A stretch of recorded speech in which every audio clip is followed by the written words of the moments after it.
news.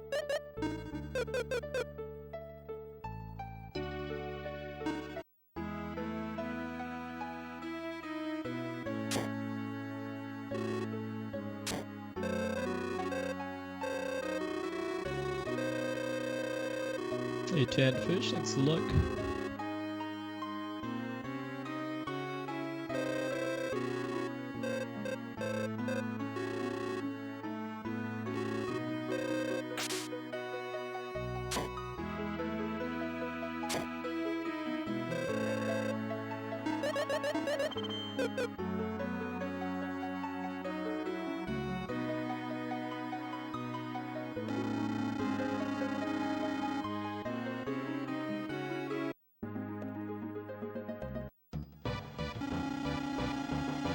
Good luck, everybody.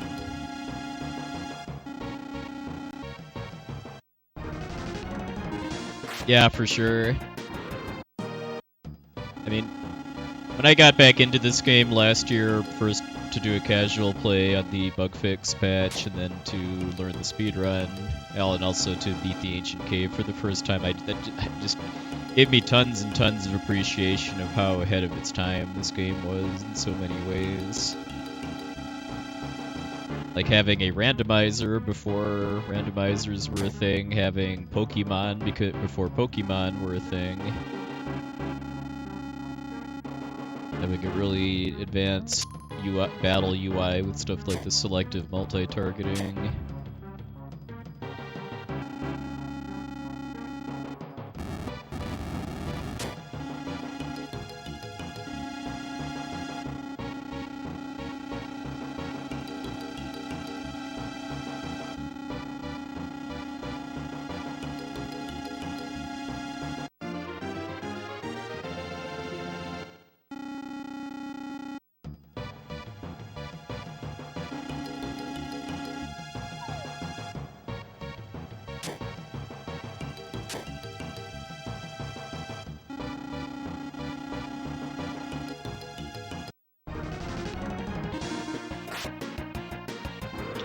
Lizards should mean I'm guaranteed level 2.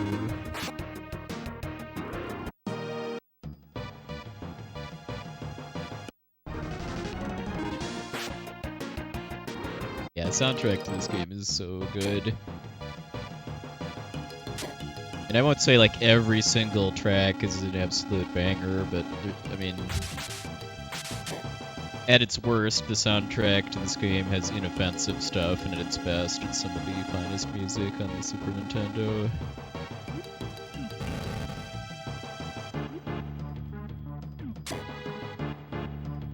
The guy who did the soundtrack to this game didn't really do a lot of soundtracks too.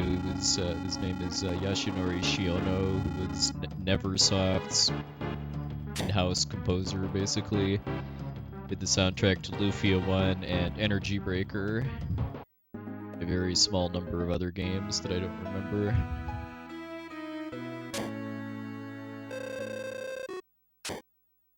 Not really sure what else he did besides make soundtracks for games. Clearly something to make a livelihood.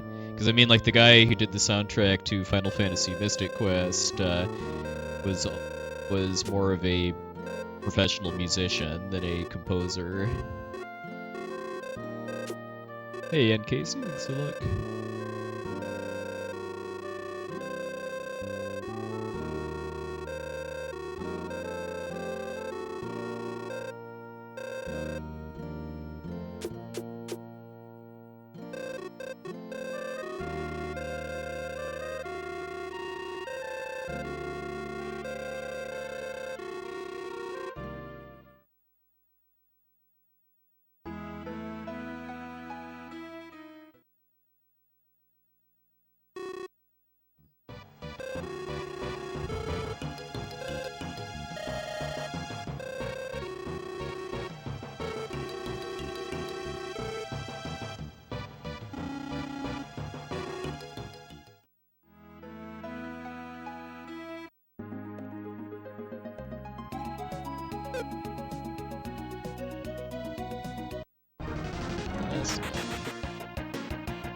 Hey, Loveless, thanks a lot.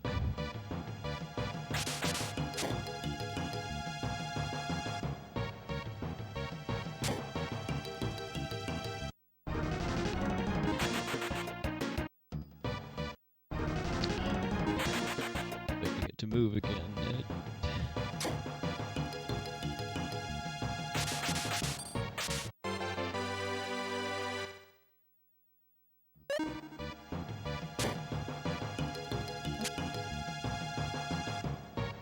Something my off-stream practice has taught me is that these mushrooms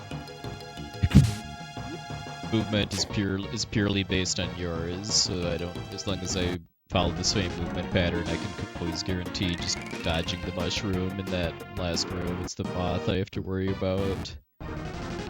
Clearly I didn't worry enough about it. Hey, wild sunflowers, thanks a lot.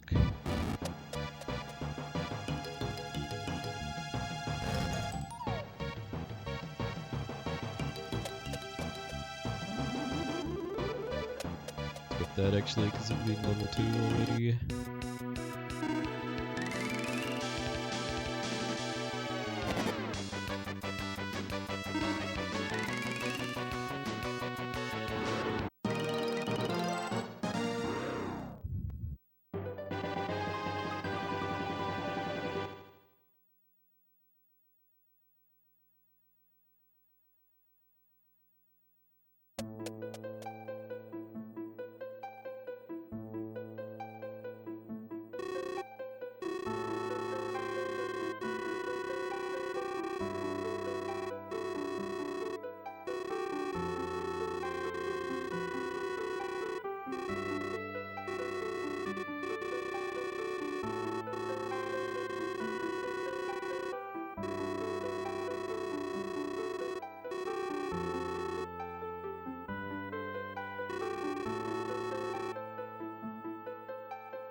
Kind of surprised I still saved time, despite, what, 3 encounters in that segment?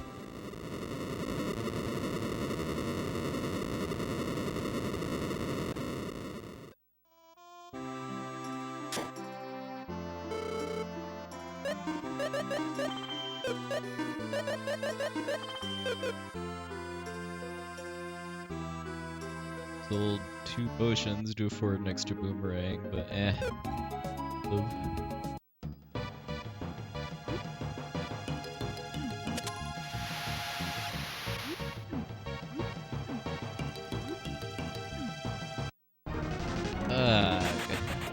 If there was anything I could have done to avoid that. It's perfect storm of troll movement.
That has not happened in a long time.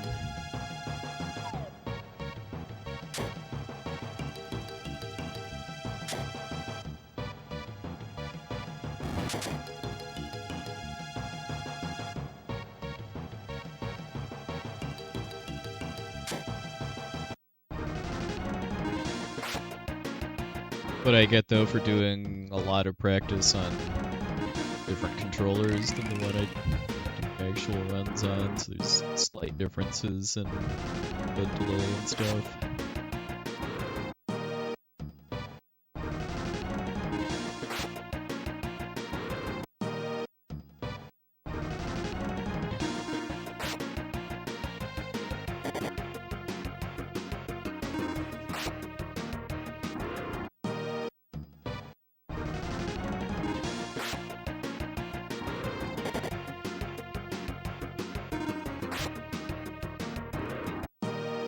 Hey, yes, Grant, welcome in.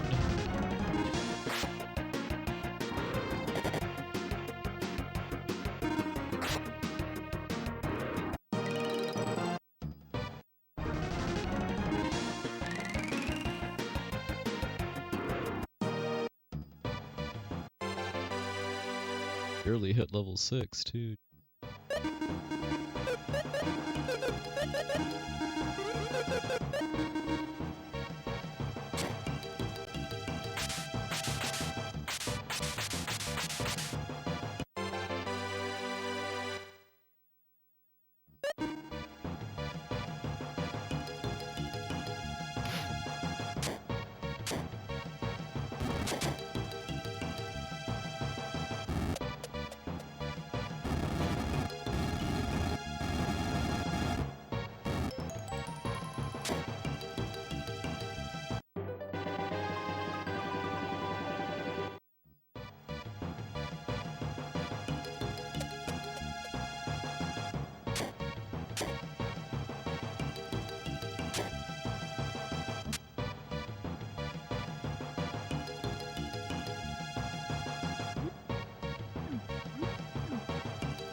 Hey, Kenny, yeah, it was good.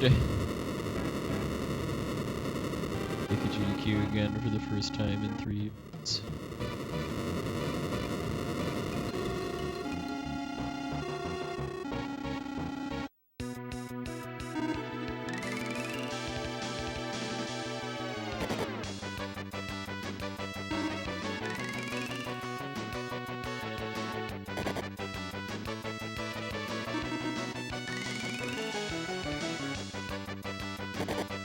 Dang.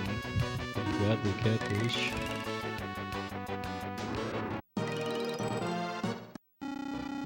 Definitely would have been a gold if it had been a cleaner cave.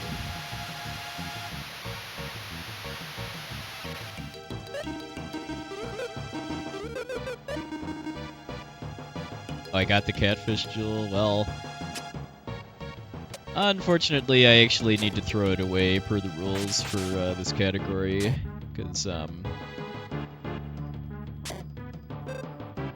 the no manipulation rule set basically bans using drops from bosses, because the point of it is to be a route that's can be done the same every time. And the Catfish Jewel in particular has such a big impact on the speedrun that if it was allowed to be used, then getting a really fast time would kind of require just resetting the first 12, 13 minutes over and over again until you just luck into getting a 1 out of 8 drop.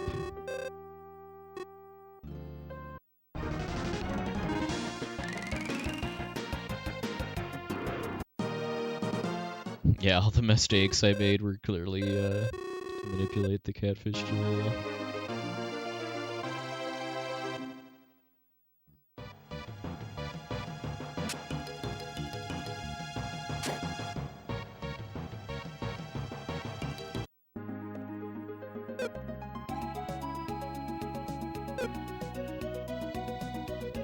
Reasons why it's such a big deal too is that, one, you can use the IP ability from the jewel to kill Regal Goblin, the next boss, considerably faster than you could otherwise. And then you can also sell the jewel for a huge amount of money.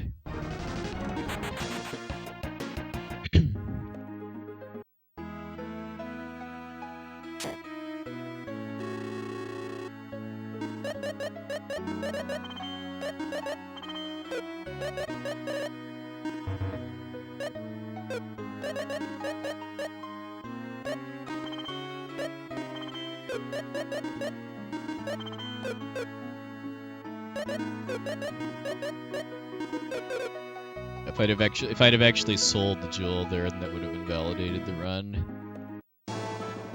Dispose of it.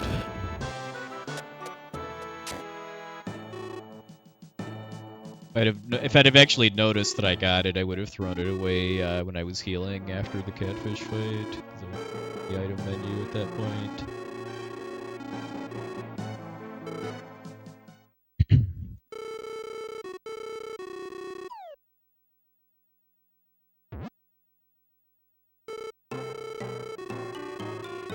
Hey David, evening sir.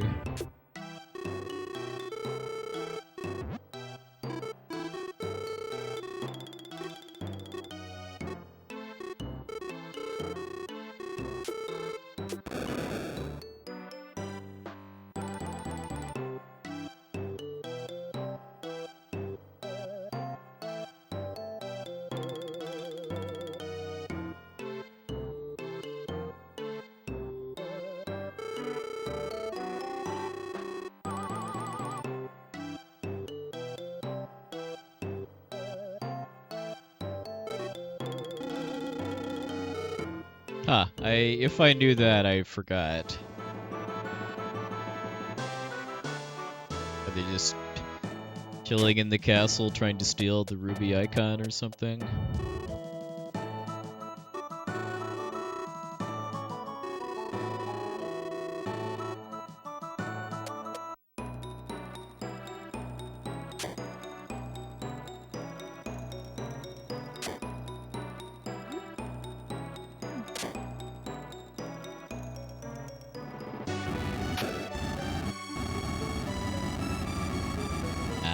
Okay.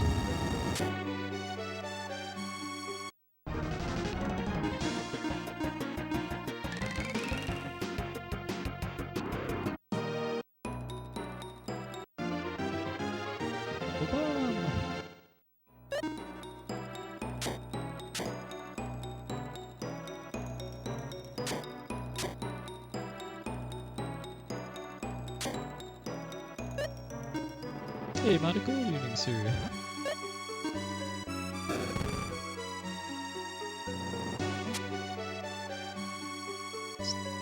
Try out some slight routing changes here too, as far as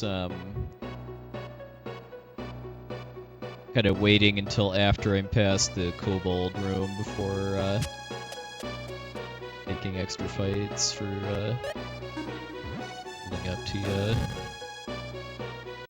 this horse fight though.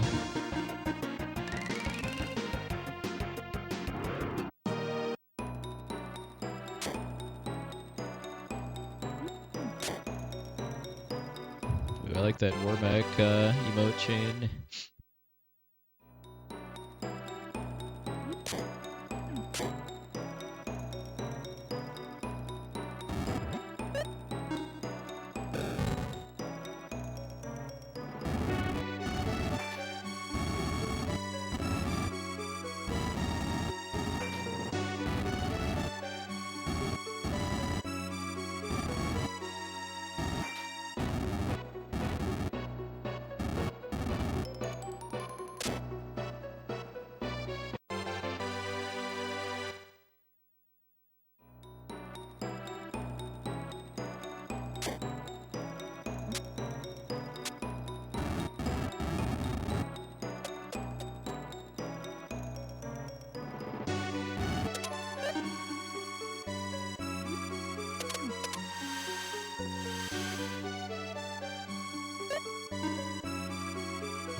Yeah, I mean, the puzzles aren't really the high point of the speedrun, but playing this game for the first time, it's just a big part of what makes this game so unique.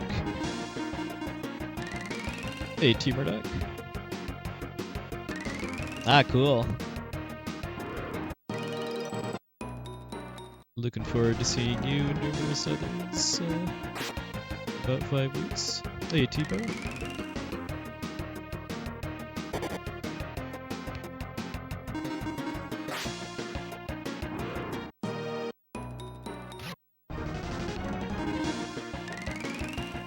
below average kobold luck. More kobolds, the better. It's more experience. Okay, 111.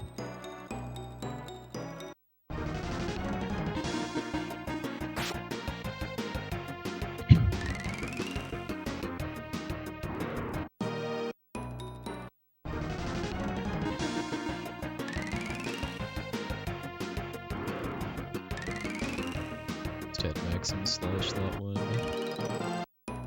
Good.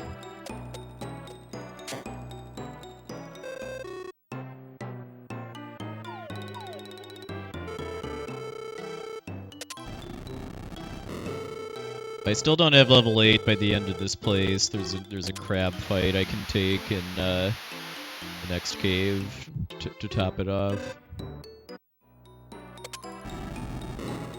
Just the minor route change is just to kind of move the extra fights for getting Tia to level 8 to after the kobold room for the most part.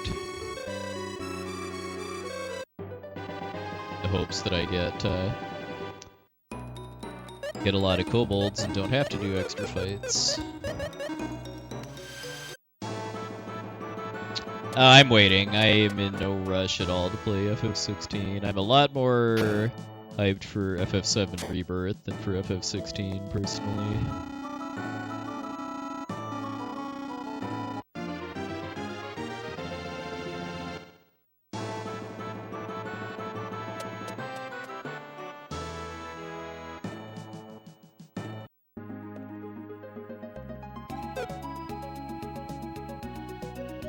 Time loss. I think this is just due to the shopping sequence being kind of sloppy, I'd say.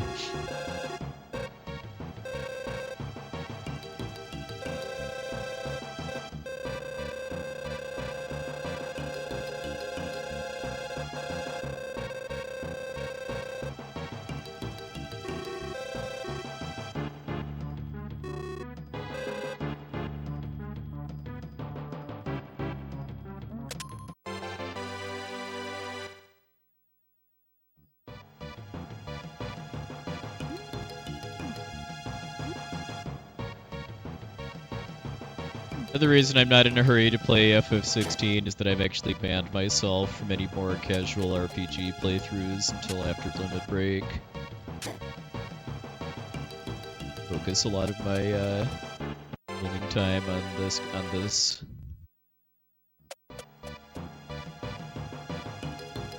Yeah, 16's coming out I think in 10 days, the 21st.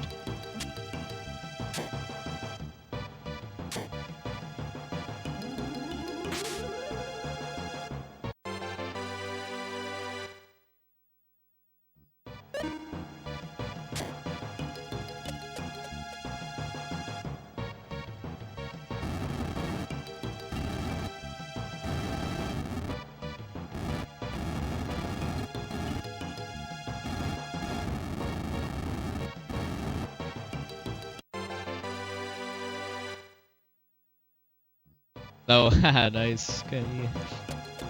Kind of like how in Japan the release of a new Dragon Quest game is more or less a national holiday. Yeah, like that crab there I would have fought if I still needed experience. Hey, Earth Trader, welcome in.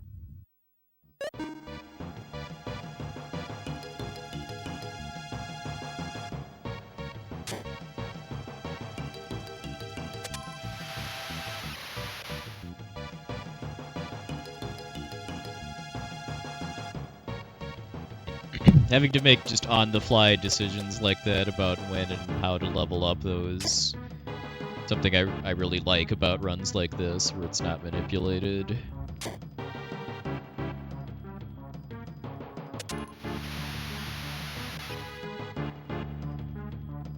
Yeah, Dragon Quest really feels to me like the only kind of big RPG franchise left where the, I mean, it's a Japanese development team that still makes Japanese-only games.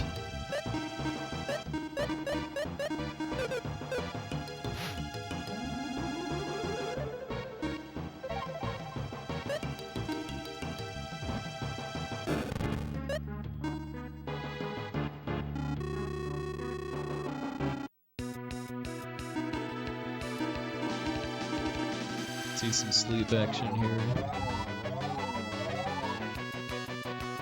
12,000 yen, it's like 120 bucks, roughly. So it's not cheap.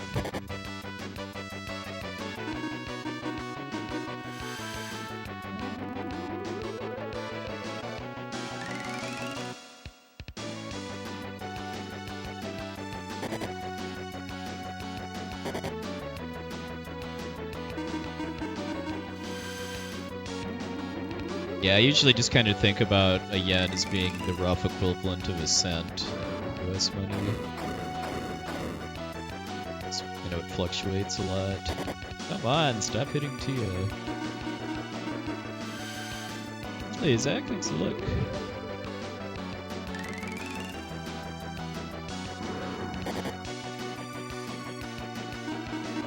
Feel good going for another sleep when Tia's in at max. Tia does indeed have a whip, although I think she has a frying pan equipped technically. A la Paula from Earthbound.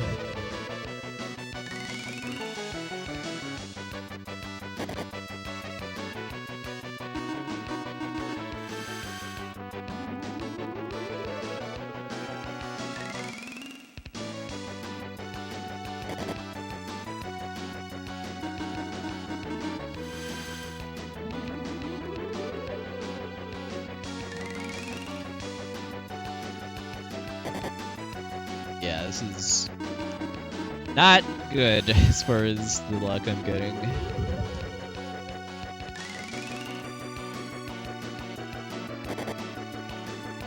Not letting up on the hits on Tia, which means I'm not getting any openings to try to put it to sleep. Or to even use 2 boomerangs in 1 turn, which is what I'd do instead if there's a summon out. I feel comfy doing that when Maxim takes a full hit like that. If the Goblin does a summon and then attacks Maxim with its weaker punch, then I'll do 2 boomerangs, but that's not happening. Tia. This is also why it's so important, at least in my route, to get Tia to level 8, because she's still level 7, there's a little risk of her getting one-shot.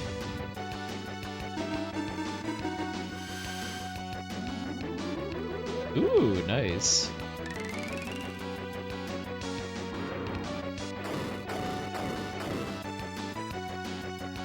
Still kind of salty that the Play Asia Pixel Remaster for PS4 fell through.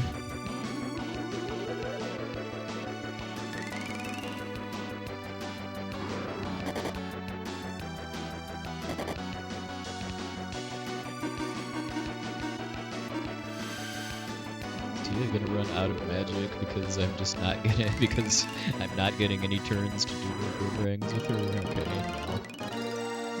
Okay. Yeah, it was like 2 minutes slower than my gold as far as just how terrible that was, but got through it.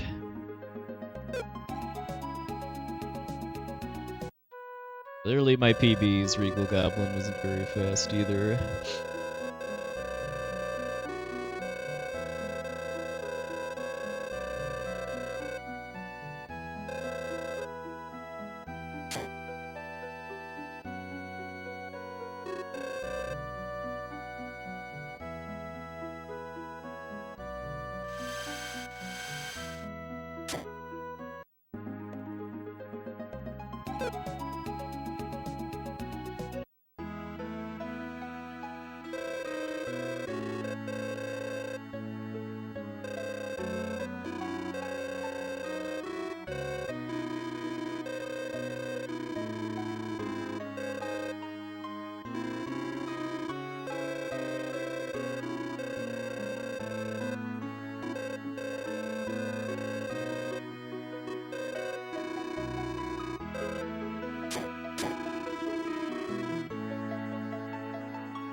Enough money for everything.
Alright, no magic tortilla.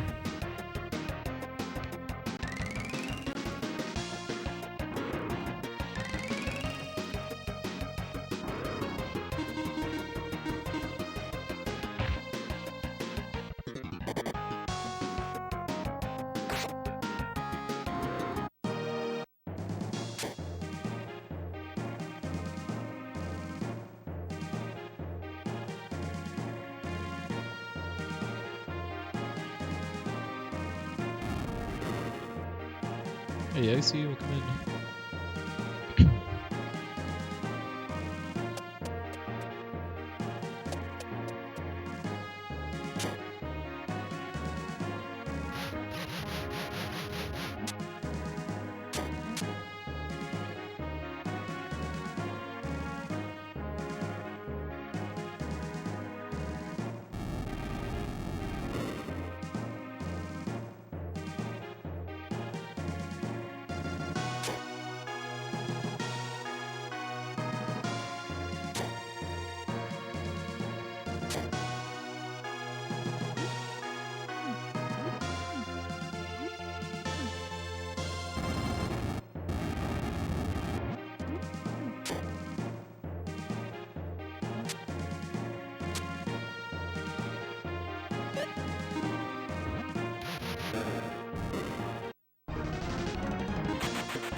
Hey, Lirishi, welcome in.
Auspicious start.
Both of the boss themes in this game are incredible. As a kid playing this, I was only really about the Sinistral boss theme, but the normal boss theme has grown on me a lot over the years, and I consider them peers now.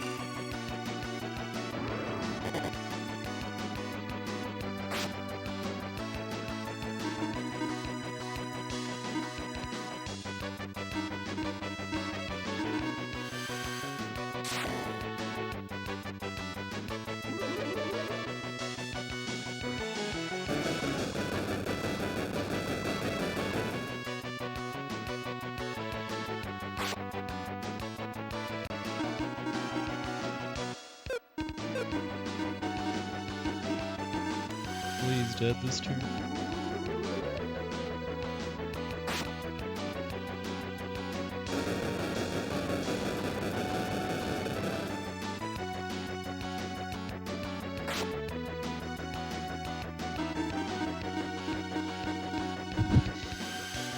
Now I could have, if I really was serious about going all in, I'd have had Tia cast Flash, but really?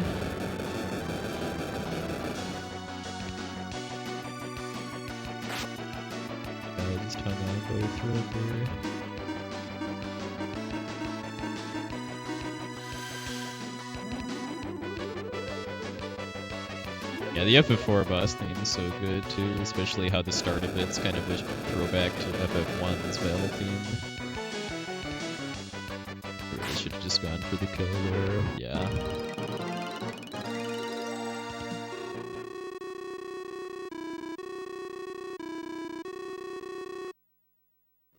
FF4 is another game where I don't think there's really any really weak links in the soundtrack.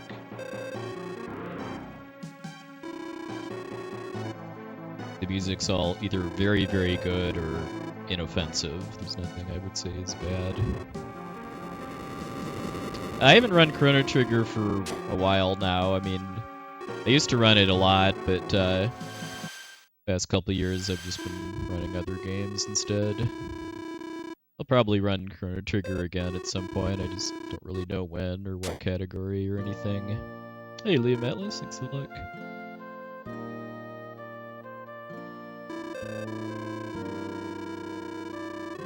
Yeah, I guess I just overestimated how much damage I got off from Maxim's IP, because that was like 3 more full attack turns than I was kind of expecting him to die from.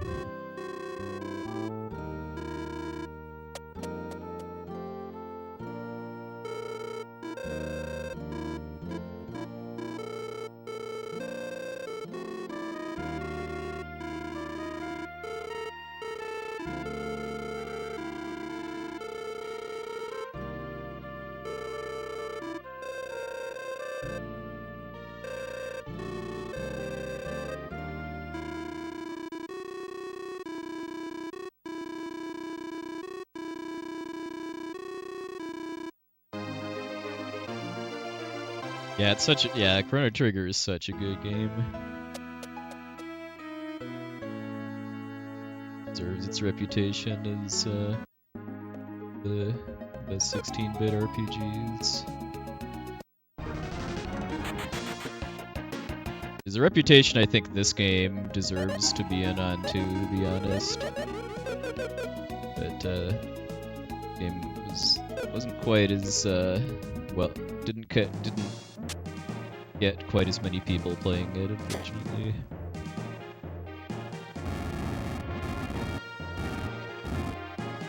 Well, as far as Chrono games go, the main thing I would want to see the most would just be a brand new Chrono game of some sort, whether it's retro style or newer modern style.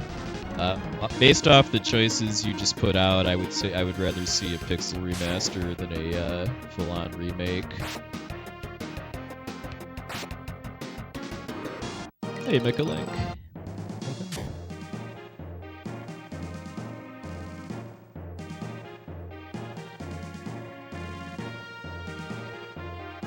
I mean, it's... Although I guess one thing that does give me a little bit of a pause in saying that, though, is that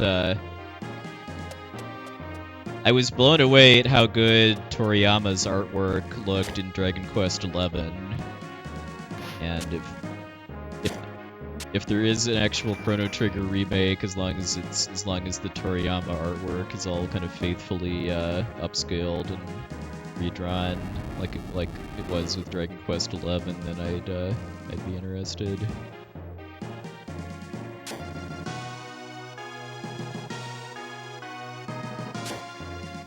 Yeah, I mean, the way I looked at it is that I would have liked to have seen Chrono become kind of like the Mana series, where it's not like a franchise that gets like a new game every 2 or 3 years or something like that. Maybe just like one game per console generation or something like that. But just have games that have kind of common elements to them, like maybe like news, Specchio, kind of a theme based around travel of some kind, and otherwise just have the games all just be standalone.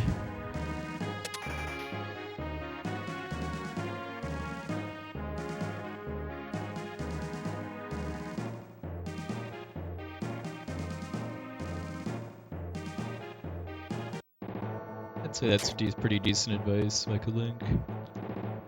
If you can use your voice to get more people to play this game, I think that's definitely meaningful.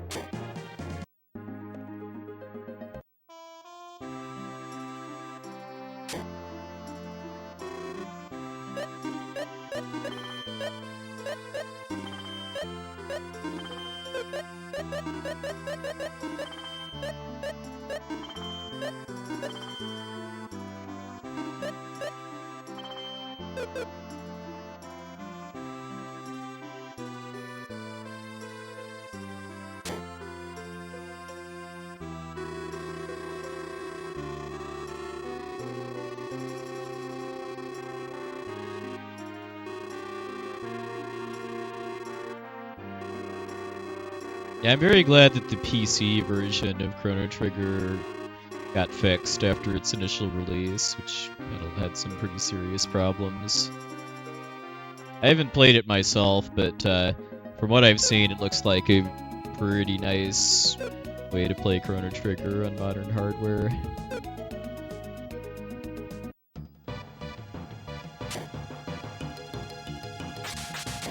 Which is something this game is in pretty dire need of, if you ask me. I mean, the fact that I don't know of any legal way to play this game other than on the original cartridge. Like, I don't think it even got like a virtual console port or anything.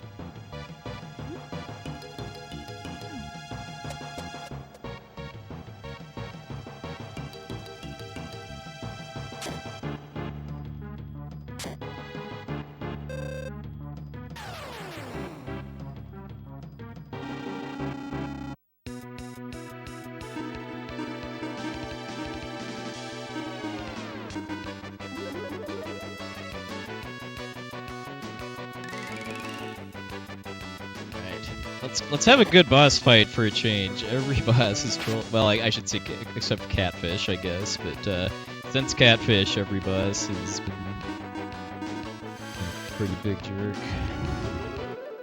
It was a good start though. It did have the tarantula not immediately paralyzed guy before he could get his IP off.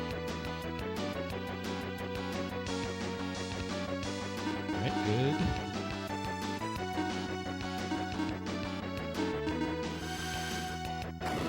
I should have battle listed guy again.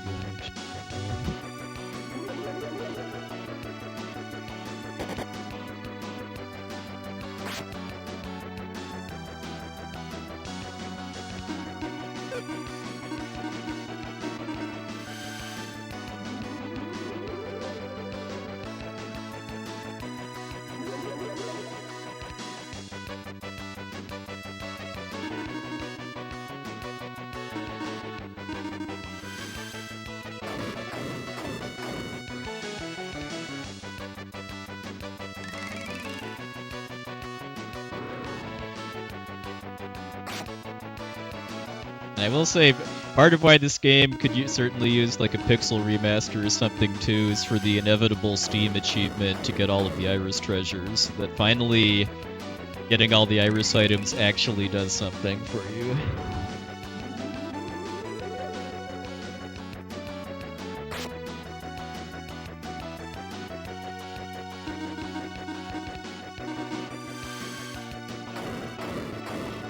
To see this room filled with Iris treasures.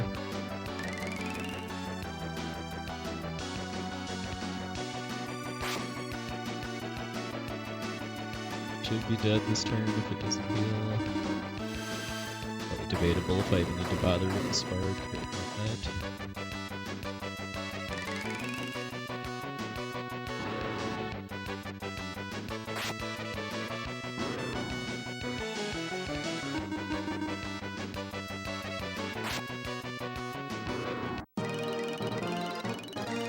Alright, that was decent. Certainly not perfect, but for not being manipulated, I'll gladly take that fight.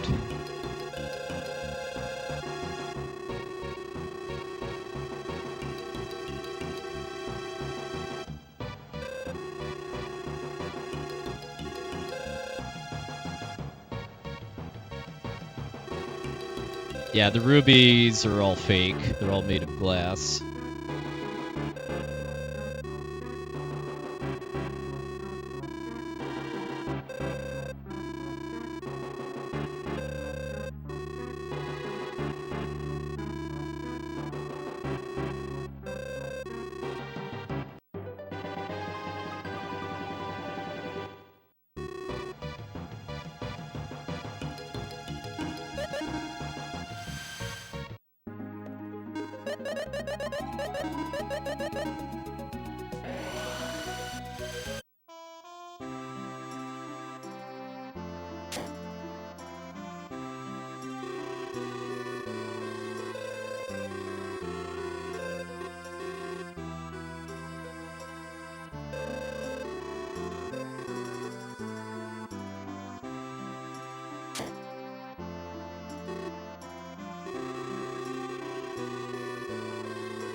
Where would you ever get that idea? Certainly not from this cutscene here, where there's like super heavy foreshadowing that isn't kind of really meant to be on this tree.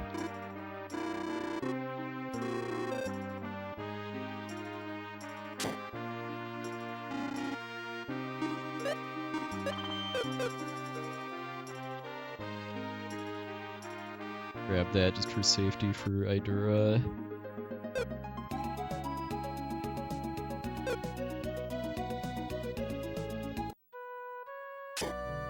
We'll eventually cut that out, but for now, it's just a very minor detour for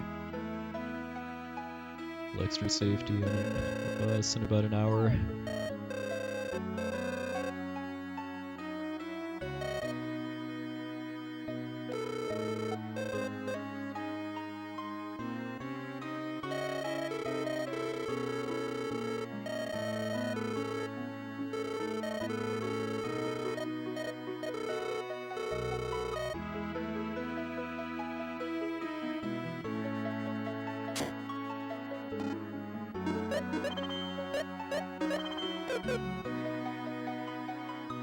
Yeah, the general of the local military is personally getting involved with schoolyard bullying, is more or less what happened there.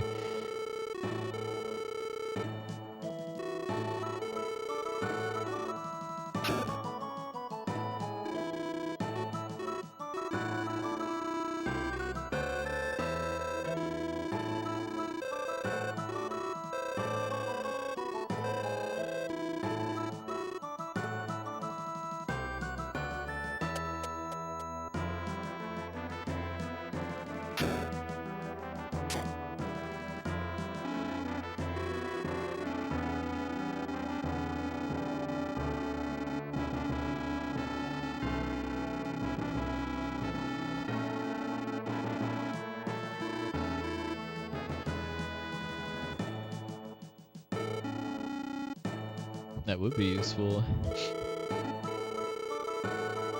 I'll just have to settle for the fact that she's got the escape and warp spells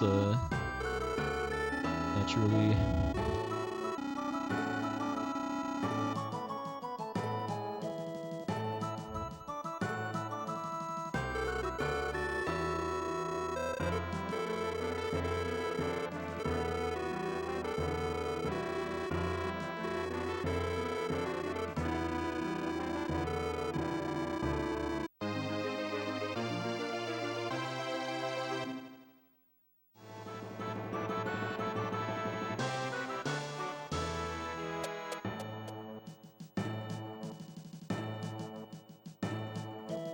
Get any cores.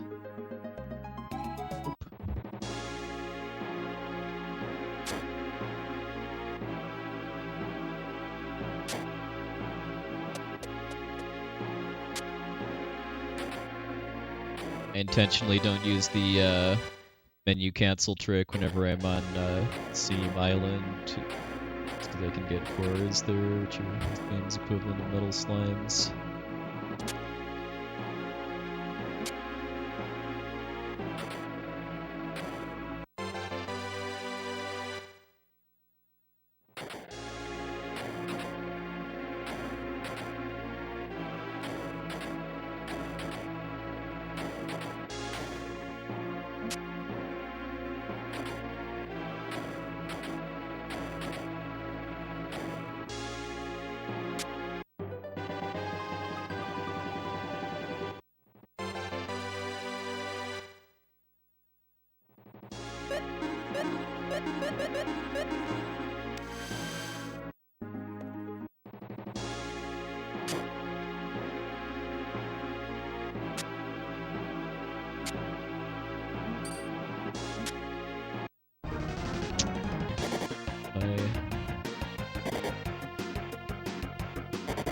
Hey Corndan, you know, I've never thought about it that way, and now I will never be able to unsee that. Thank you so much, good sir.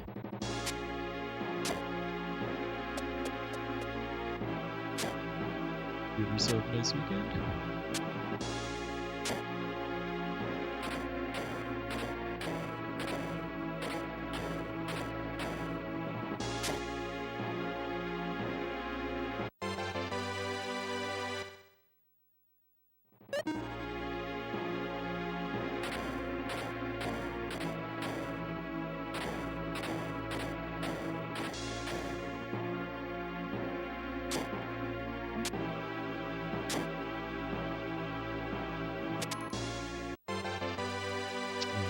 key pattern here.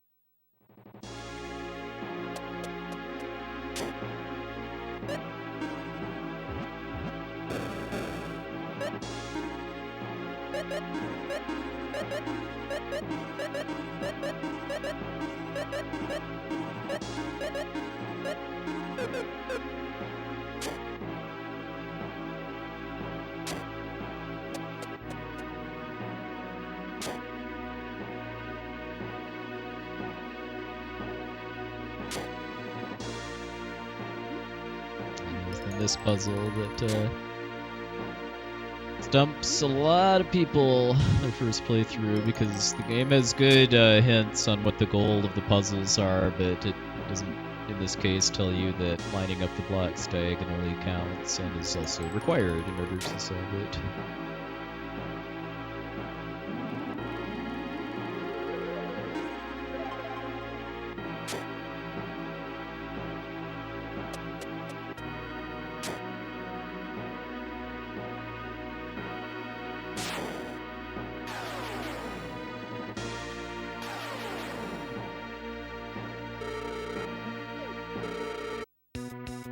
Yeah, the Witch Ring is something I'm very proud to say is an actual contribution I made to the route, this category. The route before that just immediately got the Witch Ring and then just immediately sold it for cash, and I found some ways to use it for, in particular, for a little extra speed and safety on Camu and Tarantula.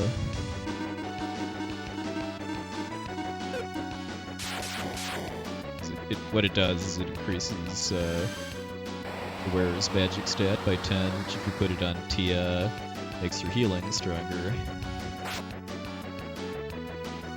So you get be a little more aggressive on Camu in particular, recovering from his AoE stuff.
Okay. Daniel is finding something pretty funny, apparently.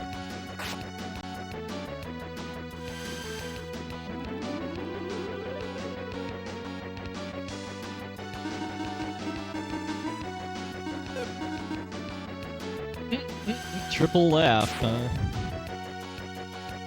Well, that does mean no IP for Maxim going into the next fight.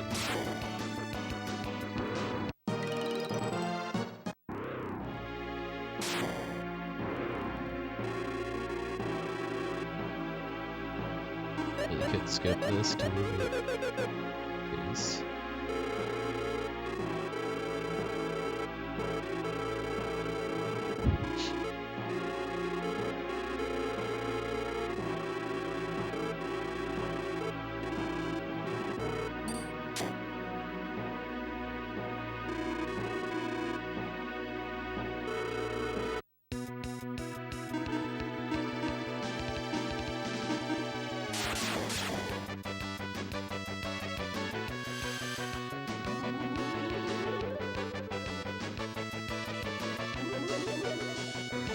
Oh, we've got 2 clown emotes now, I approve.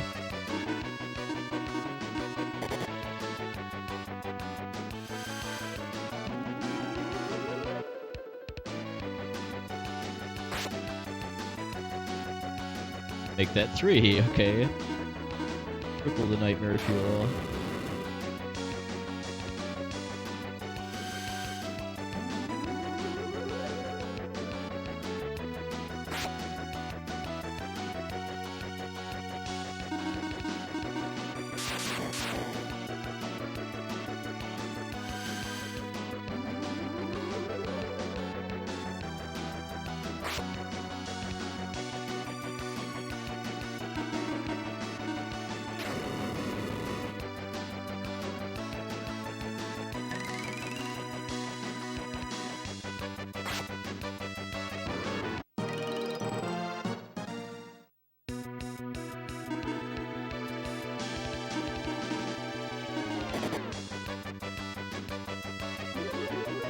Why we preemptive high potion salon.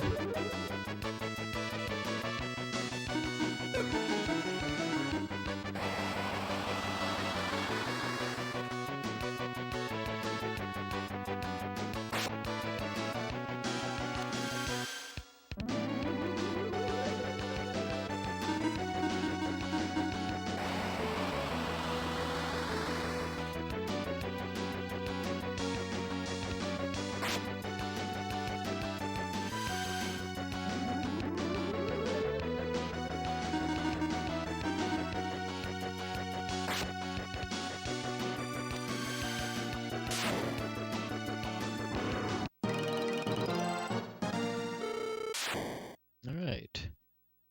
Good.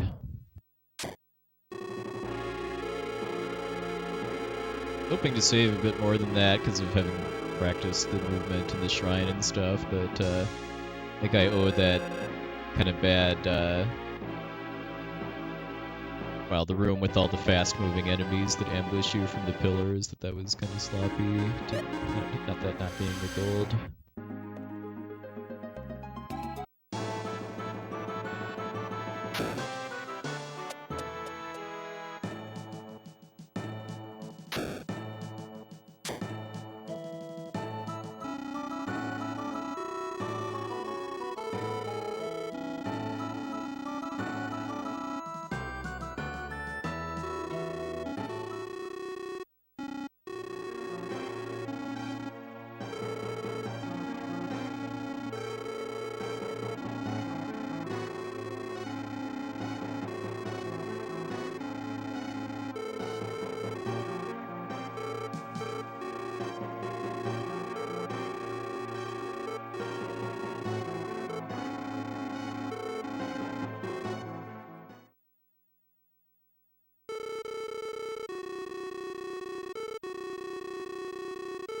A woman in a cave told me to fight. I don't think I've ever really paused to consider just how absurd that line comes off.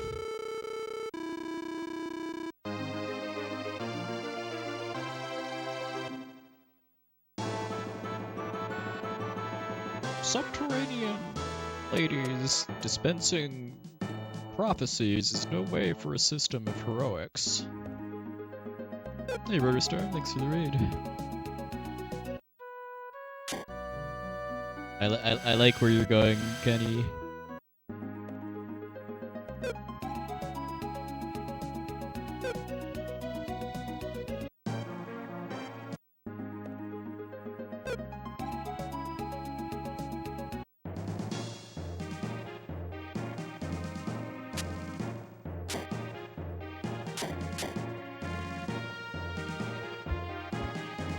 The good old troll pattern where it teases me and then makes me wait.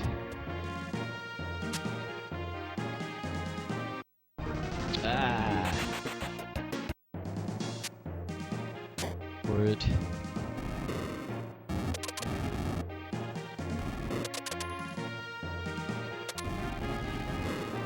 Hey, Roadstar, thanks for the raid. Welcome back.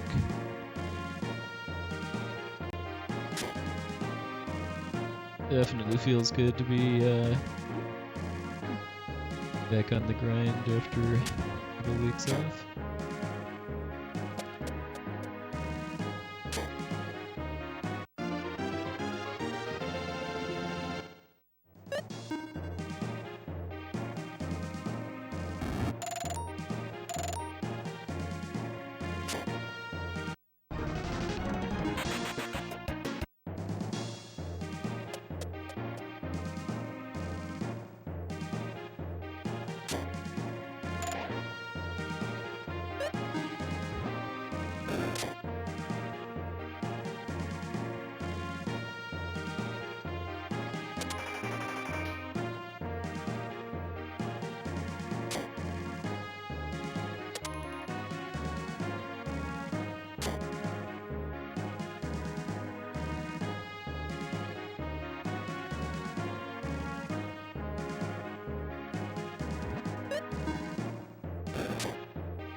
I should be hooking that pillar to the frames or whatever.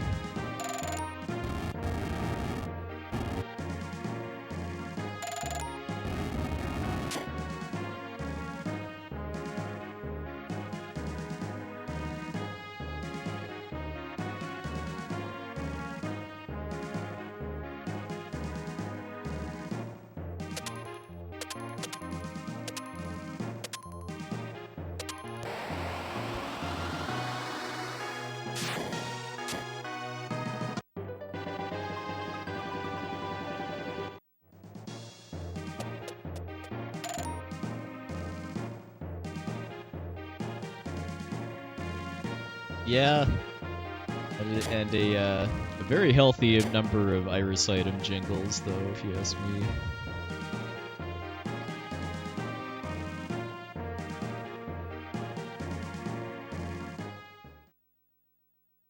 Oh, nice. And everybody's got to start somewhere.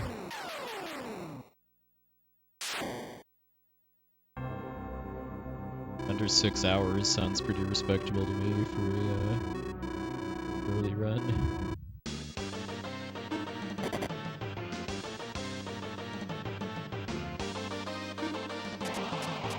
Probably not gonna kill a guy.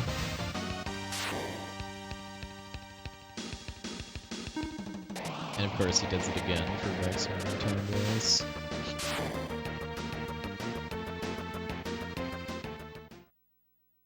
Hey, new studio, come in.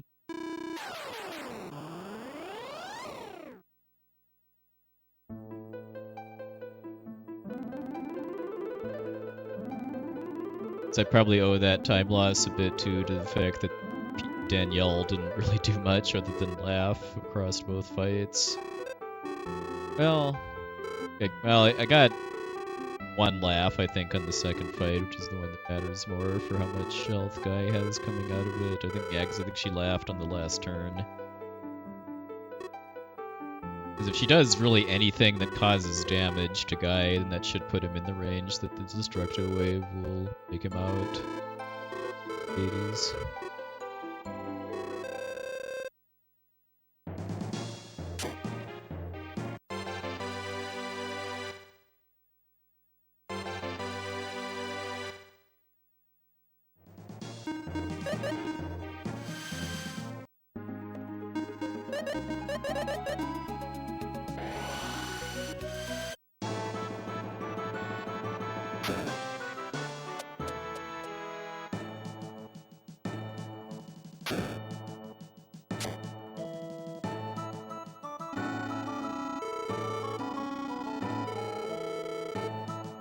I'm happy to hear you're running the Dragon Lord arc, though. That's my personal favorite.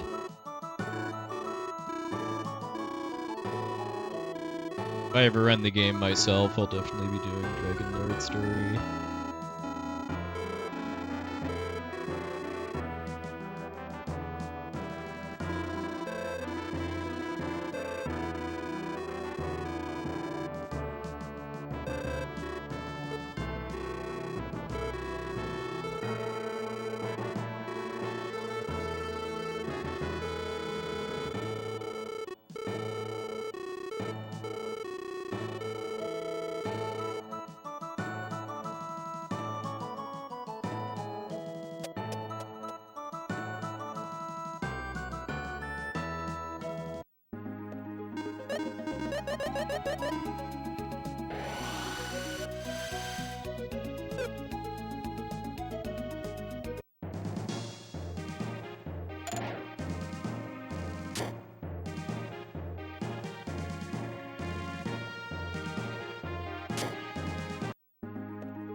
I think, I mean, all three storylines have some kind of boss rush in their final dungeon. I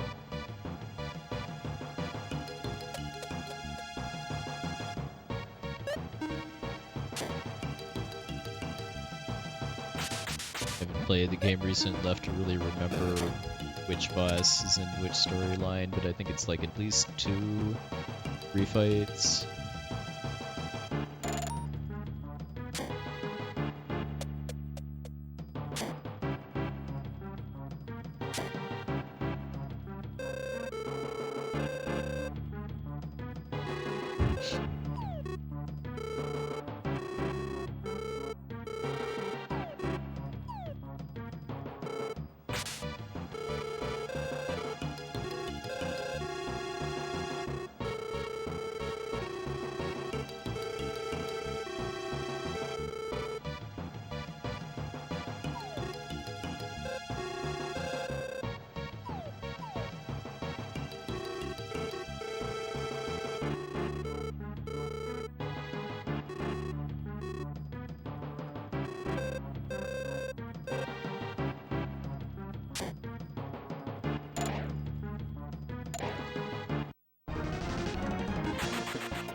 We'll go around the left side.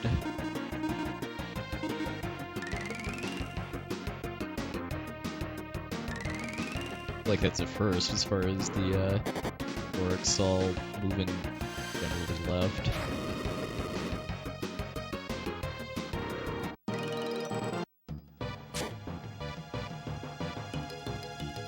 Probably gonna lose a little time here. My TV split looks pretty close to gold. Yes. The opening race is this coming Saturday. After that's done is when 4-Job Fiesta officially starts. Or I guess I'm gonna gold, actually. I'll take that. But it took longer to get back to the overworld.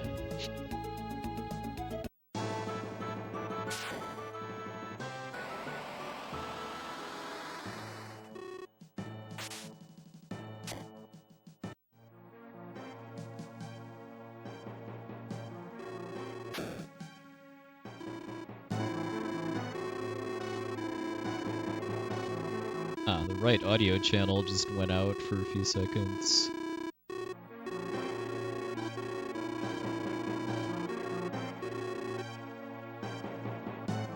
I could either believe I have a loose cable or that the game is glitching out, which is a thing with this game, that the audio can just randomly start glitching out, and that's generally a bad thing as far as I mean the game might crash what's under those effects.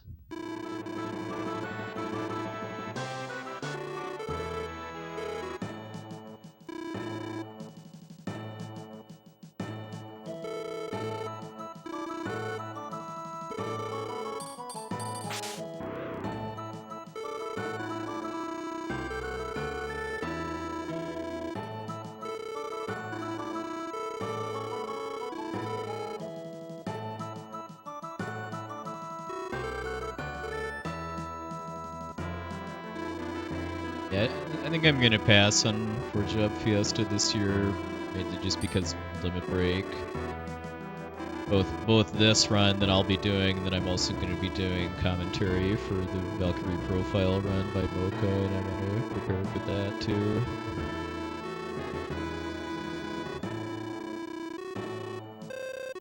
Ideally, I'd like to not only just take notes on his route, but also do a playthrough just to make sure I fully understand how the route works.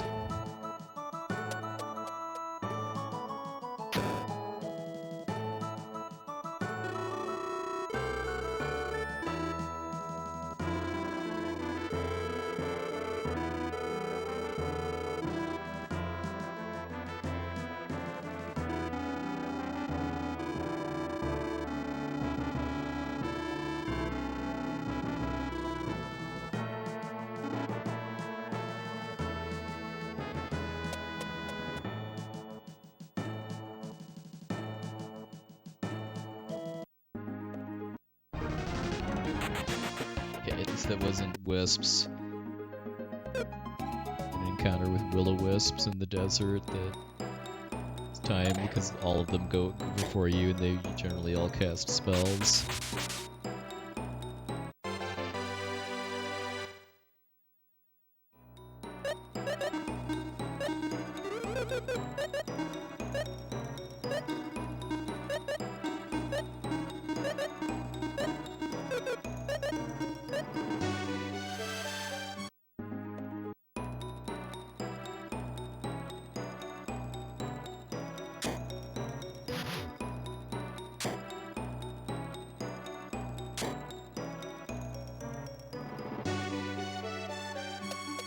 A deep sweep?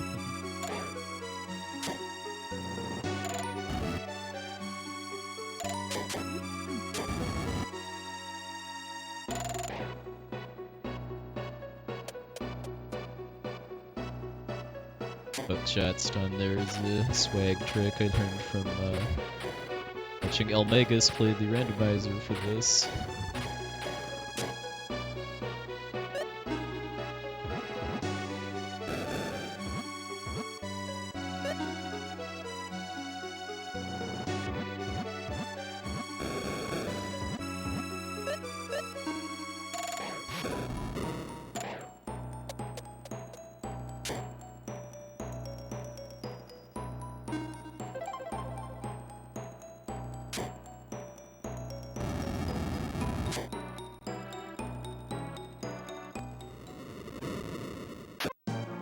Aside from derping the bomb puzzle and having to retry it, that was deep. I finally got an overworld encounter though.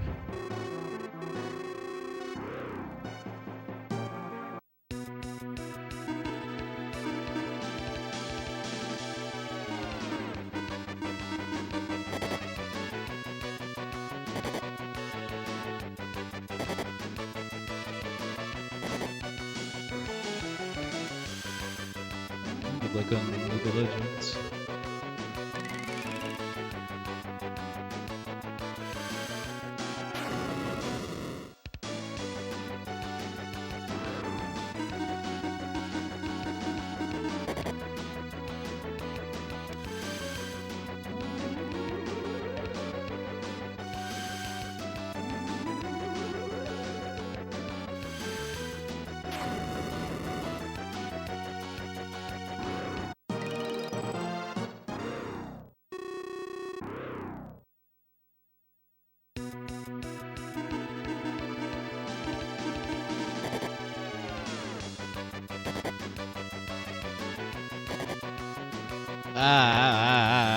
Dang it.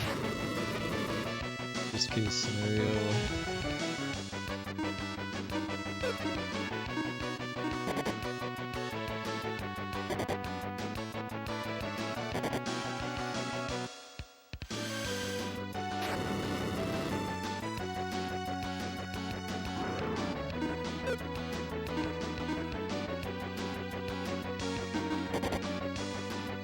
Gone for the kill, but I get Maxim back up.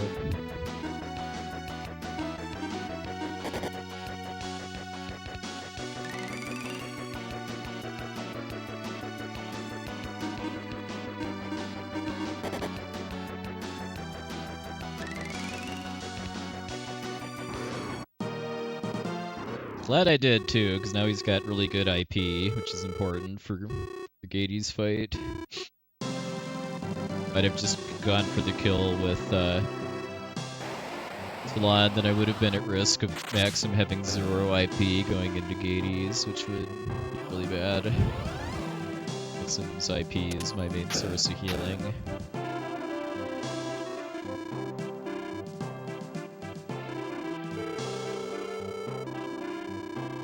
But yeah, taking the time to res Maxim definitely paid off there. The experience from that fight doesn't matter, it's really just the IP.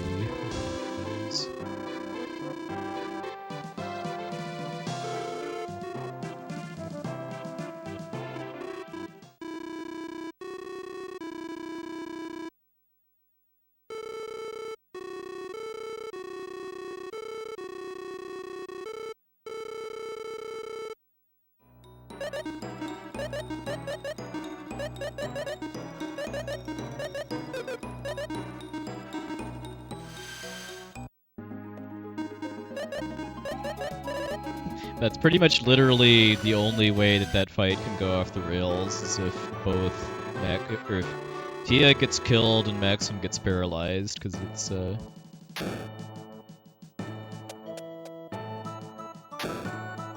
Maxim has enough health and stuff that I think it takes all three of them punching him to actually kill him, and then in that case Tia is still going to get her attack off, and then I'll kill two of the trolls on that turn.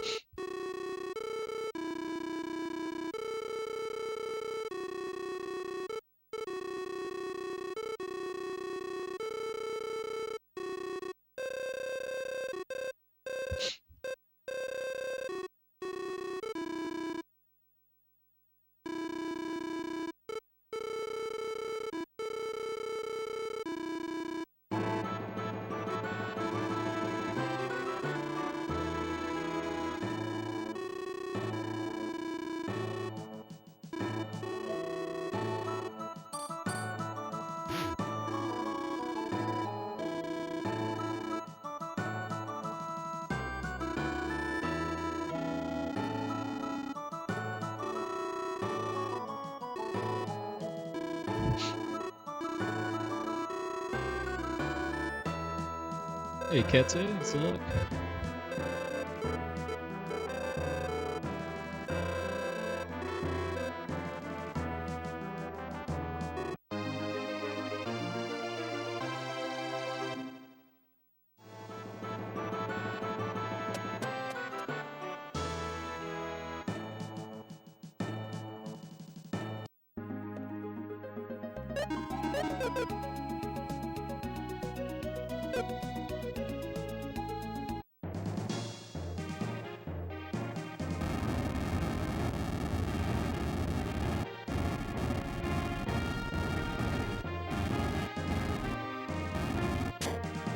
Half-second saving threats there.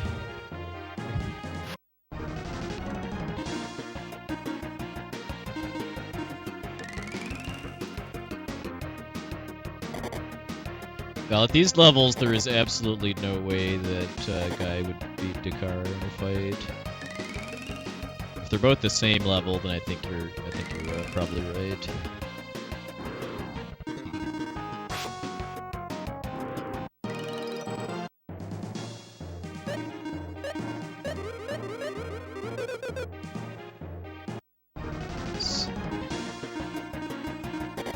Those are hard enough.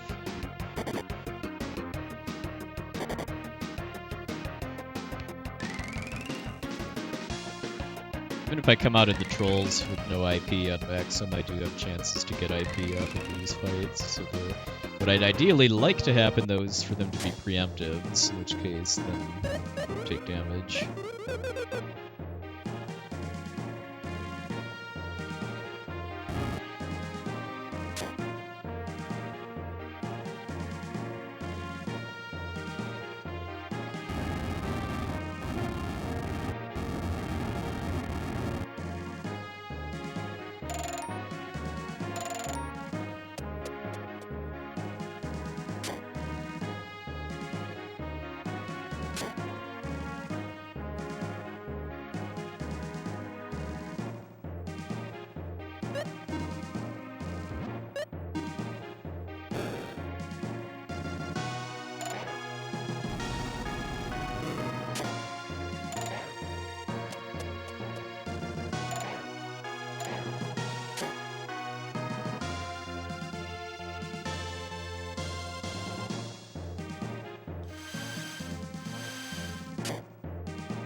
With the snail going above the chest.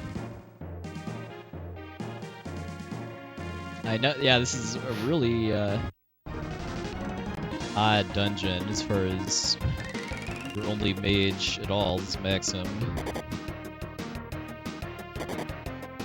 If you could actually bring Salon into this dungeon, it would be considerably easier. Let's just say.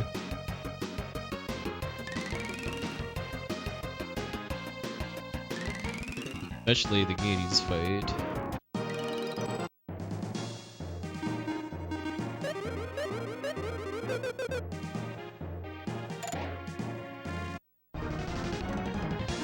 Finally got a preempt.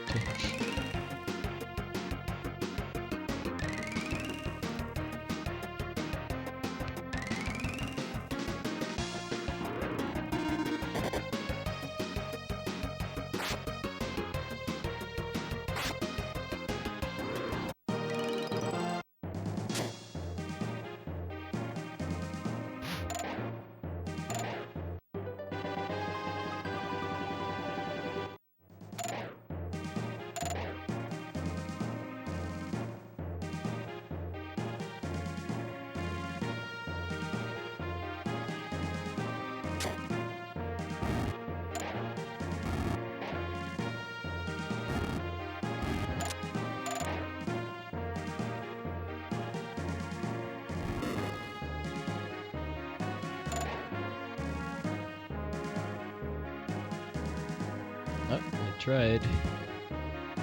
Fell away though.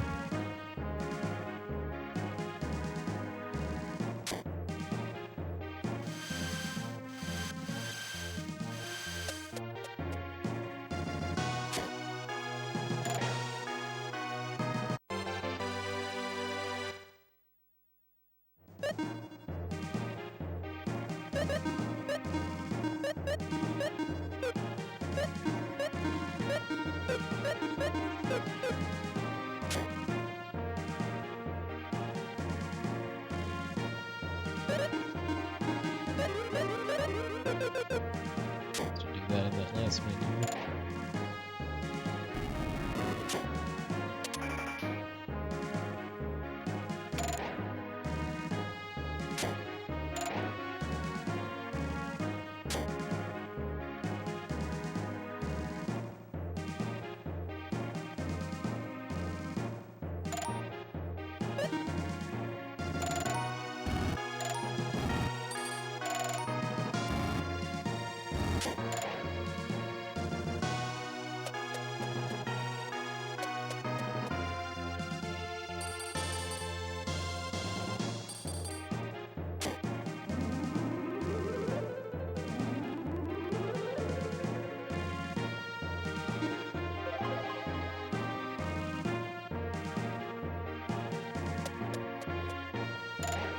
Alright, so that monster race.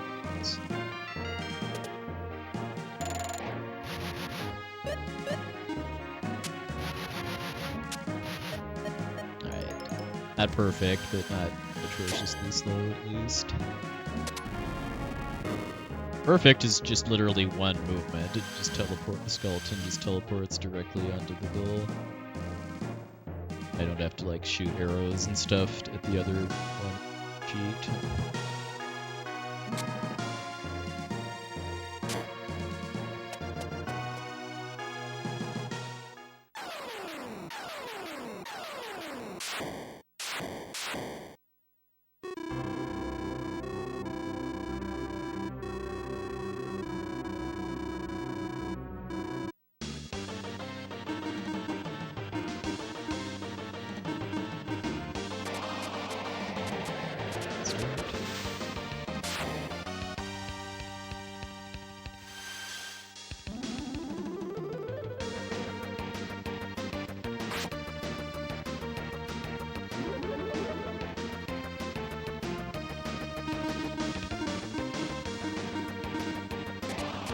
Keep it coming. That's how I get IP from Maxim.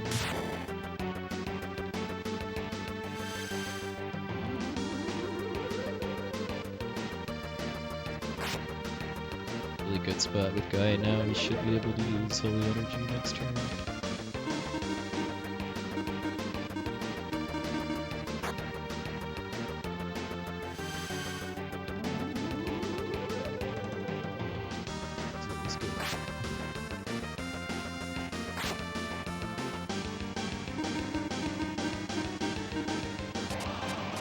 Survive it.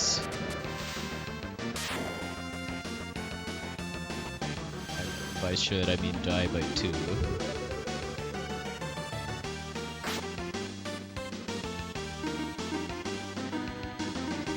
It's gonna be a guy dead. Next one at this point.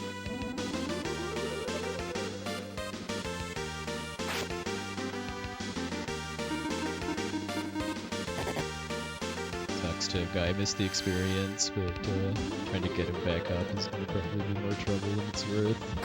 I skipped the safety miracle.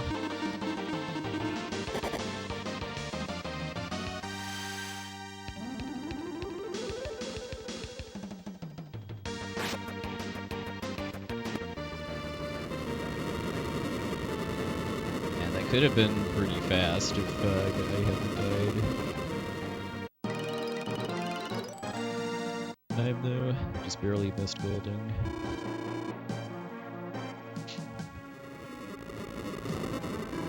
And that fight was so good at the start too. I don't know. Maybe in hindsight I should have healed Guy instead of Dakar, even when Dakar had less health than Guy did. Hindsight's always 20/20 though.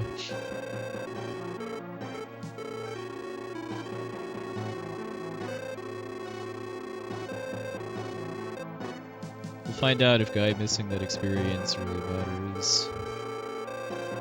My hunch is probably not, just because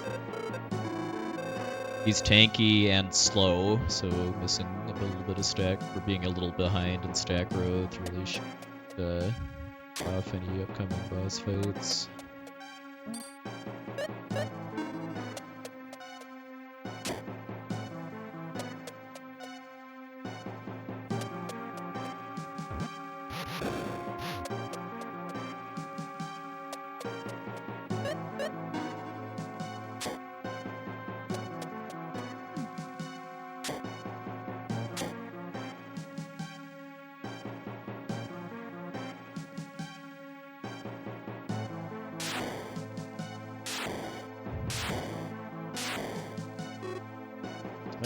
Low 134 Gades is definitely sub 4 potential.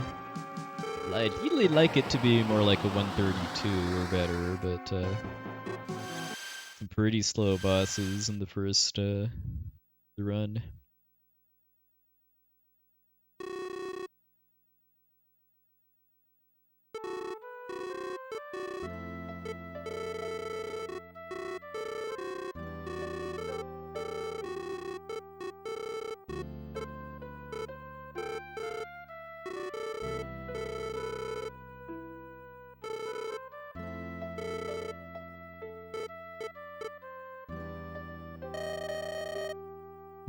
Yeah, like I was saying earlier, if you actually had a full party, including a real mage for that fight, it would be considerably better.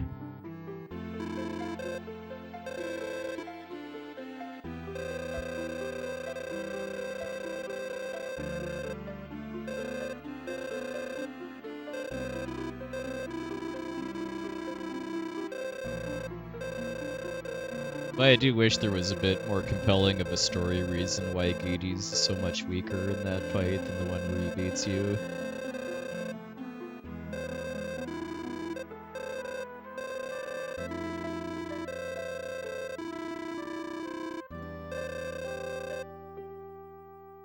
But stuff like that is just why I've really come to enjoy this game as a speed game, because it's a lot like Final Fantasy IV, where the fact that your party is constantly changing makes the dynamics of the boss fights pretty different too.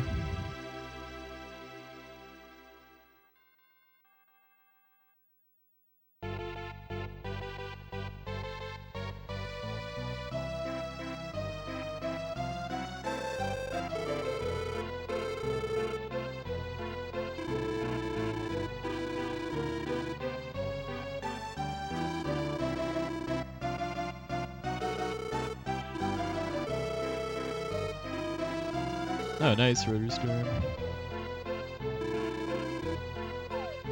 Such a neat touch, too, that they actually have unique sprites for Maxim and Salon in their wedding attire.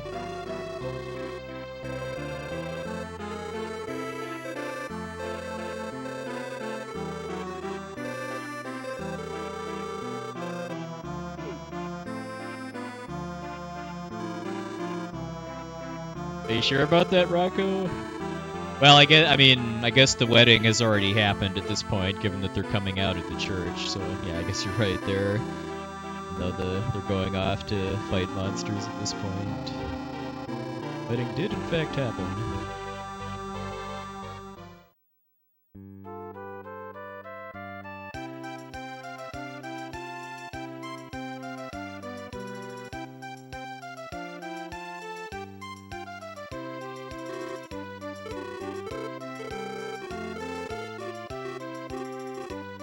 Yeah, Okrigar. Some of the puzzles are a bit rude. Playing the game for the first time, for sure. It's why it's really nice that the internet exists, which it didn't when the game first came out. At least I wasn't aware of anything on the internet in 1996 that would have helped figure out puzzles in this game. I think probably the closest equivalent at the time was Nintendo Power.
Yeah, for sure. Like, I personally think this game is up there with, like, Chrono Trigger and Final Fantasy VI as far as the finest RPGs on the Super Nintendo.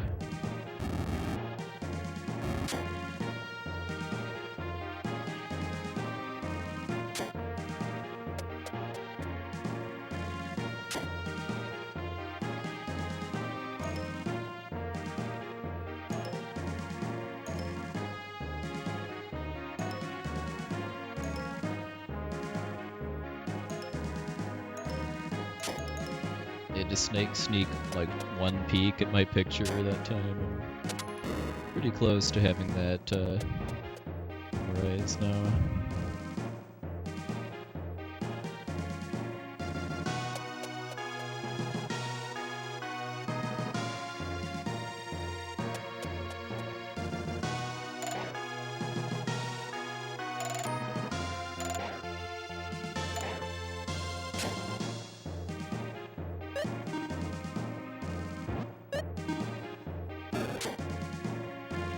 Super Mario Brothers 3 puzzle for what I would hope at least would be obvious reasons.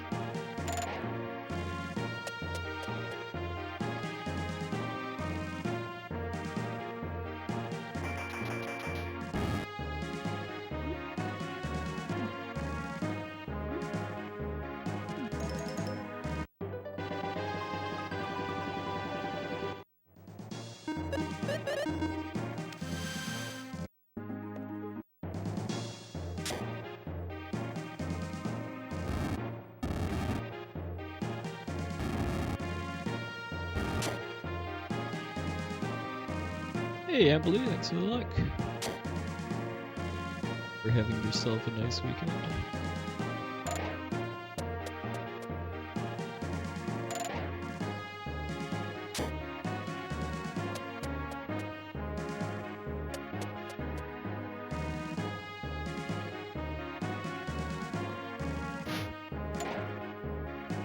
a step there and could beat it around the corner like I normally could.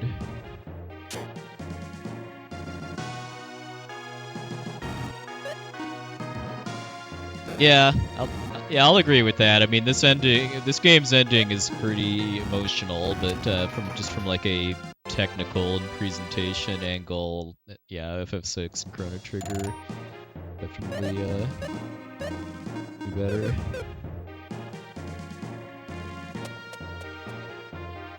Oh, nice. Yummy food sounds very, very nice.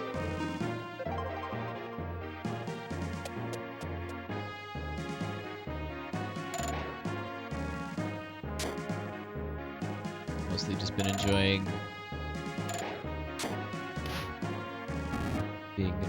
being in the same place for a while this weekend after being gone the last 2 weekends. Feels good to be back on the grind with this too, along with just streaming in general.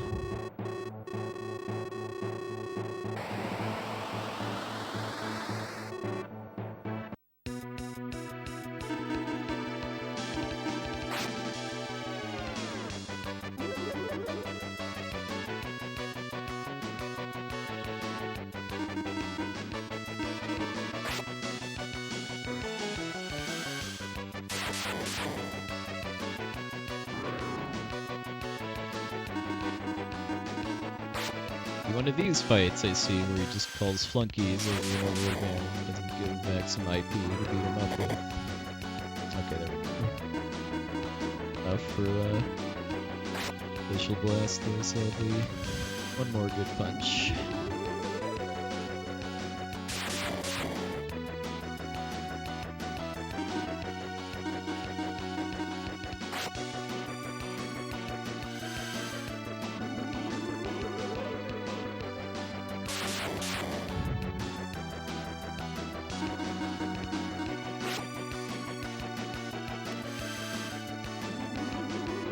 How's the new car treating you so far, seeing you've actually taken custody of it?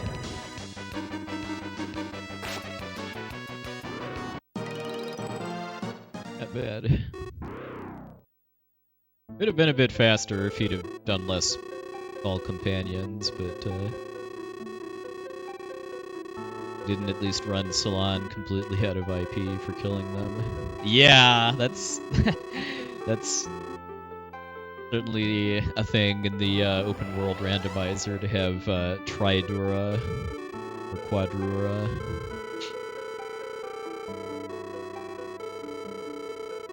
Oh, nice. Well, when I inevitably bum a ride or two at Limit Break, I will look forward to riding in style then.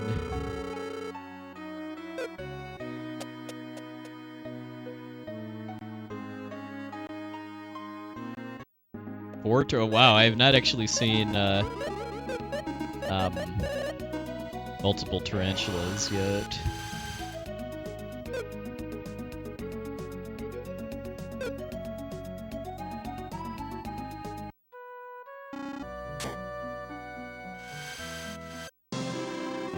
What's the fastest speedrunning time for Lufia II to date? For this category, I believe it's 3:51 by Elmegas. For any speedrun category for this game, it's about 50 seconds, because the US version of this game is pretty broken. You can do a credits warp glitch pretty much immediately after starting the game. Yeah, I keep meaning to try out the randomizer at some point, but just haven't gotten around to it yet. I was getting myself.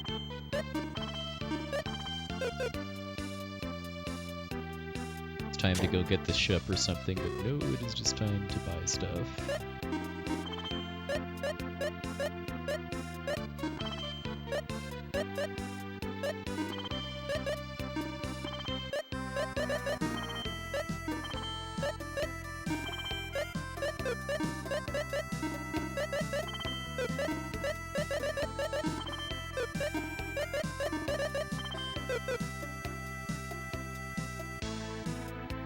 Yeah, because there's a menu glitch you can do in the US version, which is, well, this version, where just, I believe you just put the cursor on the stereo versus mono option in the config menu and press, I think it's either left or right, and that just makes you go out of bounds within the menu, kind of like in Phantasy Star 2. And that lets you do arbitrary code execution to call the credits.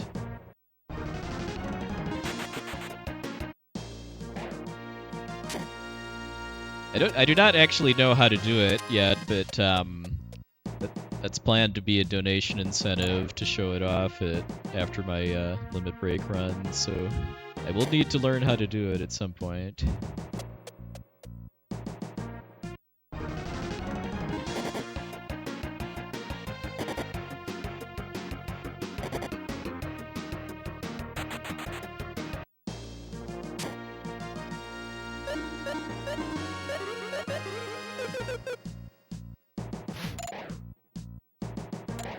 Yeah, that sounds about right. Where is the guide for that anyway? Is it just on speedrun.com? I will eventually need to search how to actually do the credits warp.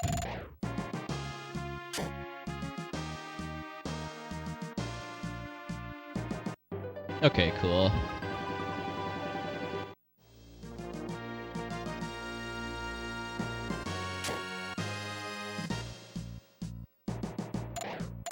If it's really, really easy to do, if you're just following a script, too, an idea I've been tossing around, too, is to recruit a random audience member, teach them how to do it.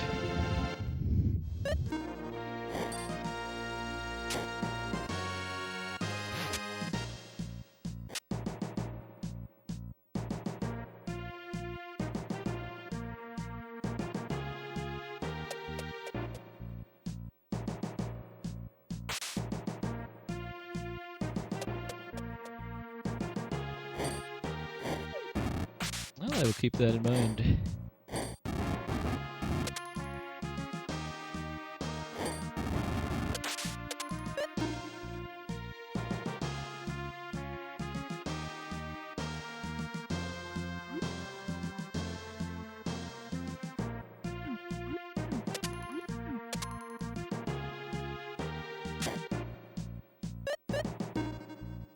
I know if you're like actually trying to do serious runs of Lufia II, any % major glitches, you kind of have to guess at the timing, at the number of inputs instead of actually counting.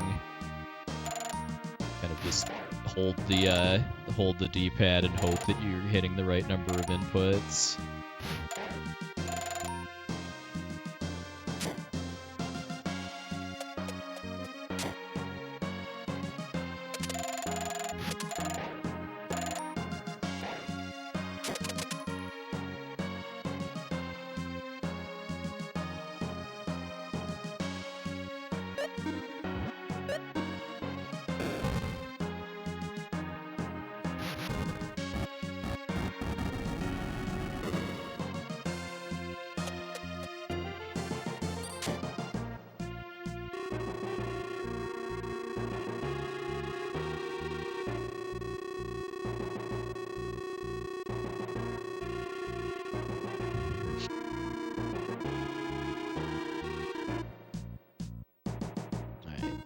Lions have just not been good in almost any of my practice lately, so yeah. Finally see some around. Okay.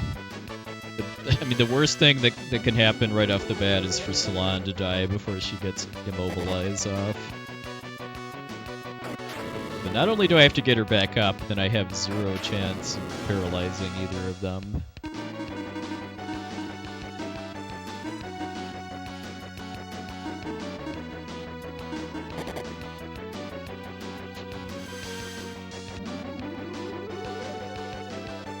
Well, you're doing arbitrary code execution, so I'm sure there's a lot of very strange things that can happen if you do a series of inputs that don't really have a kind of a predefined outcome.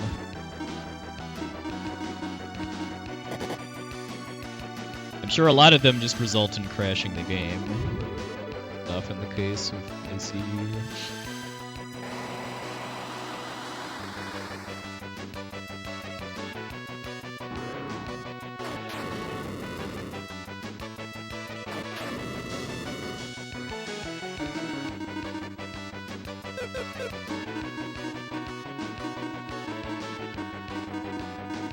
They should be pretty good blends, actually.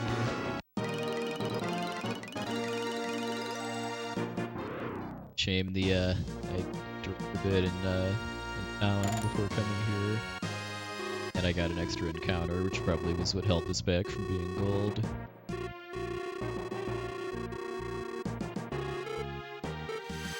I know another well enjoyed thing you can do with ACE in this game is rafts, where you just get a text box that pops up that says rafts.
Time to head to a certain island of ill repute.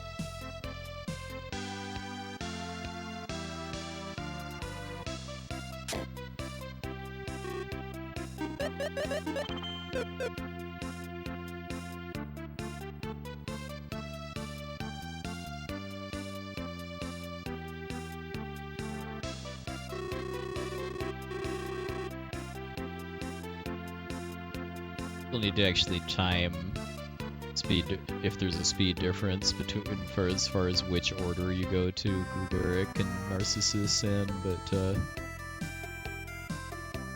fact that Elmagus does it in this order makes me feel pretty confident that this is the faster route.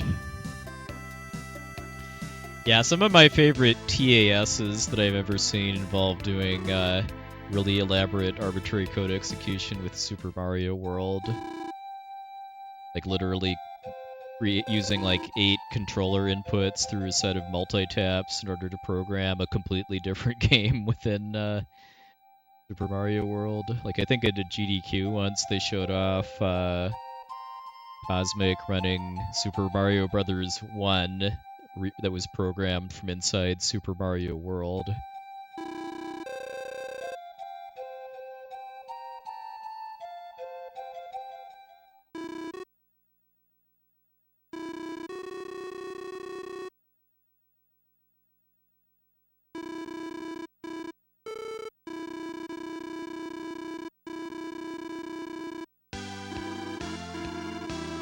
Yeah, when they found the Triforce in Ocarina of Time, as I recall.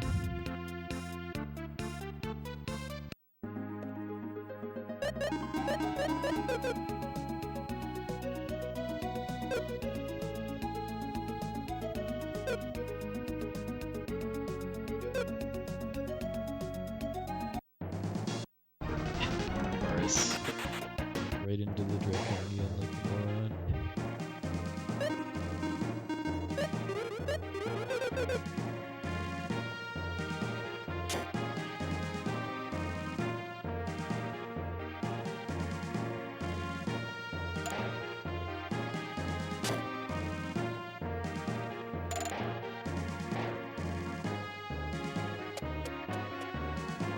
Oh, I appreciate that a lot, Kath. Sorry to hear about your pet.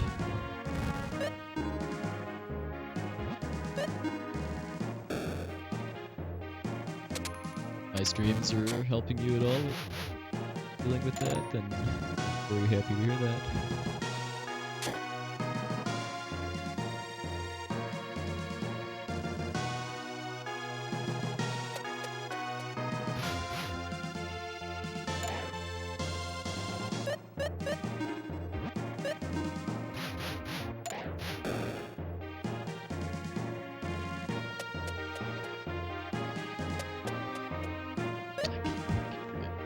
I did technically need the hook in order to stun that samurai there, but I really don't need to switch off bombs after that.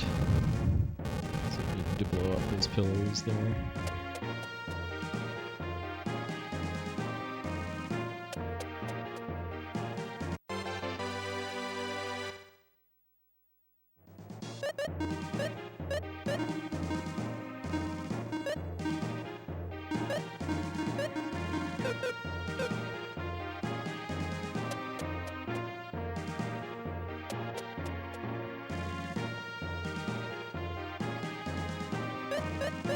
Yeah, that is I do consider that a pretty legitimate question.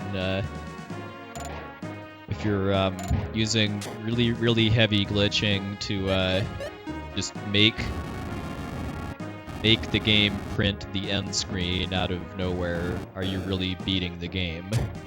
It's kind of an interesting philosophical question. I mean, you're getting the game to print the end, but are you really beating the game, though?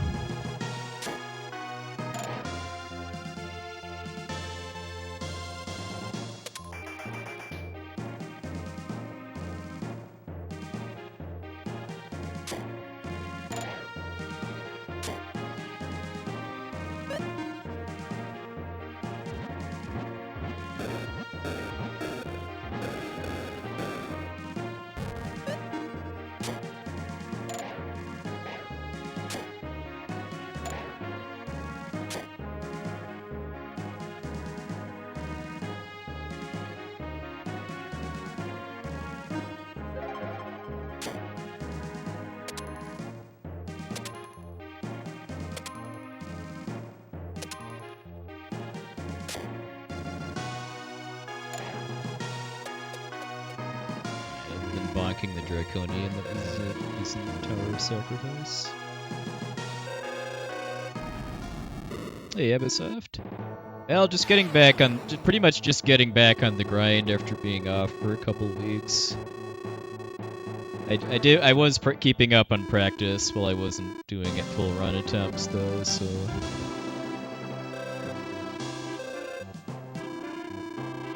Really a D-rust or anything.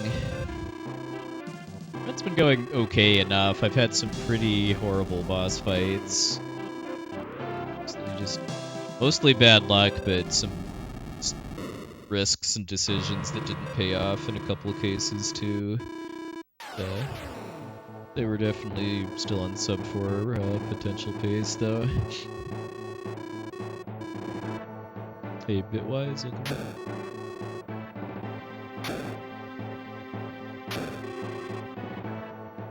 Yeah, I mean, when we say bad luck, I mean, we're basically just talking about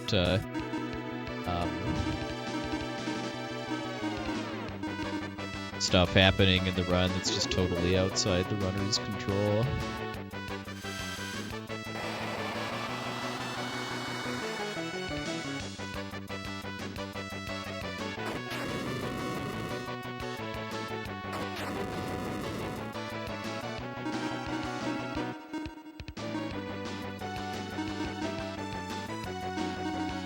Now it does get a little nuanced sometimes, because I mean,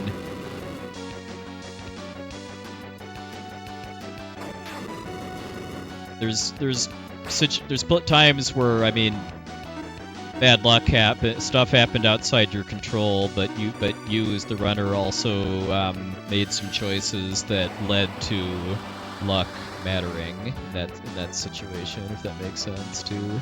Opting for a riskier strategy over a consistent one.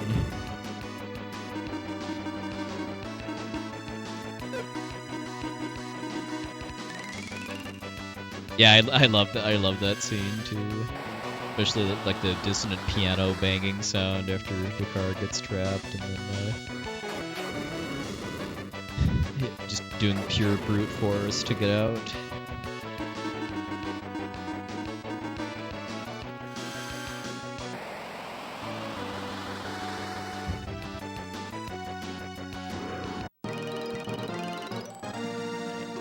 Probably just lost a bit there because of Hydra summoning a follower, which assumed 2 attacks.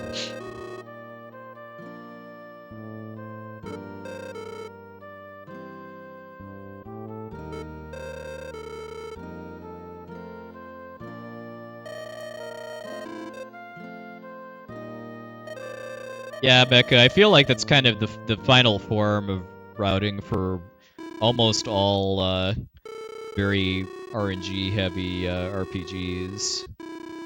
Kind of trading consistency for opportunities to cash in on getting lucky.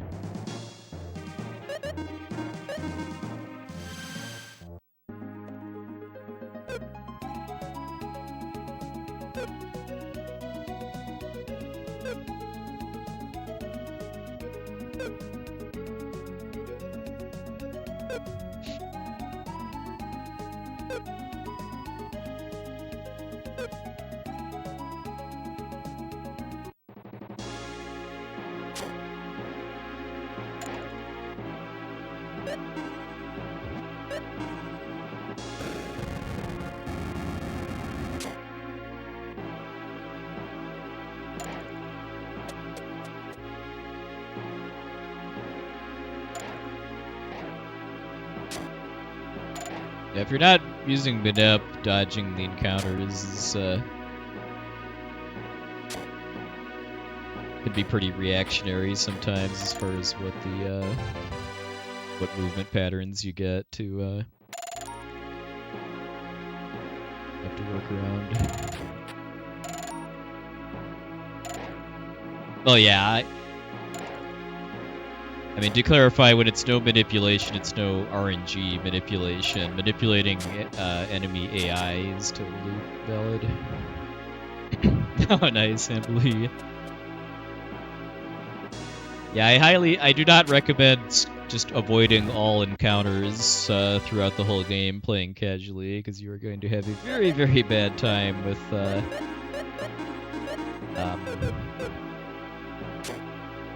most of the bosses and other forced fights.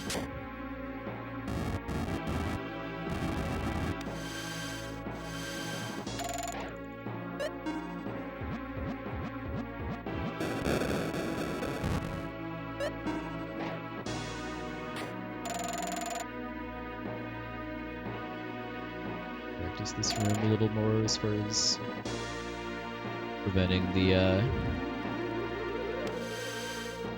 ghosty from ever actually moving.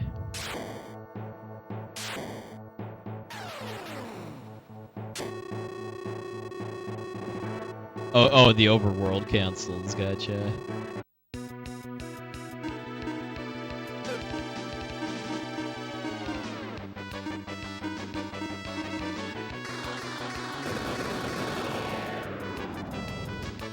Now we get to see the fully operational power of Dakar.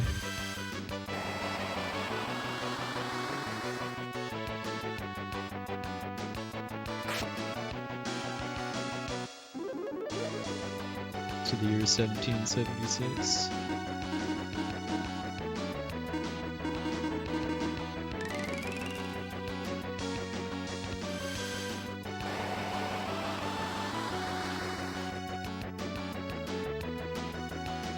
Yeah, I mean, I do the bomb chain ideally to save a step as far as breaking both walls. And to save well, yeah, well, to save a lot of steps, because then the chain sets off the second bomb immediately. Gold.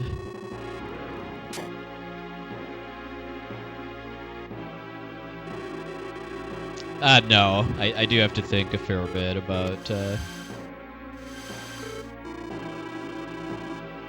almost everything that's happening in this run except for text mashing like this. And even then, that's not really full autopilot, because the way text mashing works in this game is that you alternate between holding the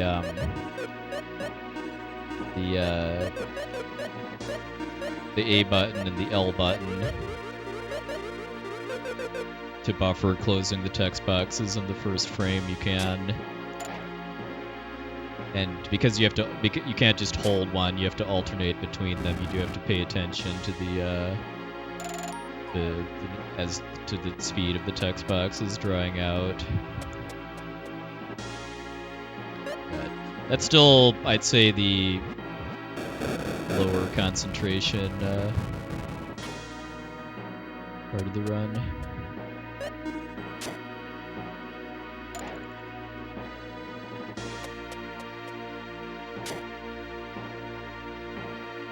I feel like this is the first time, pretty much since maybe Catfish, that I've actually been ahead of my PB too, which is pretty meaningful goal too.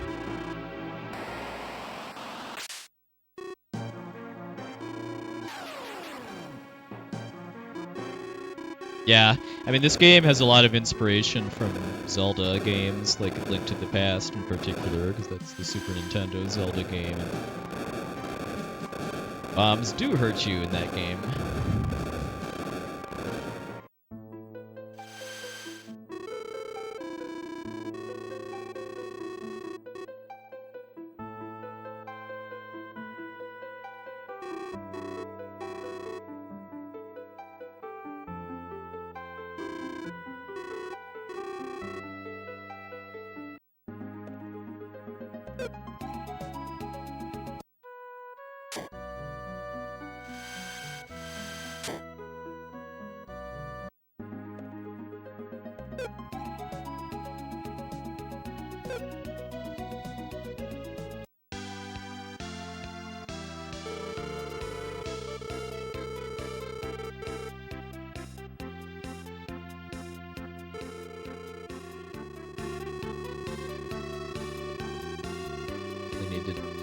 Check my audio cables after this run. I just heard the right channel dip out for like a second or so in my headphones.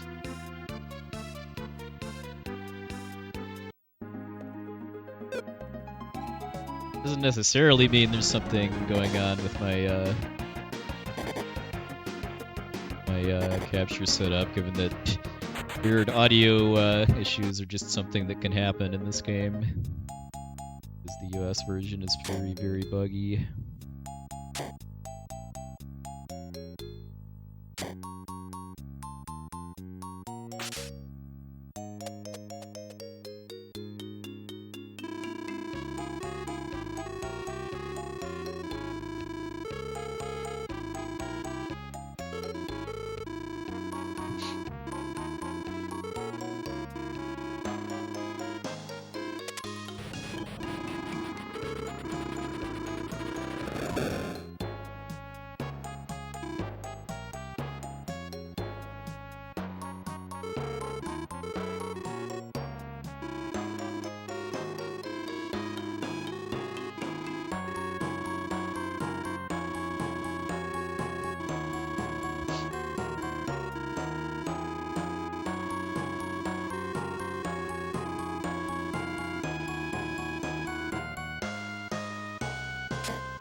Yeah, I mean, that was a really good dungeon overall. No real issues with encounter skips.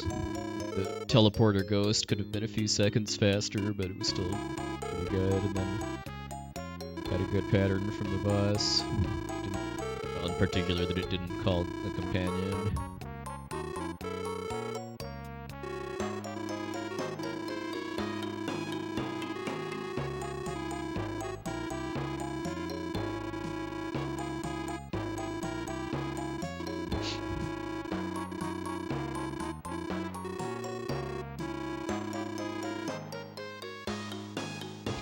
Definitely on sub 4 pace, past the halfway point, which is nice.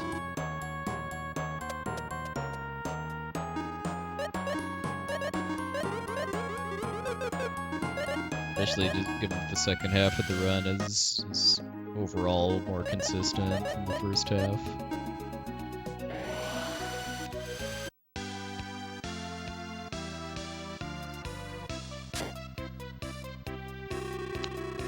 For the number that's right next to the split name on my timer, that is for the whole run. So I killed Idura 3 4.8 seconds faster than I did in my personal best. The number in the lower right corner is the time difference for just that segment of the run.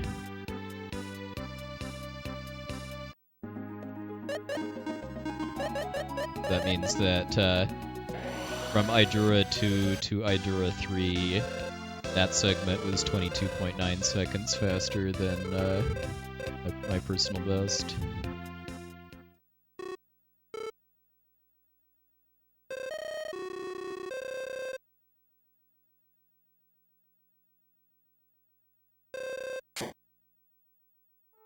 And then the small white numbers in kind of the center lower left are PB means the segment time from my personal best, and then best is the fastest I've ever done it. And because the numbers are the same, that means I'm up against a gold rogue flower split. My PB has the fastest rogue flower segment I've ever done.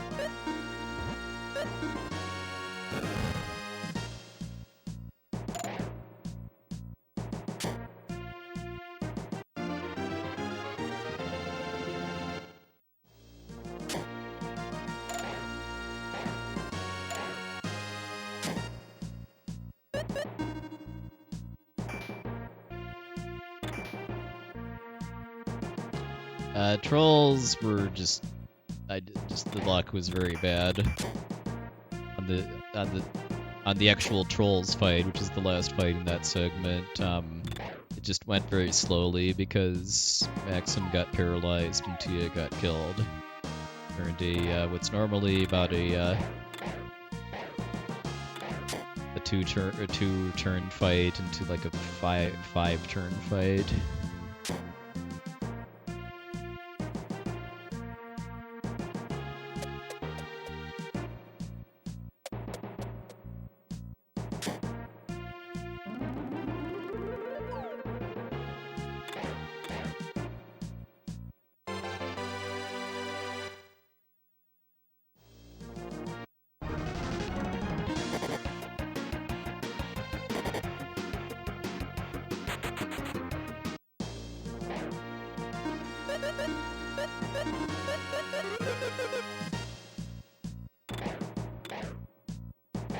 Okay, I got out with only one fight, and I didn't have to reset the room, too.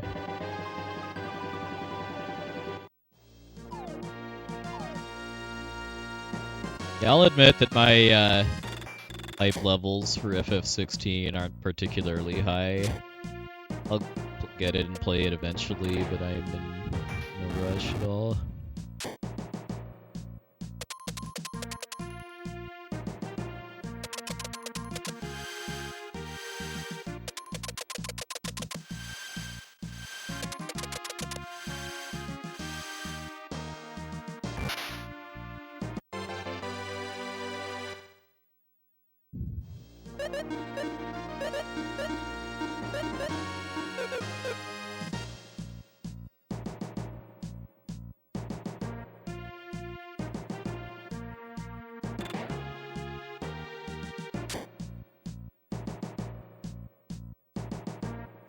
I am very much hyped for FF7 Rebirth, though, whenever that comes out.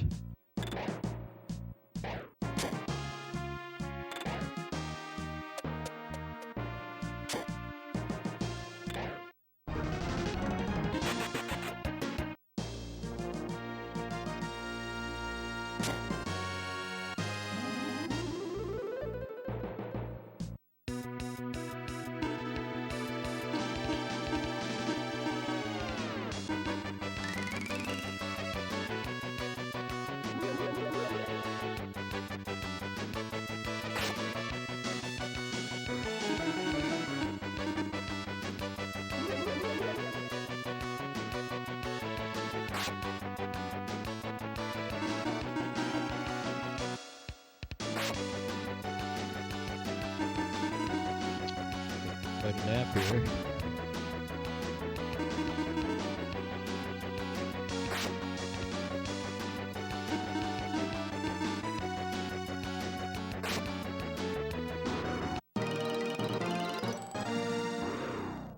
Right.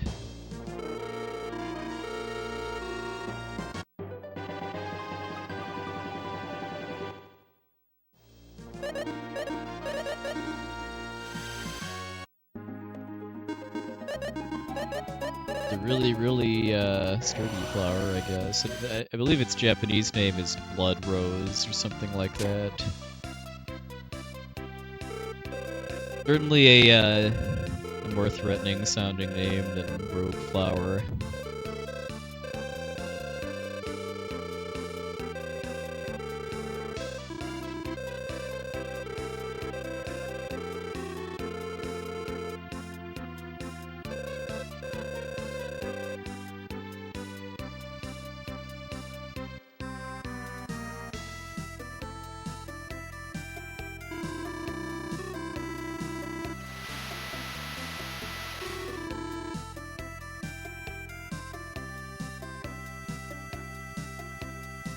Of course, maybe it's all just based on a mistranslation or something, where they tried to translate blood as rouge, the French word for red, and they did rogue instead. Yeah, Mecha. That's a big throwback to Lufia 1, because the character Lufia's favorite flower is the Perfea. One change they made in the DS remake that I think is really cool is that they actually, in that cutscene, they made it so that it's actually Iris that names the flower Perfea instead of Salon, I think it was there. Given who Iris is and who Lufia is, that's some pretty neat lore.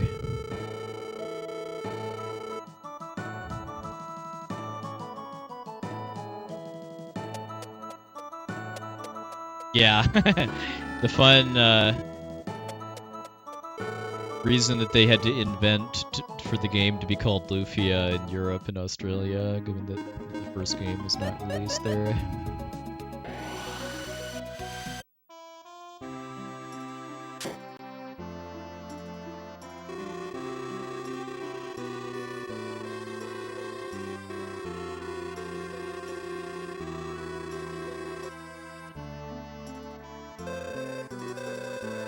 People that don't know what we're talking about in the PAL version of this game, which is just called Lufia because it was the first and only Lufia game that was released in PAL regions. Because Lufia is a character from a game that wasn't released in PAL regions, they renamed the dual blade to the Lufia blade.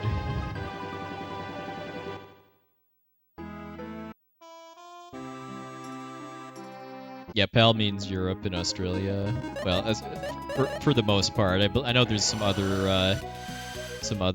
countries that use the PAL video format, but when we're talking retro video games, that generally just means Europe and Australia.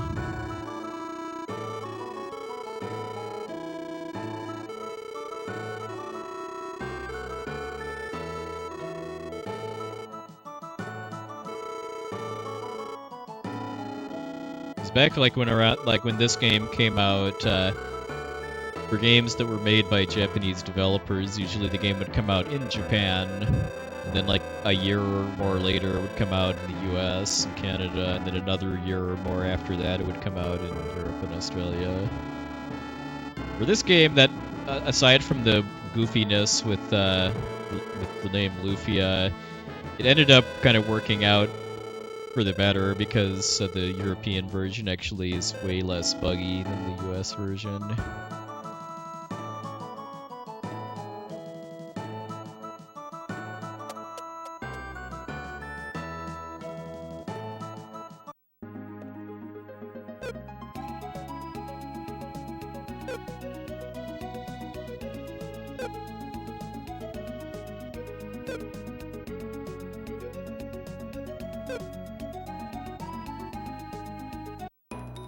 For what I believe is the longest dungeon in the whole run.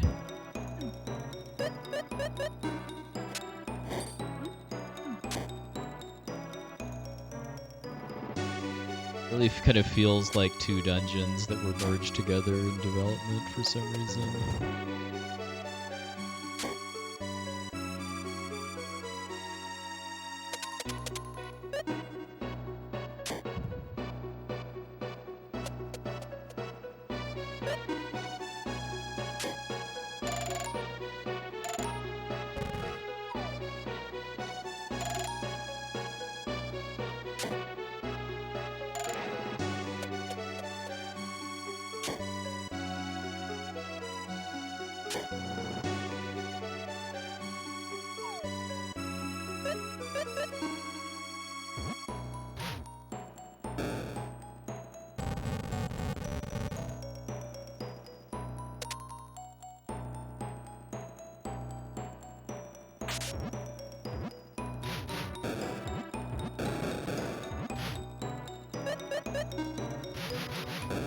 Alright, pretty good luck with Siren there.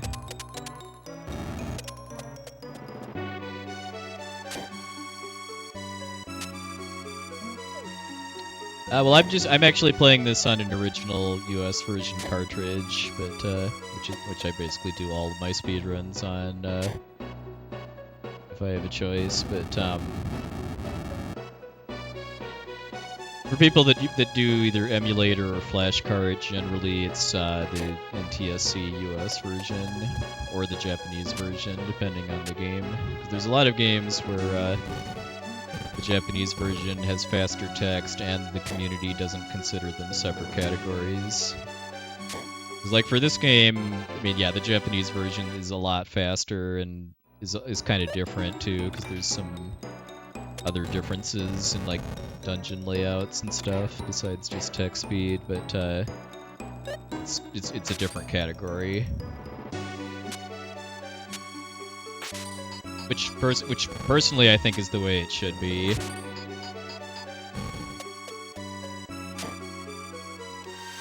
If for no other reason than just for accessibility purposes, to not push people into trying to run a text-heavy game in a language they can't speak.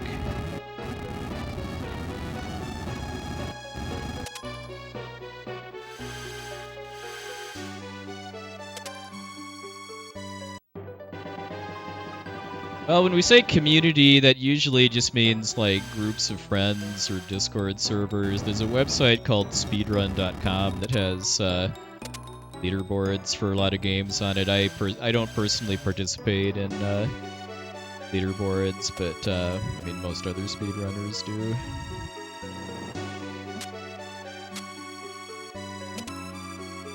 For me at least, when I say community, it just means other people I know that run the game or know stuff about it.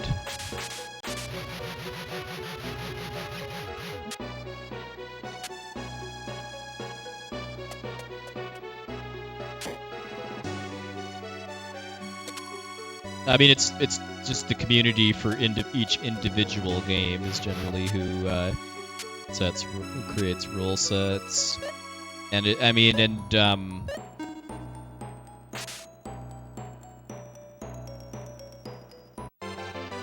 you don't need a community or community rules to do speedruns. I mean, that's something I've done plenty of throughout my quote-unquote career of speedrunning, is just making my own,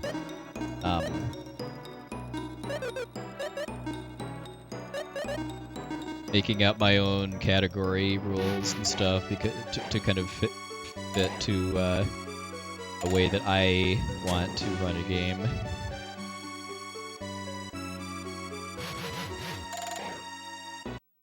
Yeah, I honestly don't even know what the Figuru is supposed to be translated as. What type of tool it's named after.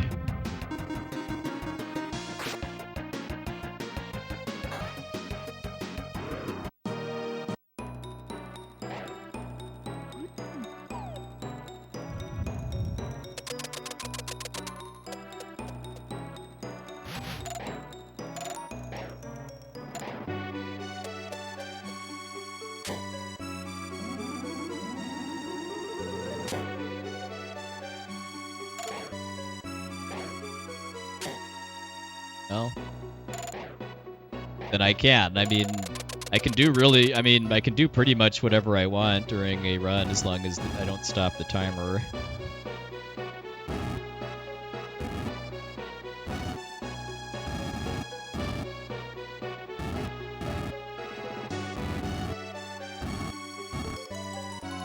I mean, I do prepare for doing like multi-hour runs like this by not drinking like a bunch of soda or something like that lead up to it, so I likely won't need to restroom or something, but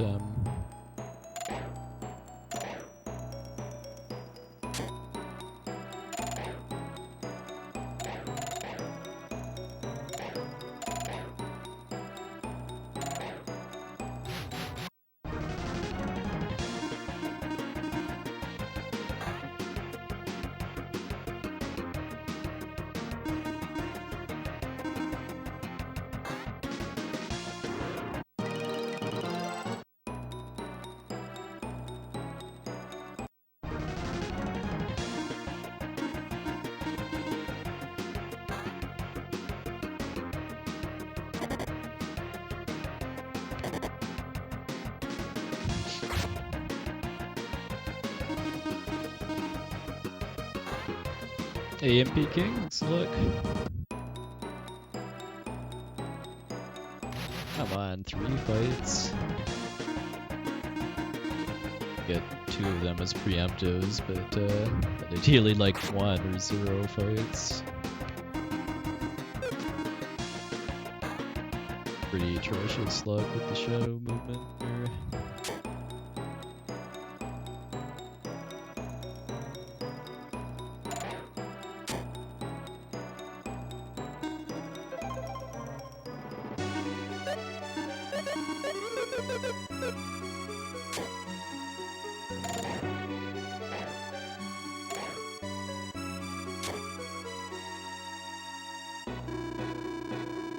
Time here. I know my PB.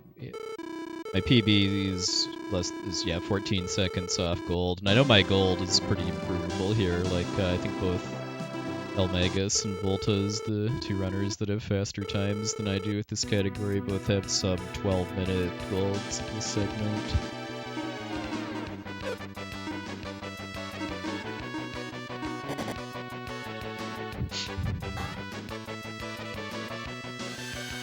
Paralyzed all of them at least. Won't be too bad of a loss. Yeah, this would have been a pretty easy gold if I'd have just gotten better Shadow Bridge.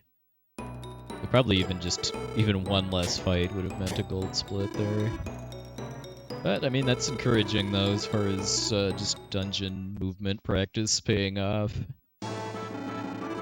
I did also get very lucky with the room where I had to throw 3 bombs at the wall, just because the siren enemy can really slow that down if she camps out in front of the wall. Have to keep switching tools.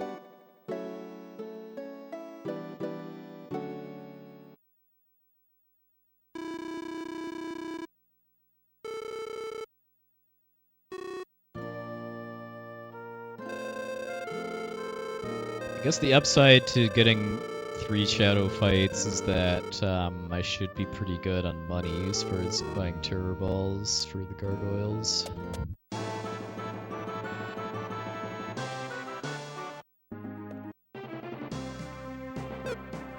Fig music box, okay. Or no.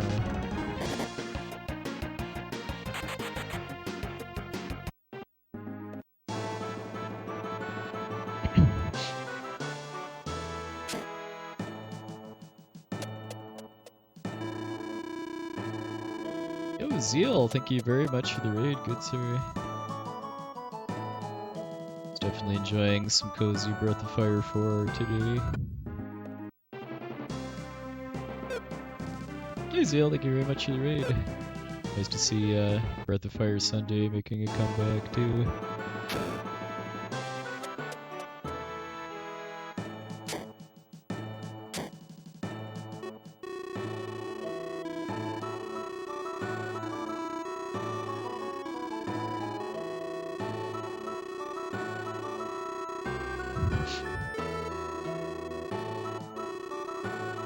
Yes, welcome in everybody. Doing a no major glitches, no manipulation run of Lufia II.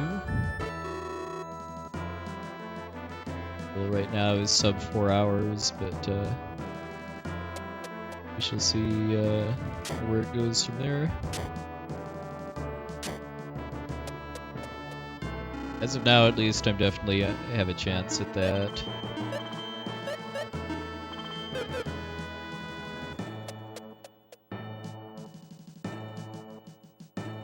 Especially given that I'm now past most of the really meaningful RNG in the run.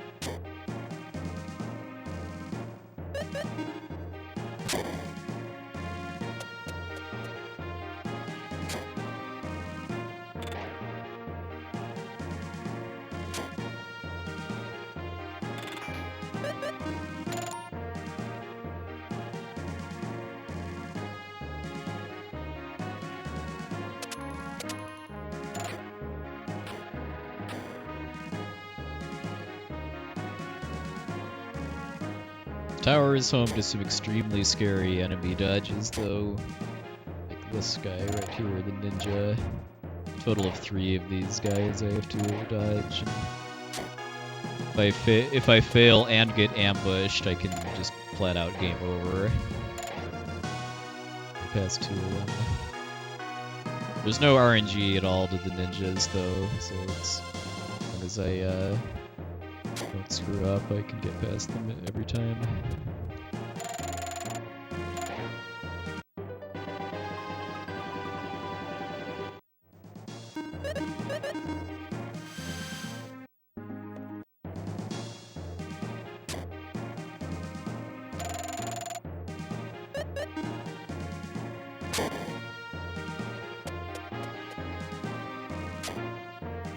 But after how long Dankirk North Cave is, this is...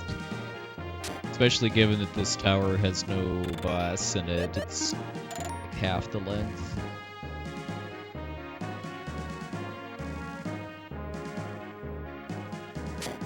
I should say no boss and no required fights, and a pretty fun minor glitch I'll be doing here. Whee!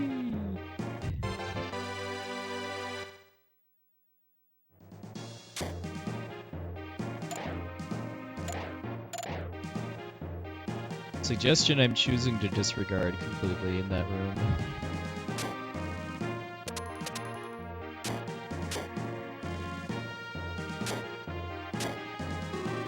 It's like that, we're at the end. Yeah, saying we is a critical component of setting up the airwalk.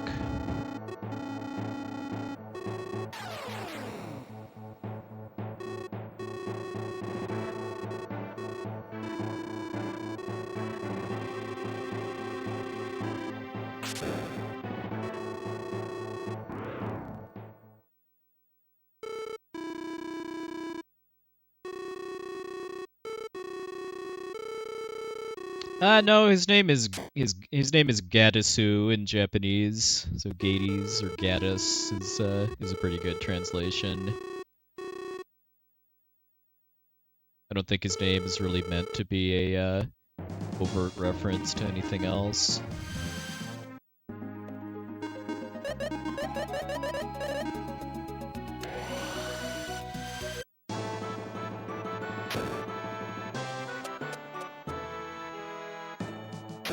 Because yeah, if you're going purely by Japanese, I mean Gaddis would be a more accurate pronunciation, just because of Hades existing in English.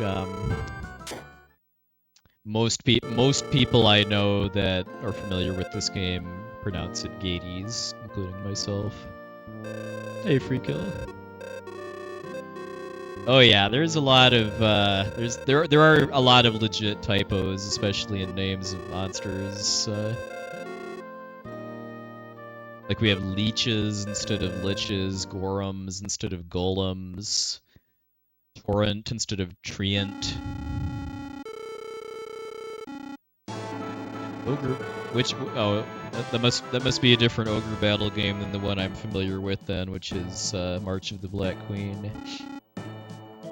Oh yeah, Wyvern instead of Wyvern. Yeah. That's not. Although Final Fantasy V's PlayStation 1 version still one-ups that by having Y space burn for Wyverns.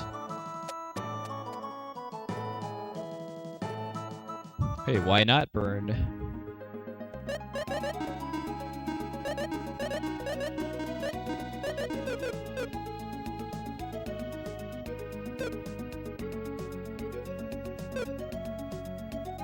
Garrus. Okay, yeah, I remember Garrus, yeah.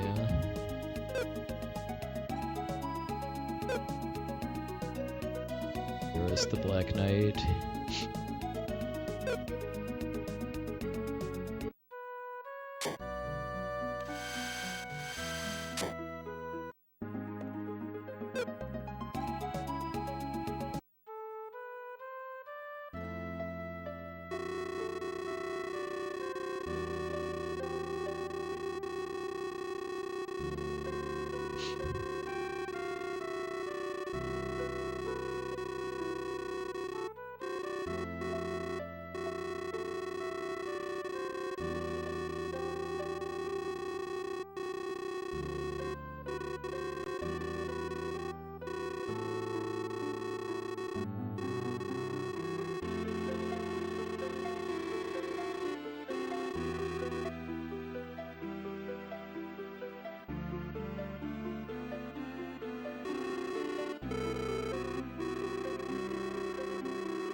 This music is pretty underrated, by the way, too, the parting theme.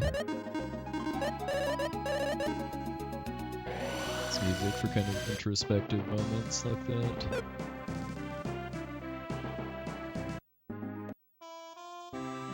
Hey, apostrophe 3Y Kingdom could be a competitor to 3M Kingdom. Maker of fine floppy disks and other similar hardware.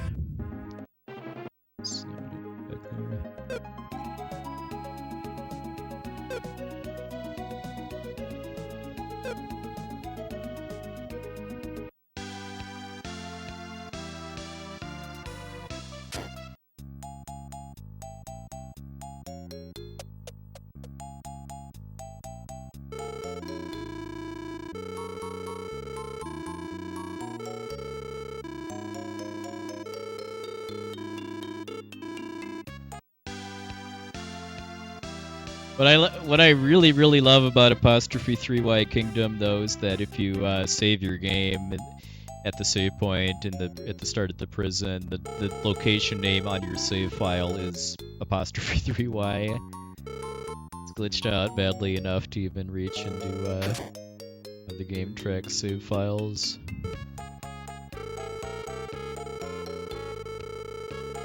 I think it was Ambly that had the almost certainly correct theory that the people in charge of QA testing the US version of this game never just got sidetracked by the ancient cave and never actually beat the main story, which is how you explain the dual blade shrine glitch and apostrophe 3Y kingdom.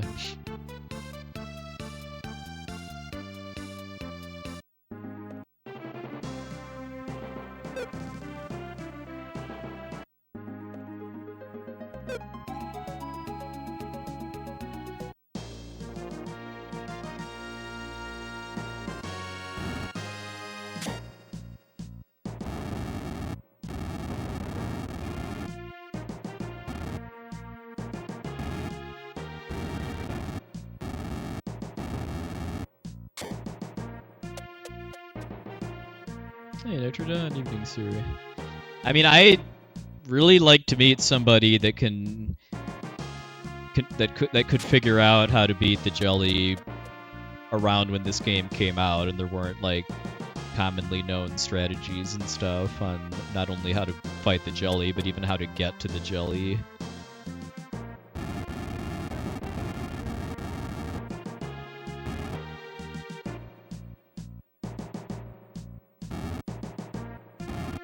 I tried numerous times when I borrowed a copy of this game from a high school friend, but I just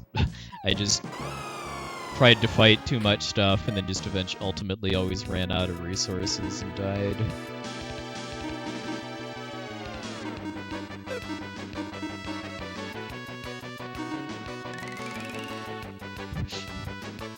It's not good. That's even worse. Okay, this is now scary.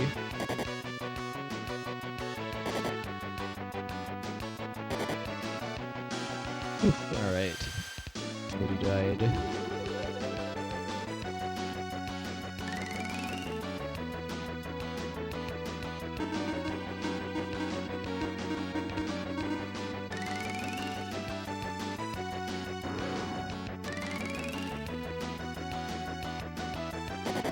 Yeah, exactly. Like, the Dakar blade is the #1 thing you want for trying to kill the jelly, because that basically just is the highest damage attack you can do in one turn against a high HP enemy.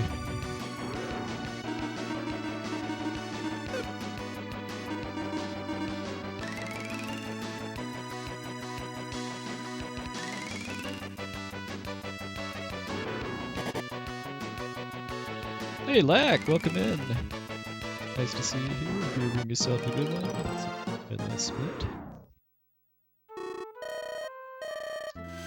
Hope you and the family are doing well.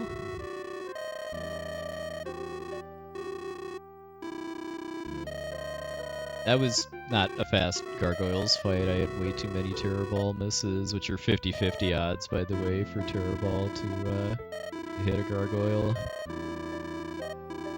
Especially the fact that I missed with both of the ones that went off before they attacked is pretty bad too, because then when all 4 of them get to attack, it's decently likely that they're going to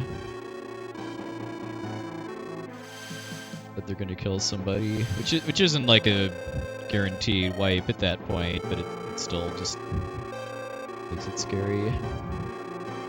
Well, I definitely recommend giving this game a shot at some point. I feel like this game really deserves to be kind of in the same regard as like Chrono Trigger and Final Fantasy VI, as far as just being kind of the best turn-based SNES RPGs out there.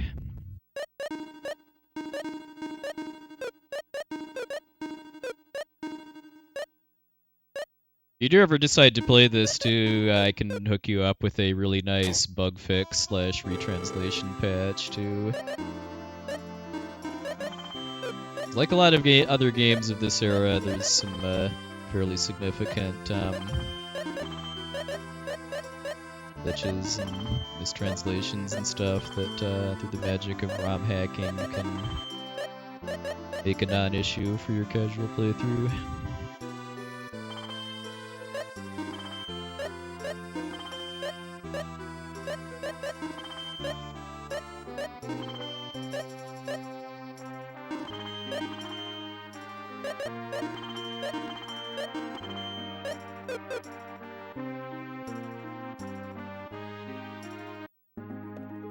I'm glad to hear, Humpties. Glad to hear you enjoyed it too.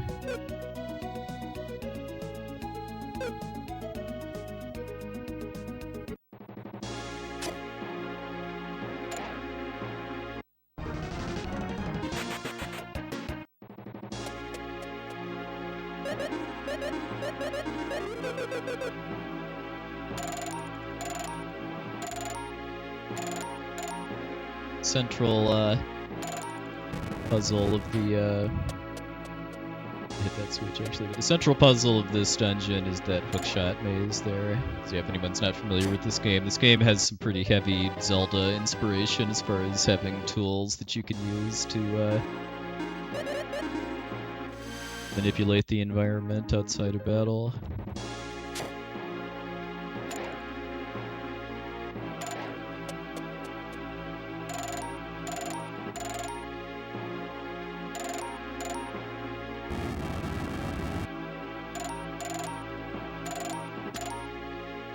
It also has a Pokemon system before Pokemon first came out that unfortunately I don't touch at all in the speedrun.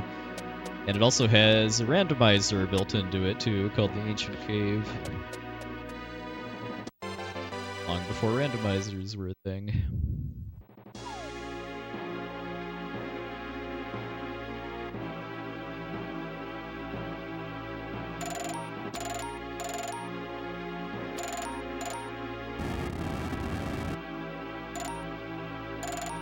AGK, yeah.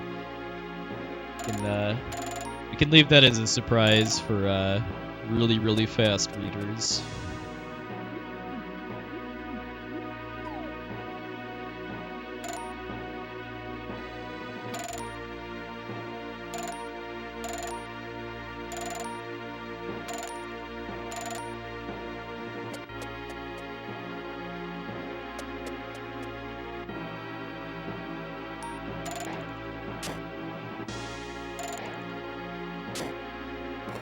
Call this the Super Castlevania 4 hallway with the torches.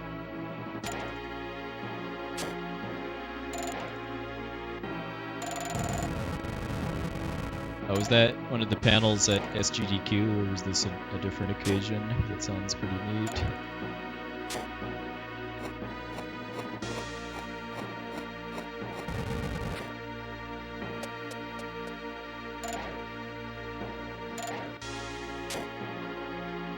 Ah, gotcha.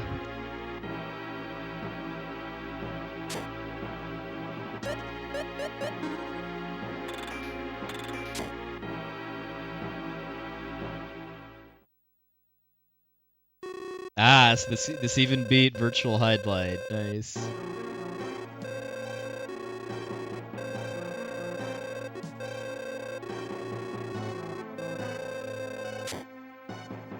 Another trailblazing game that has its own randomizer built in.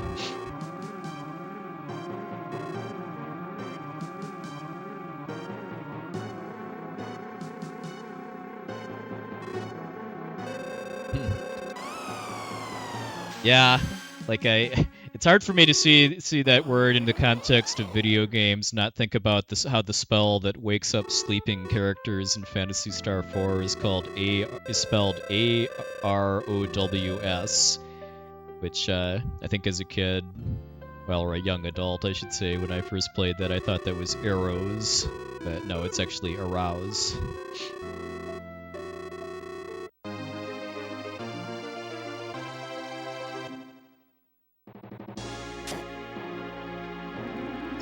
Level ups effectively here.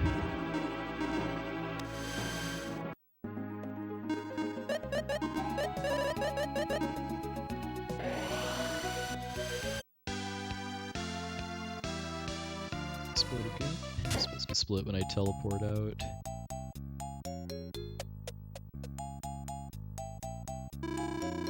Pretty easy time forgetting to hit the splits when there's no boss kill. It's just leaving a dungeon.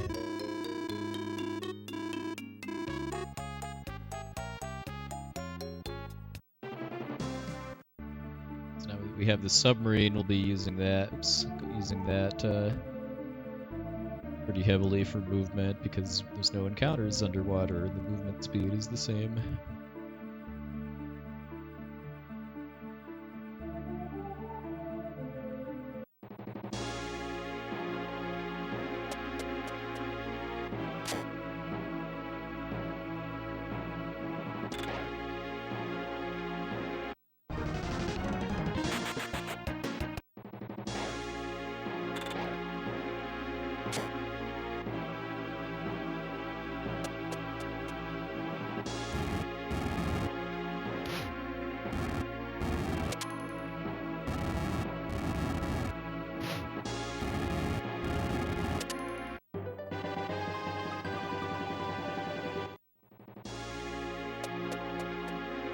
maybe that puzzle room is being pretty emblematic of how difficulty scaling for the puzzles is pretty inconsistent.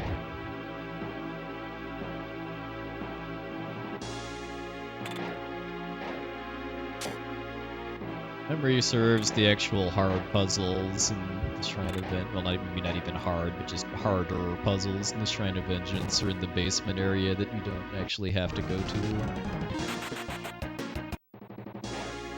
Well, that's a sign that things are getting serious. We're getting further into the story, that the monsters are getting bigger.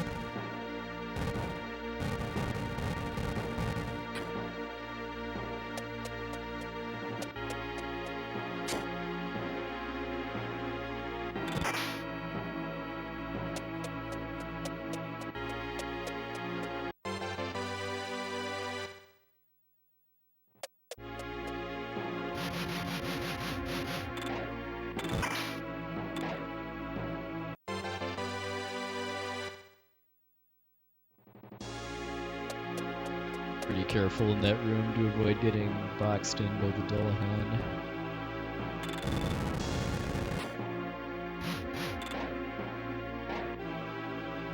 Now we get amazing puzzle where we de-wrinkle the carpet.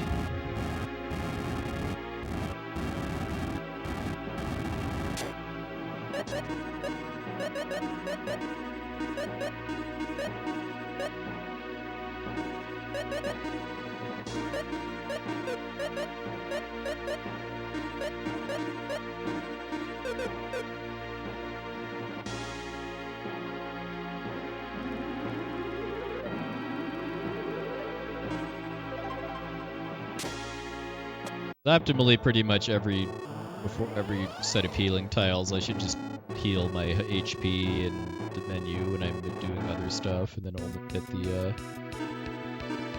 MP recovery tile.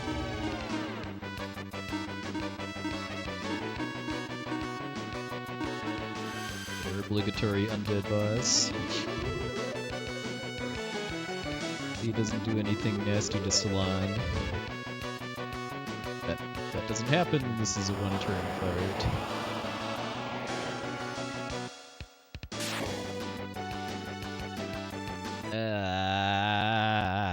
I mean, if two people die to that, which can proc instant death, then I'm really just gonna be faster to if I saved at least, it'll be faster to just reload than to try to pick up from that.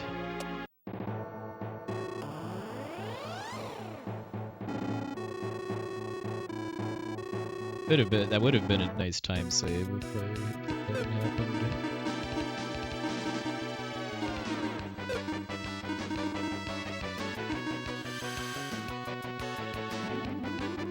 There's literally two things he can do to troll me. That's one of them. The other one is to cast Thunder and then kill someone, which isn't even guaranteed to. He has to get a high damage roll too.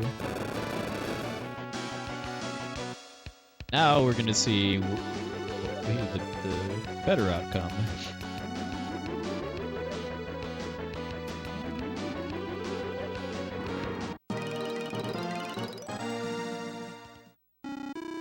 First try.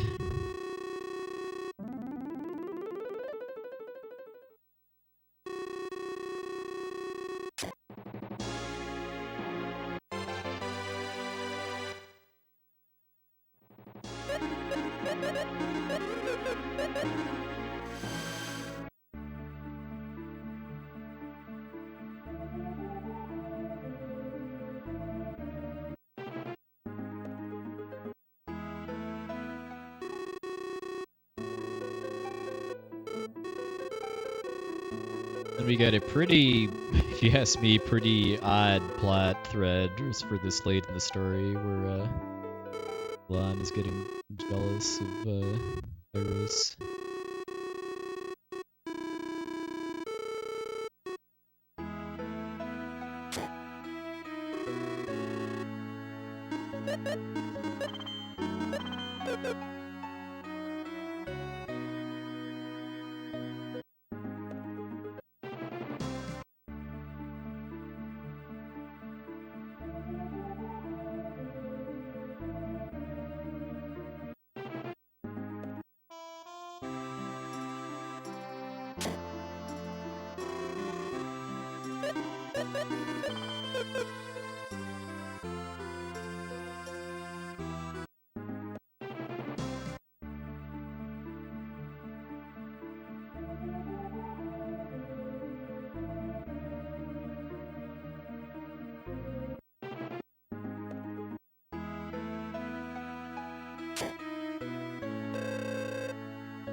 Tagging some towns we'll eventually need to go to for story reasons, and then also buying stuff at the shops.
Yeah.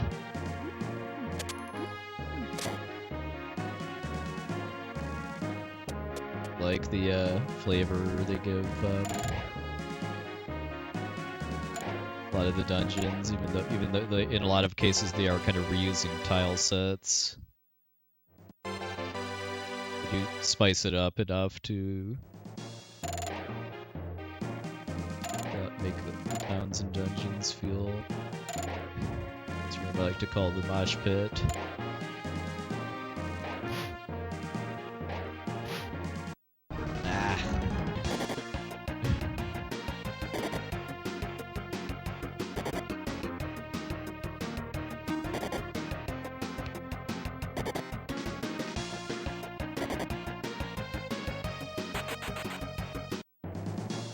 Yes, in the main game, the chests have the same contents.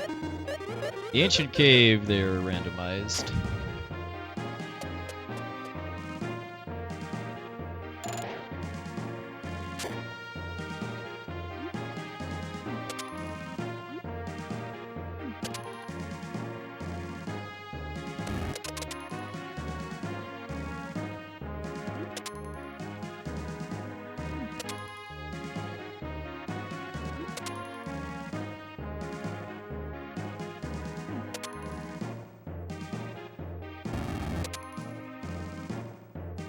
Practice on the mosh pit, just for dealing with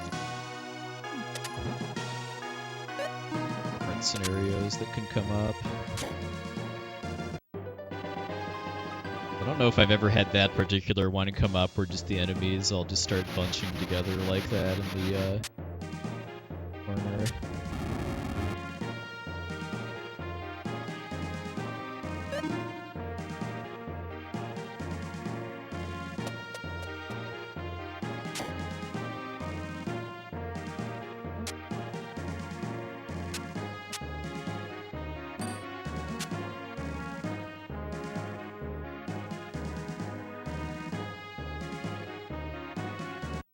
Nope.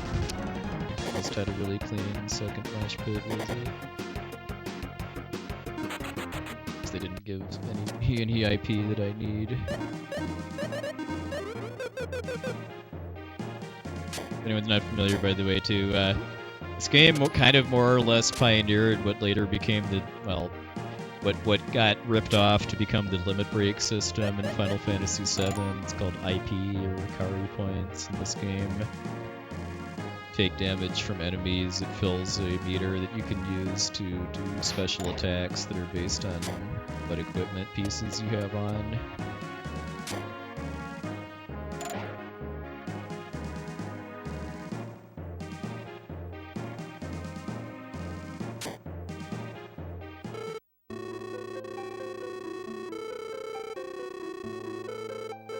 Definitely not going to save time here just because of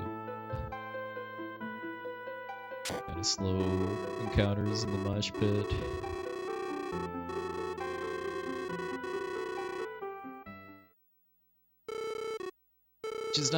Which is not really good as far as staying on sub 4 pace.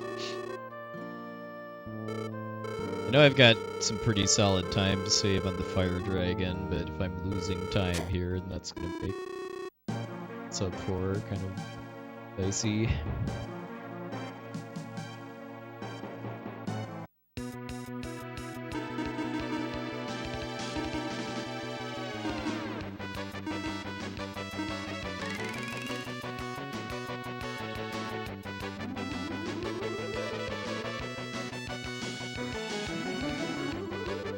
This is one of the easiest battles in the whole game if you prepare for it, right?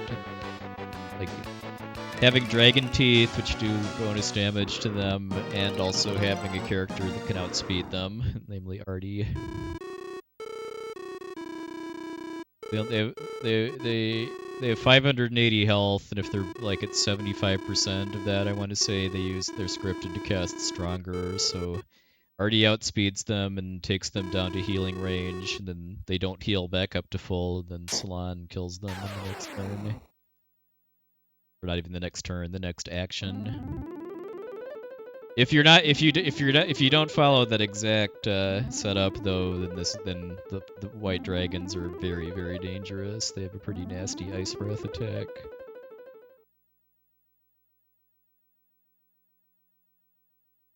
Hey Arrow, welcome in.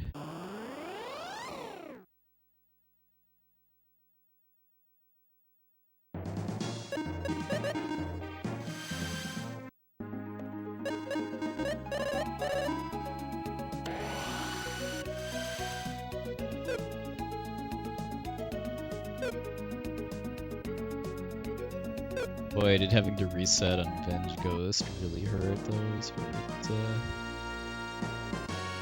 easily win.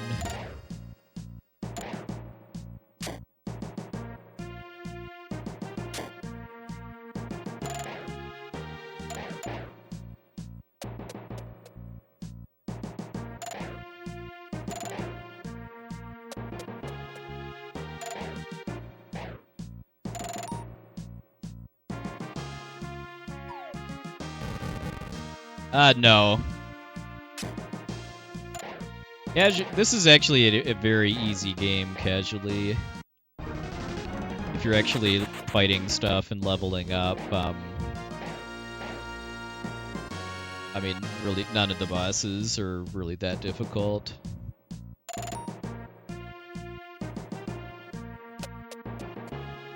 Just as far as the main story goes, if you actually want this game to be hard, then that's where you play the Ancient Cave, which is the game's built-in randomizer.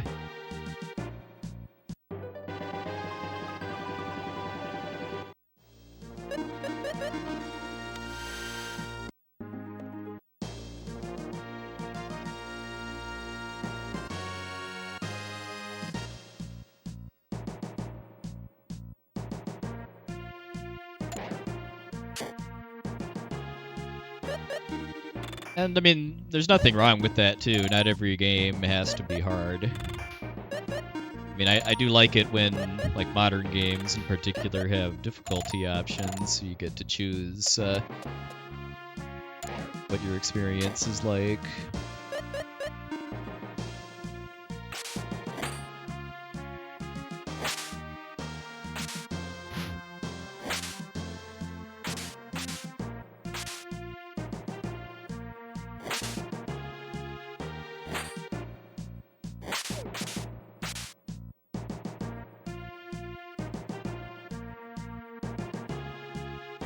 Yeah, exactly. I mean, that's something I do like that's kind of changed in modern games too. That they're not is that what used to be called easy mode is now being called story mode, at least in Square Enix RPGs, where it's kind of describing what the target audience is, as far as people that are playing the game more for the story and the cutscenes and the atmosphere than for the battles.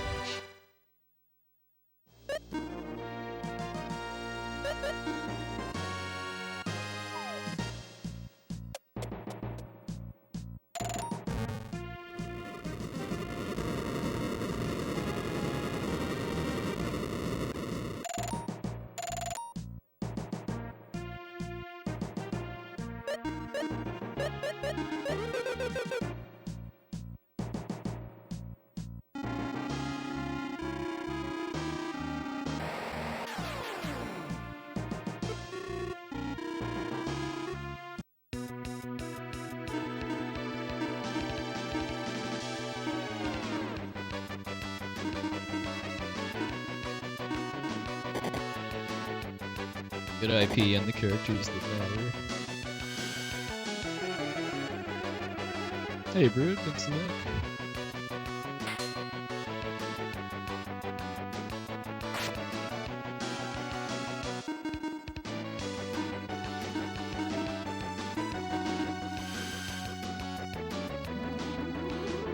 IPB uses an older strategy that doesn't use the Ice Valk spell with Salons. That's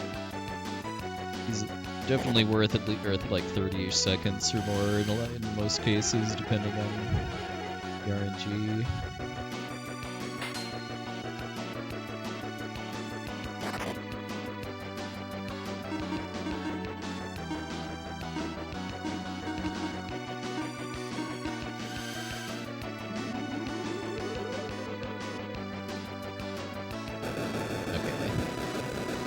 Wasn't too good the first two turns, but we want to see this stuff because then we get IP and we can do damage attacks on the dragon.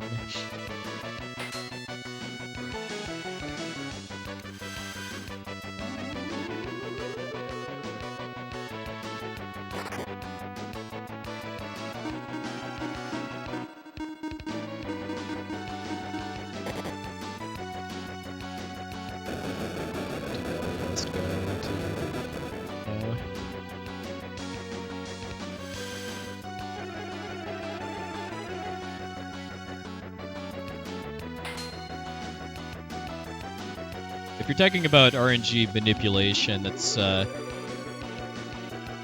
because the RNG is seeded by the contents of your save files. If you're not going in with either all of your save files erased or otherwise in a kind of a known state, it's not particularly easy to manipulate the game.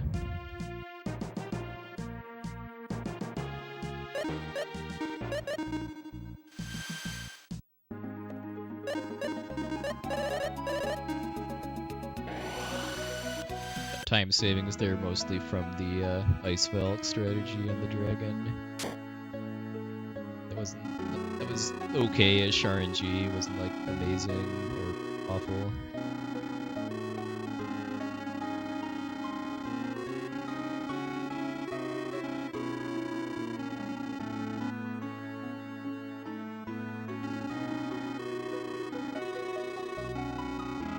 It is possible to manipulate the ancient cave, but it's not easy at all. You have to do a bunch of frame perfect stuff, which, I mean, admittedly can be buffered, which is how it's done in real time, but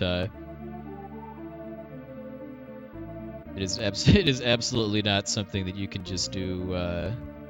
You can just pull off without a lot of preparation for it. Shopping on my way out. Yeah, GK. That's something I really love, especially in RPGs, where when you have an RPG where the casual difficulty is low enough that you can just choose not to engage with some of the game's mechanics to no real detriment. But if you're doing a speedrun or another kind of challenge playthrough, then that's different. Like a big example from my personal repertoire is Legend of Mana, which is a very, very easy game casually. It has so many kind of in-depth systems to it that you can just completely ignore in a casual run. And when you're doing a speed run, that all matters a lot more. Like the land make system, the weapon crafting system.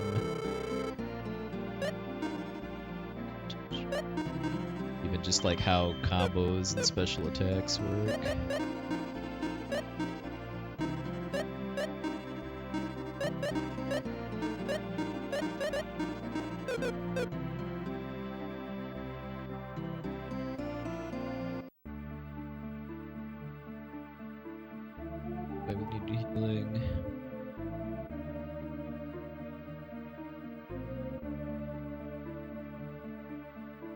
I'd say most Kingdom Hearts games are fairly easy casually, if you're not playing on the highest difficulty, at least.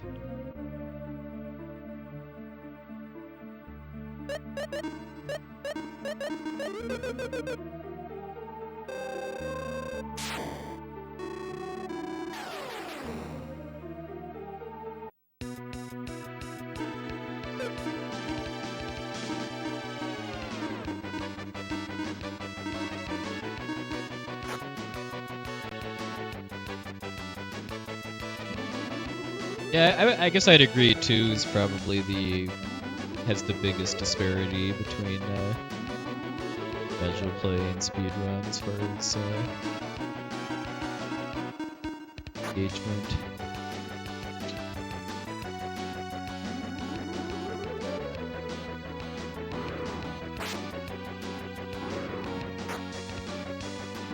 Nice, alright, good fight. That fight was awful in my PB too, which is why I saved almost 50 seconds.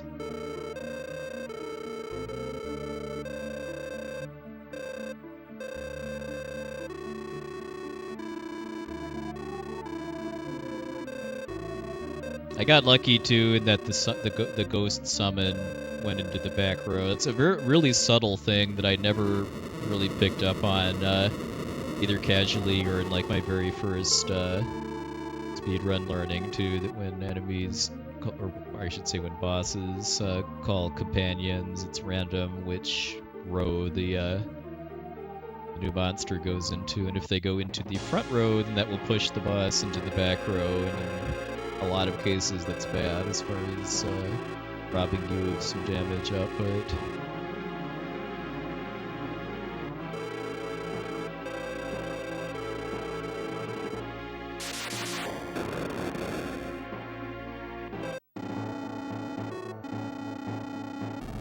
It's good to be back in the green, but I'm gonna need a pretty rockin' end game in order to get a sub 4 at this point. This isn't really far enough ahead to feel like a comfy sub 4 pace. Especially given that I'm up against very good Sinistral fights on Doom Island. Not really so much the sealed towers, but Doom Island is really good in my PB.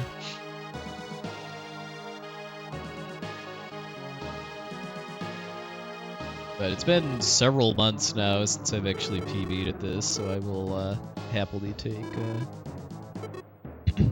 even like 401 or 4 flat or something. Just please no lower 402. Let's do better than that, please. Oh yeah, yeah. Oh yeah. This screen has some issues in the US version of Lufia II. as does the bottom floor of the ancient cave. A big part of why for casual play nowadays, if you're not playing this on an original cartridge, I recommend using a bug fix / retranslation patch called Lufia.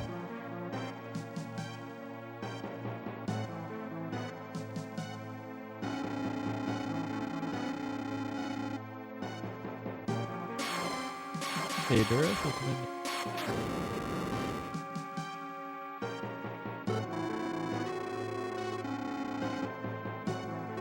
I don't think I took any damage in the ghost chip fight, so I should put the healing tile in Gratze.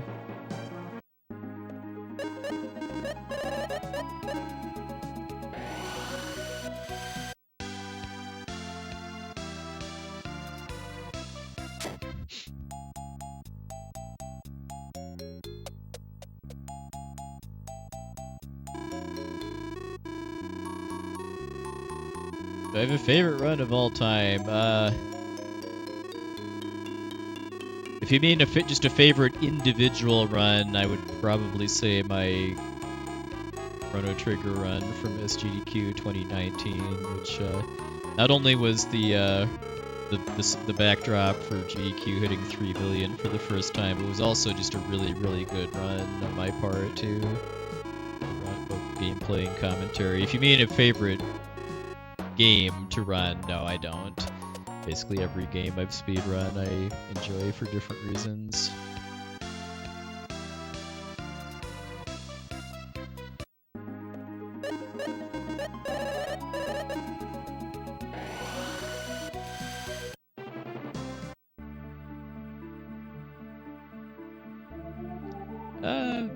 I wouldn't really say my favorite game to run. It's the game that I've been running the most and putting the most work into for the better part of a year now, but we'll definitely eventually move on to something else.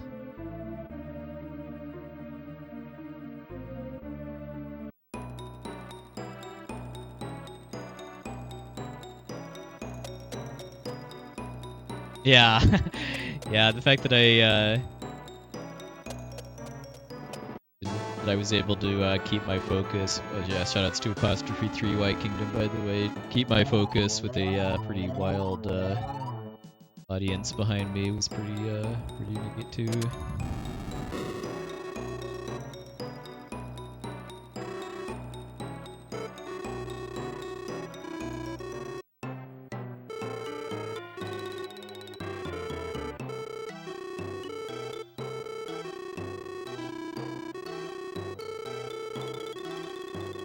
We have a fold-a-boat, I guess.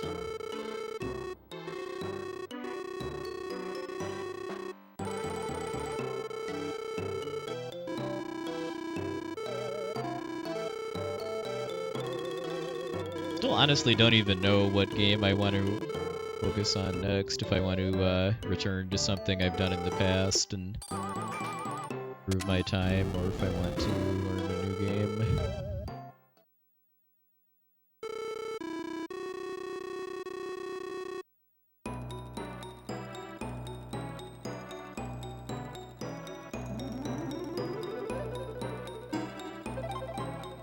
This, but there's some very, very deadly encounters in this place. Not these guys are jokes. Like there's gold gorms.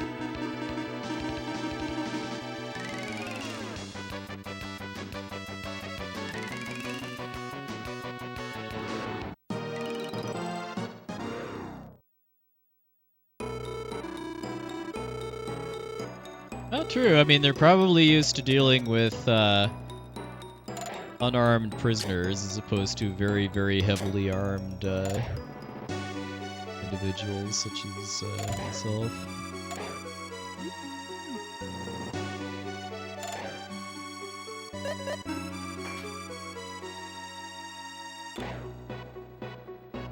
Nothing to see here, folks. Getting my key.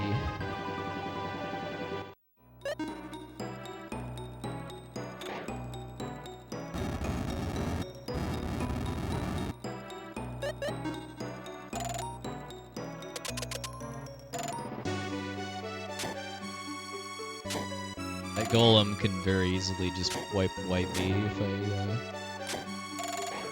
get the encounter.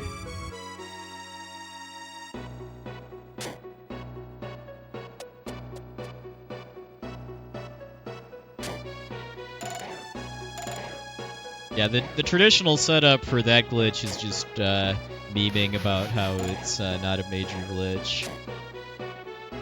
This category used to be called glitchless instead of no major glitches, and I think it was largely because of that skip that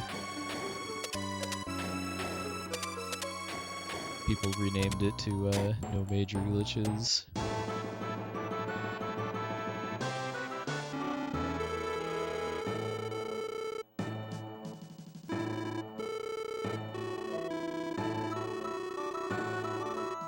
Yeah, I mean it's arbitrary, but there is consistency with two in that the two glitches that are banned in no major glitches, Lufia II, are wrong warps that let you skip significant portions of the game or do arbitrary code execution in one case, and then the glitches that are not banned pretty much all translate into like skipping one room or a portion of a room or something.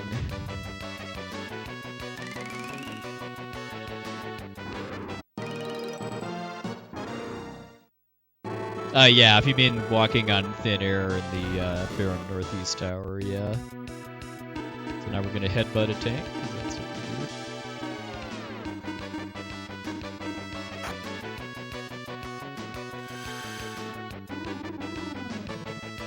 do. Yeah, FF6 is... I mean, I came up with the original rule set for glitchless FF6, largely based on what the Japanese community was doing, but it's just a... an interesting beast, just because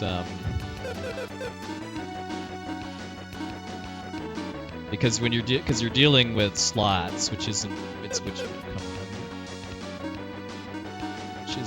really a glitch at all. It's just RNG manipulation. Yeah, if I had it to do over again, I would not have included running from Ifrit in the rule set. And if I ever run FF6 again, I will most likely stop doing that in my runs.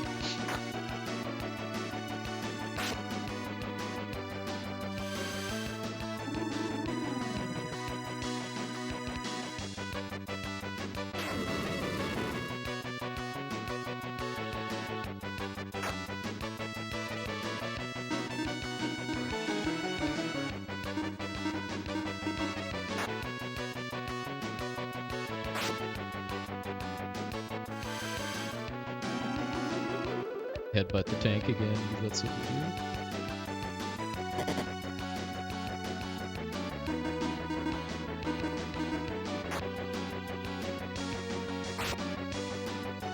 Shoutouts to the sprite work on this tank, by the way, too, between the nice eyes in the front and also the game that's piloting it.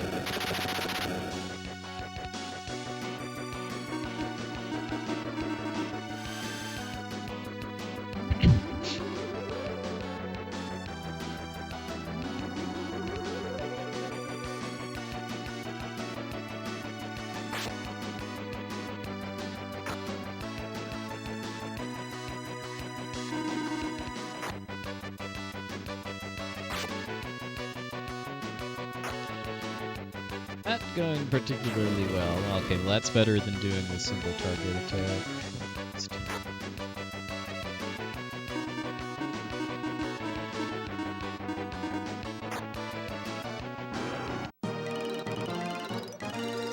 Oh no, it's all good. Something I had to deal with pretty much constantly when running the game. People teasing about the rule set. In both lighthearted means like you're doing, and then and also kind of snipey means too.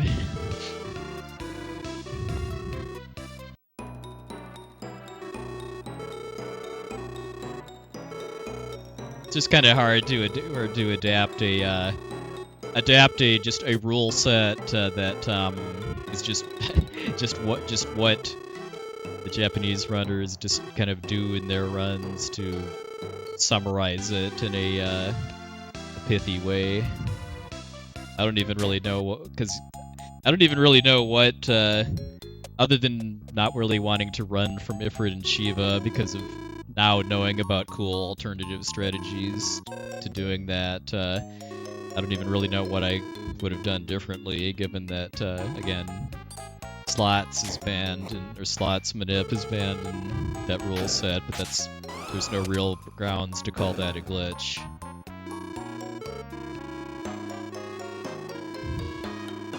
It's just a major RNG exploit.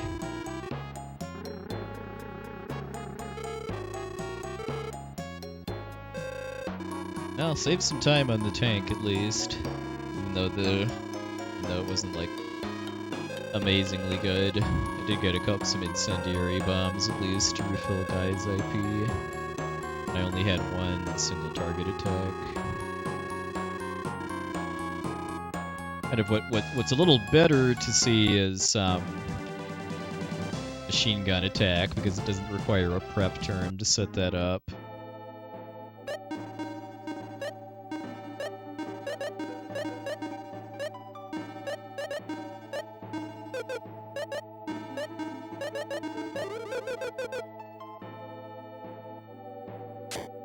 And it's not going to kill anybody and will give me IP.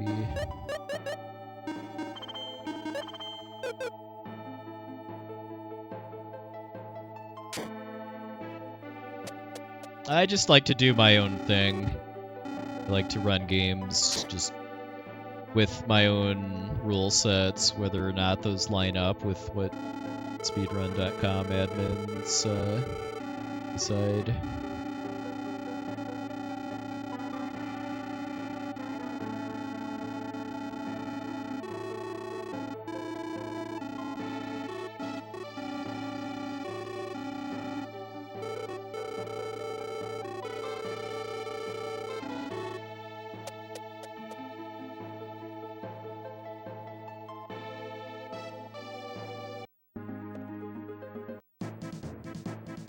Yeah, I mean,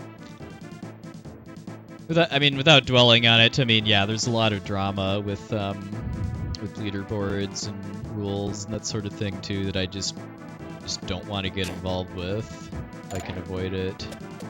Just not participating in that is my preferred means of staying out of drama.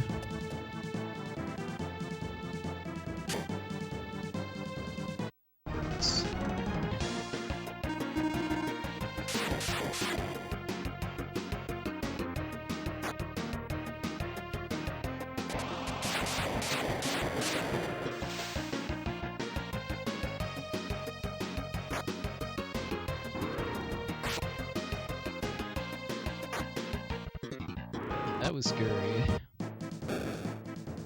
That was my bad though for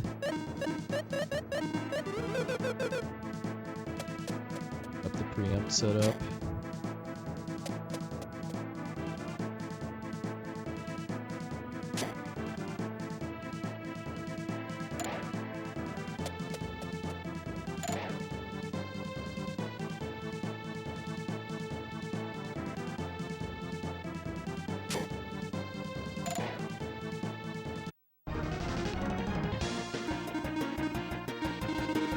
I only have one dragon, it's probably faster to just do this instead of switch rows and use teeth.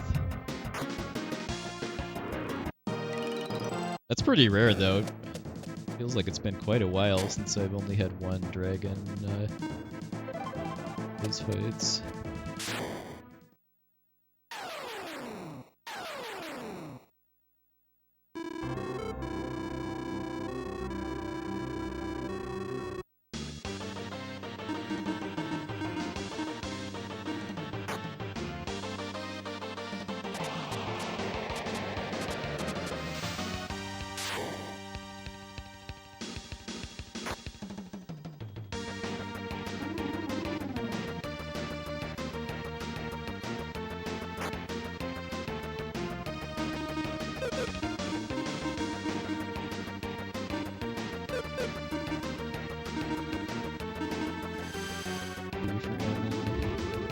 Probably have Salon is good.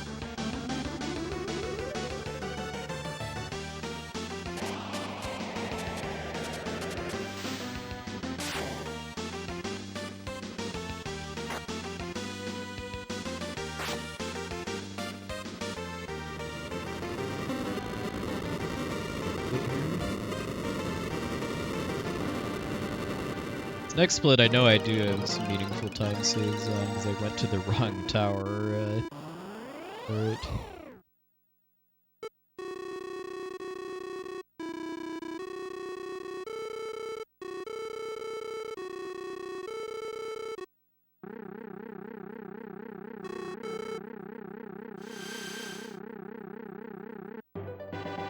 I feel like Strata Tower and the Ghost Ship were the two big main reasons my current PB didn't sub 4.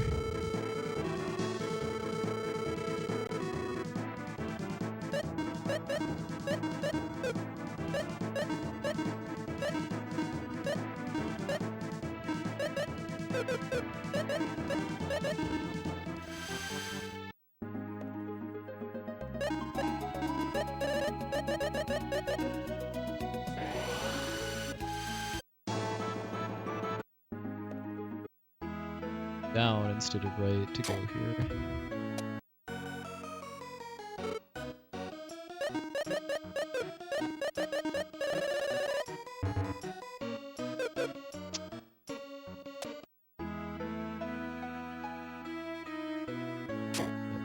Sell stuff in Narvik.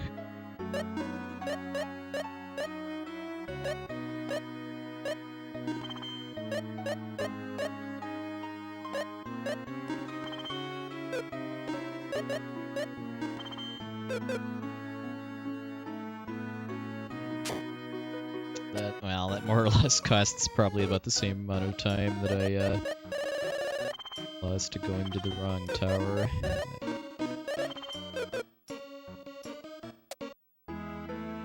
To sell stuff in Narvik to be able to afford that.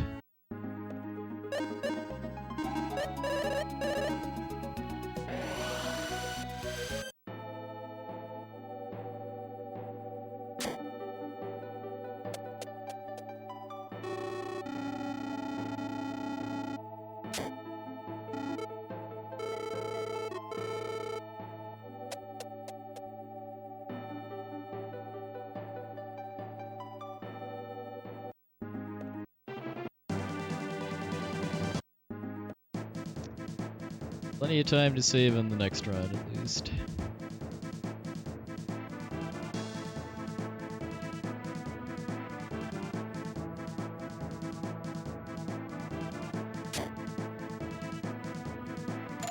No, I don't think sub 4 is on the table anymore, but getting APB definitely is.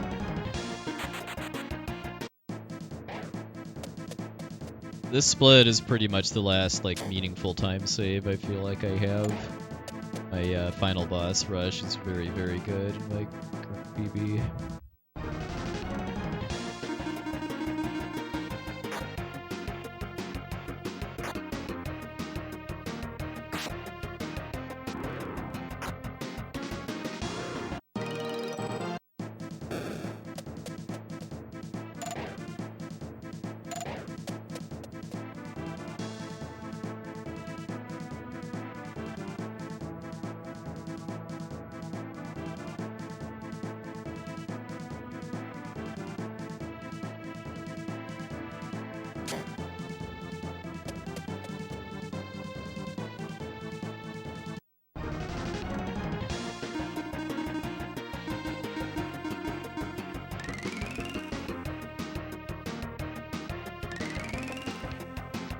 If this were a manipulated run, I'd be manipulating rare drops off of some of these encounters in the final towers. A couple of these monsters that have rare drops that are pretty good against the final bosses. The Old Sword and the Organ Rock in particular.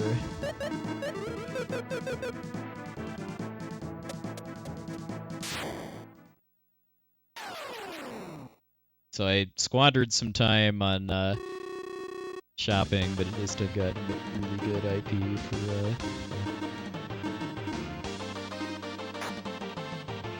oops, but I forgot to shriek guy food that doesn't burn me, especially given that I didn't save. Odds of it actually confusing guy don't really seem that high, but it's something that can get very, very bad if not dealt with.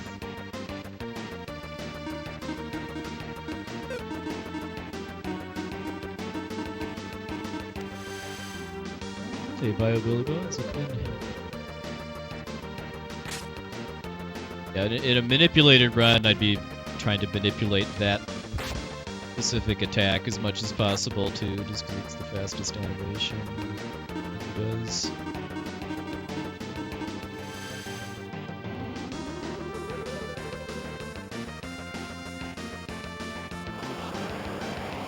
Like this, which is slower.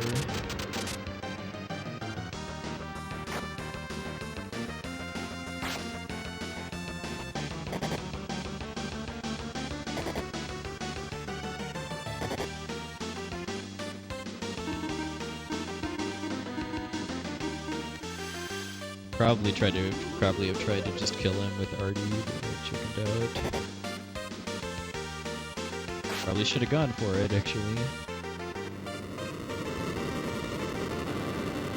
Oh yeah, I mean, this game is kind of like Chrono Trigger, where if you're manipulating it, you're manipulating everything.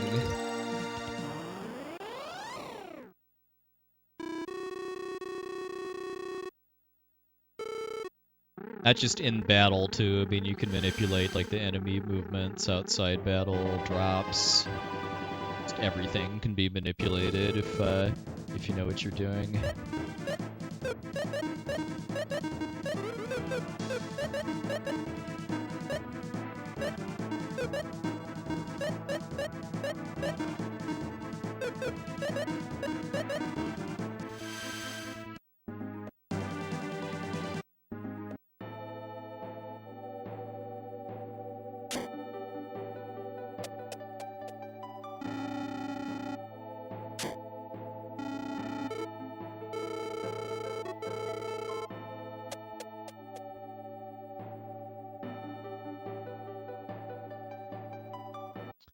Earlier in the run, the payoffs for doing manips, I feel like, is a little more significant, too.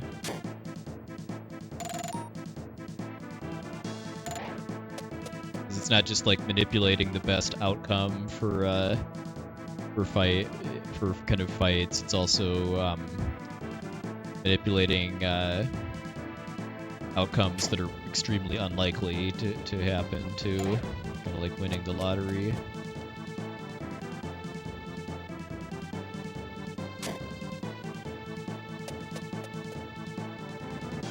Yeah, I mean the manipulation is kind of extensive enough that I would kind of question really what would even be the difference between a TAS and a fully manipulated RTA run, other than just how tight the inputs are.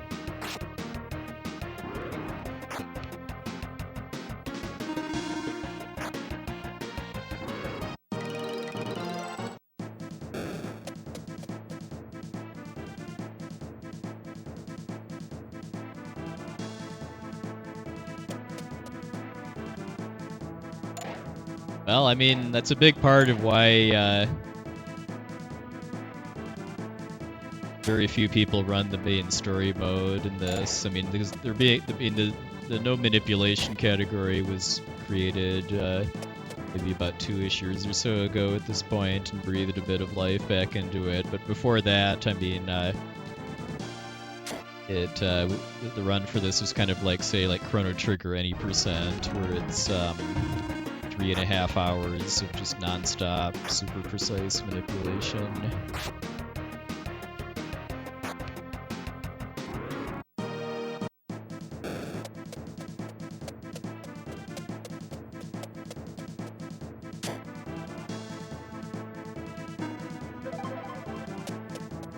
I hear you, though. The step route is what killed FF5 SNES for me. I mean, I was a pretty early runner of that.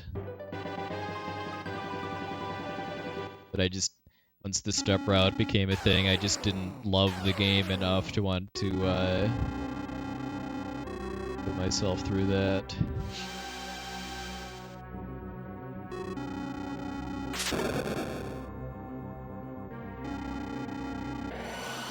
I mean, if I really, really like a game and really want to push it, I'm willing to do stuff like that, but I mean, for a game I don't have childhood nostalgia for because it didn't come out in my country until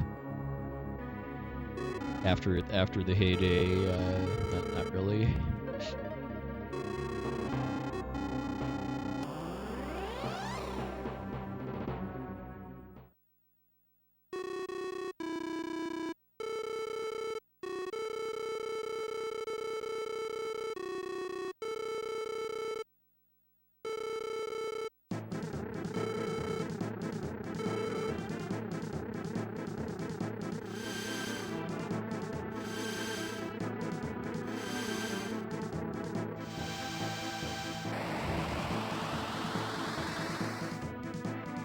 I guess another thing about FF5 too is that for as difficult as the step route is, it just never it didn't really look rewarding to get good at to me too, because like say like in other games that have step routes like Final Fantasy 4 and 6, I mean the payoff for executing the step route well is like getting a guaranteed grind fight in FF4 or avoiding really specific, really nasty encounter formations in 6, but for 5, because of just how effective the skills are at making random encounters meaningless, because once you, as long as you have a thief in your party that has the flee skill, you're always going to go first, and you're always going to be able to use flee to run away before any enemies attack.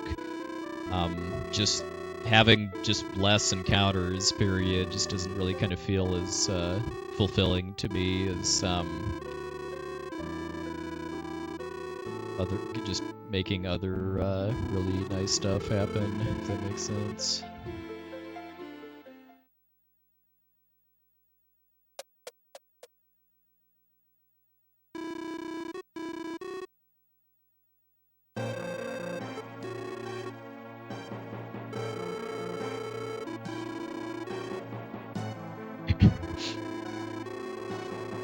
Yeah, we get the unique squid sprite that's not actually used anywhere else in the game, but it is in the randomizer now.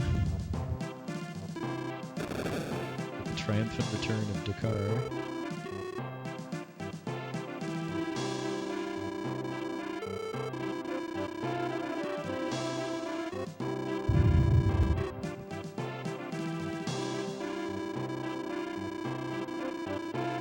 Yeah, 4 is a little less forgiving of making mistakes, but also 4 you move a lot slower, so having really accurate movement in FF4 is much less of a tall order than in 5.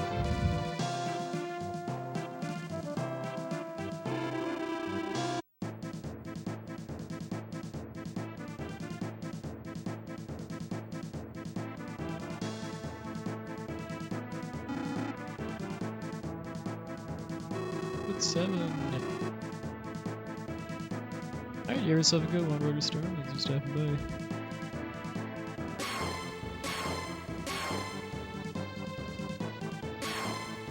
by. Alright, so I'm up against very good Sinistral fights here, so I mean, I could potentially save a little on Gades 4 because of having pretty solid forced fights in Pamirno Tower, but boss fights. I don't really feel like I have that much to save on, so if this PBs, it's not really going to be by much.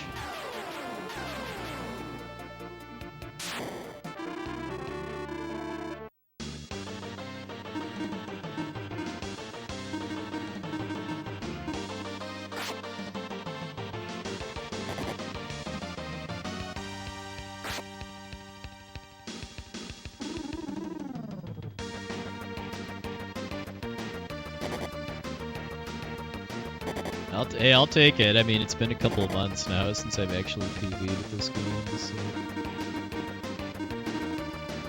whatever I can get.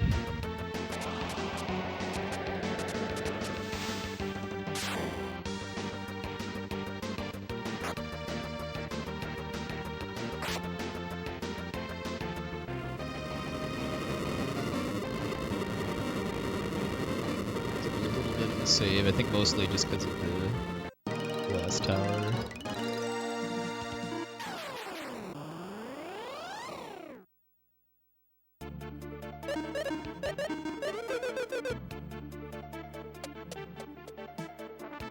Oh, hopefully, but that's something that's part of why my PB's Doom Island was so good too. Was like in the next boss fight with Ammon, having him only use Galactic Lancer on turns 2 and 3, which is his fastest animation attack. This is a rough goal to beat.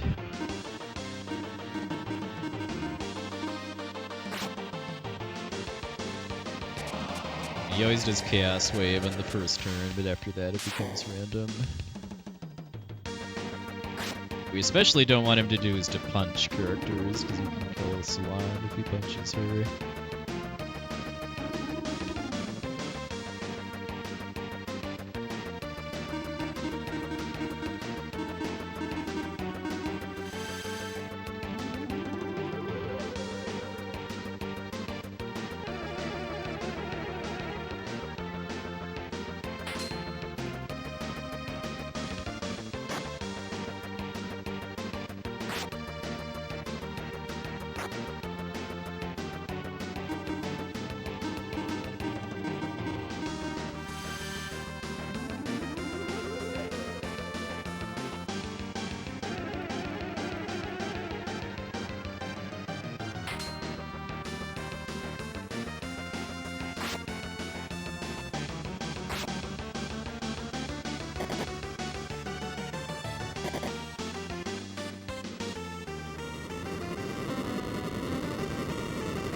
Just like that, we're losing about 10 seconds or so because of slower animations.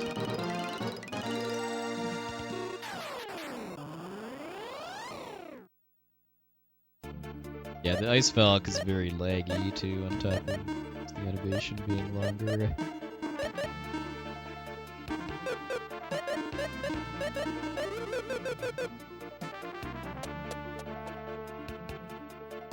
Yeah, especially if you played Lufia 1. I mean, this is the final dungeon theme for Lufia 1, along with the map for the Fortress of Doom being the same.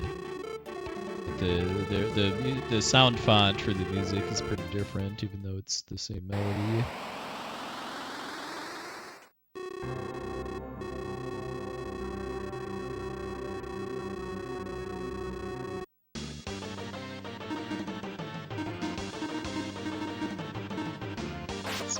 Really the biggest RNG here is whether Devastation Wave kills Salon, who's my only character that doesn't have instant death immunity here. Not a big deal, but it'll cost time if it happens, and it didn't.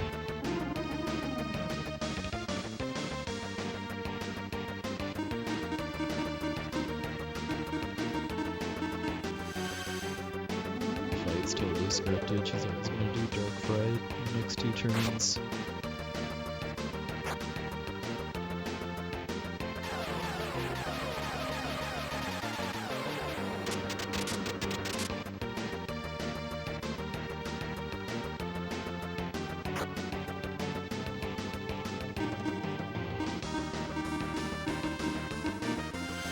Valor instead of Champion just because I need the extra healing.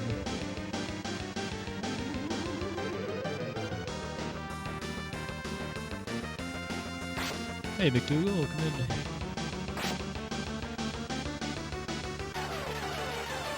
I like that emote, Zach.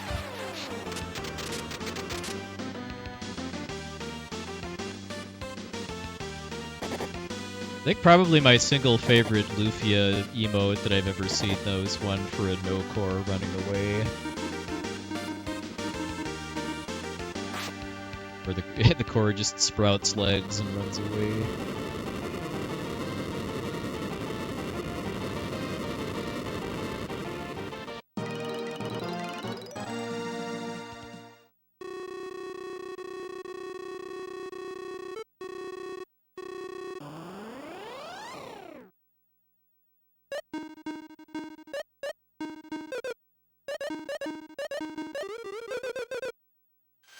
Guy, the anger brace is immensely for Deus.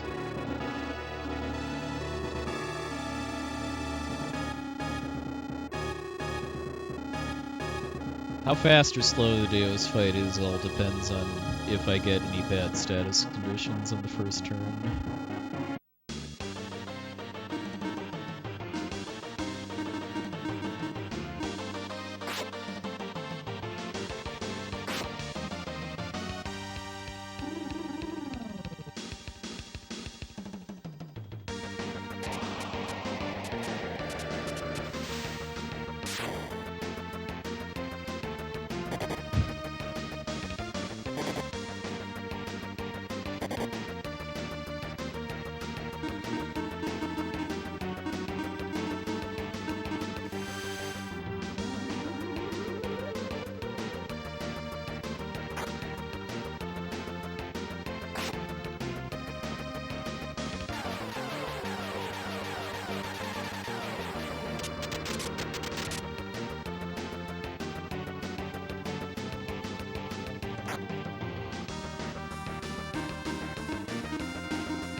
He lived through that last turn. Anyway, sub 4 Deus kill at least.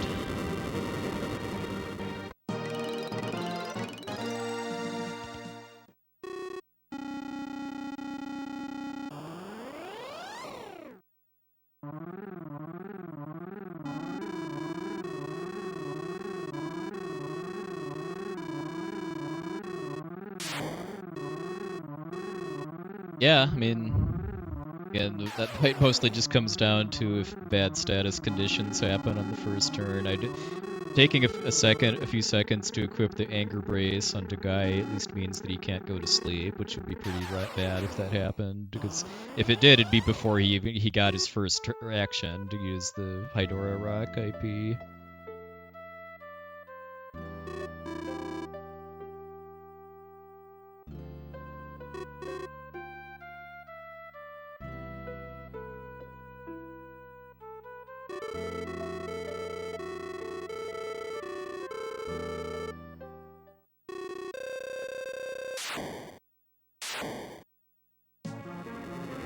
I think this should be like somewhere between 10 and 20 second PV. Okay. I spent the extra few seconds equipping the anger brace, but Deal's fight went swimmingly. Yes, I was keeping up on practice, especially for the first half of the run during the past couple weeks when I wasn't streaming. So this isn't like a D-Rust run or anything. This does have practice behind it. The hype music incoming.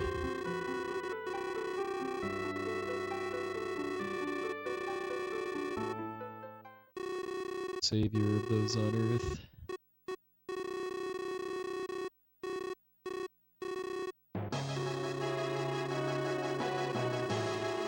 I'll do a recap after we're done.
GG! 20-second improvement.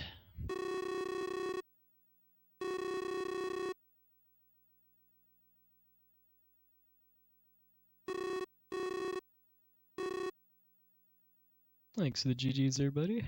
Yes, now it is time to be sad.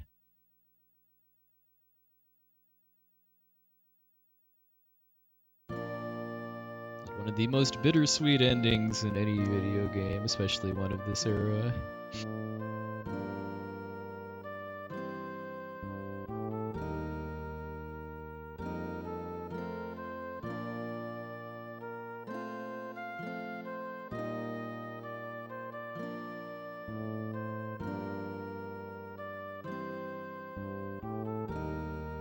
Thank you, everybody.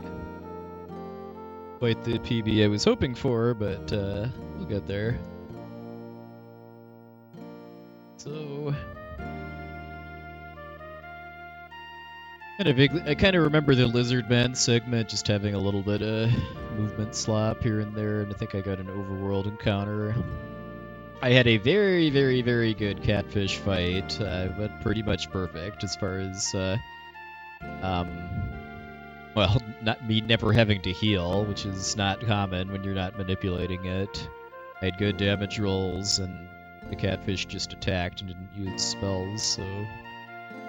The rest of the lake cave was not great, though. Some movement mistakes and extra encounters and stuff, so that's even though I had a perfect catfish fight, it wasn't a gold. I'm assuming that time loss on the crown segment was mostly due to not having like really, really good kobold formations and having to do some extra fights. Regal Goblin was terrible. It didn't go to sleep. It just kept hitting Tia over and over again. So I think pretty much literally every turn Tia had to heal. Never got another chance to put it to sleep. Never got to use boomerangs. So yeah, Tia even ran out of magic completely. So pretty slow. Camus was I think that was mostly just kind of rough luck with Camus, not really giving me good openings to attack. Tarantula was okay though, wasn't like perfect or anything, but for an unmanipulated run, it was a decent fight. Like I got a blaze attack with die off on the first turn and only one heal, I think. Clown segment was pretty decent. I think the only real issue was just that I just didn't take damage on Guy coming off of the end of it, so that slowed down my Gordon swipe a bit.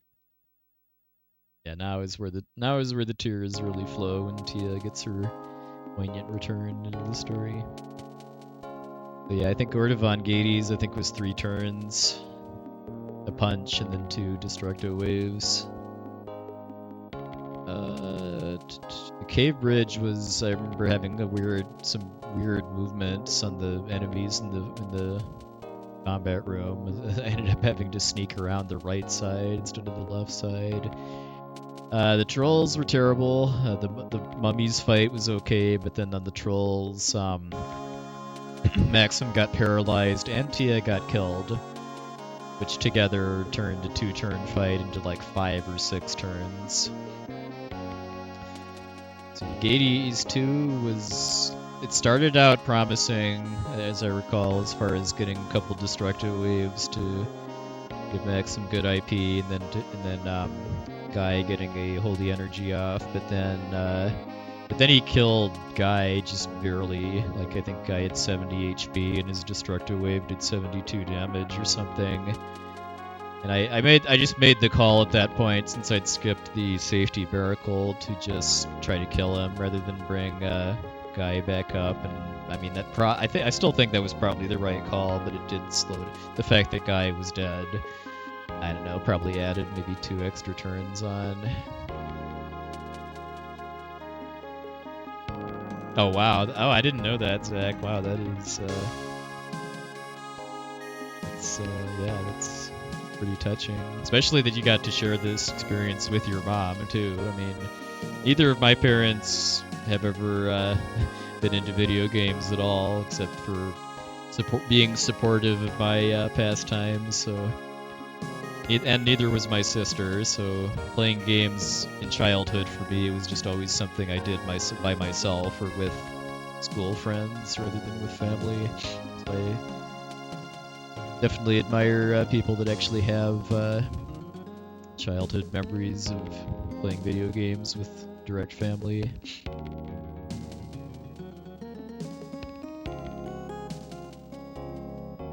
Alright, so then let's see. The lighthouse was okay. I don't really remember anything good or bad about that. Like, I know I saved some time on the Super Mario Brothers 3 puzzle.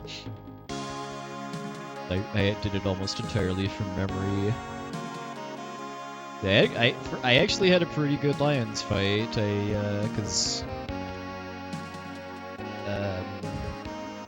Because I just didn't really have to struggle to stay alive. Salon paralyzed one, and then the paralysis never wore off. And then I got a nice chunk of damage off with Maxim using his IP on it. Yeah, it was a pretty good Lions fight. I know I bonked into the Draconian at the entrance to Tower of Sacrifice like an idiot. So aside from that, I think it was an okay tower. I don't really remember too well why Karloon Shrine was so good, but, well, I guess I just didn't get... I had a clean run through the shrine and then a clean boss fight with using Deadly Blow on, or Fatal Blow on Idura. Rogue Flowers segment was probably just a slightly slower burn sword room.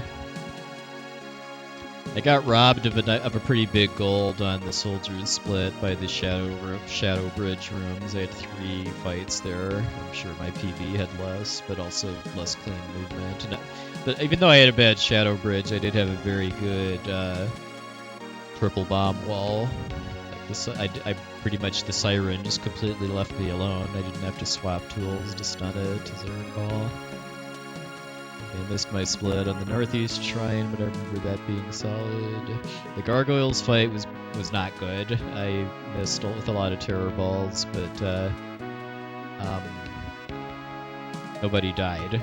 Because it's pretty likely that somebody's going to die if all 4 of them get attacks off, which happened, but they split up their attacks enough that it didn't matter that much.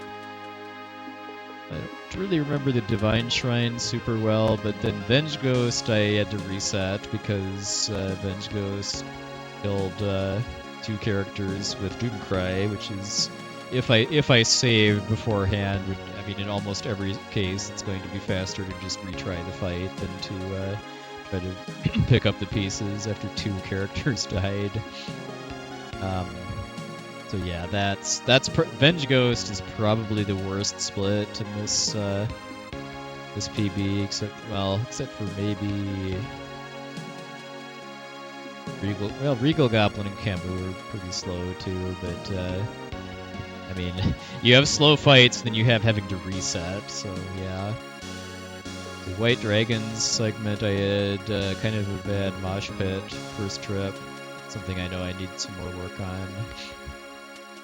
So you had a nice gold and Fire Dragon just because of the Ice Velk strat and still not really having like a totally optimized gold there. I also skipped safety saving before going to Dragon Mountain too.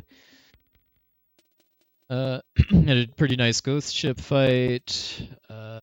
Tank was better than PB, although still could be better. I know I had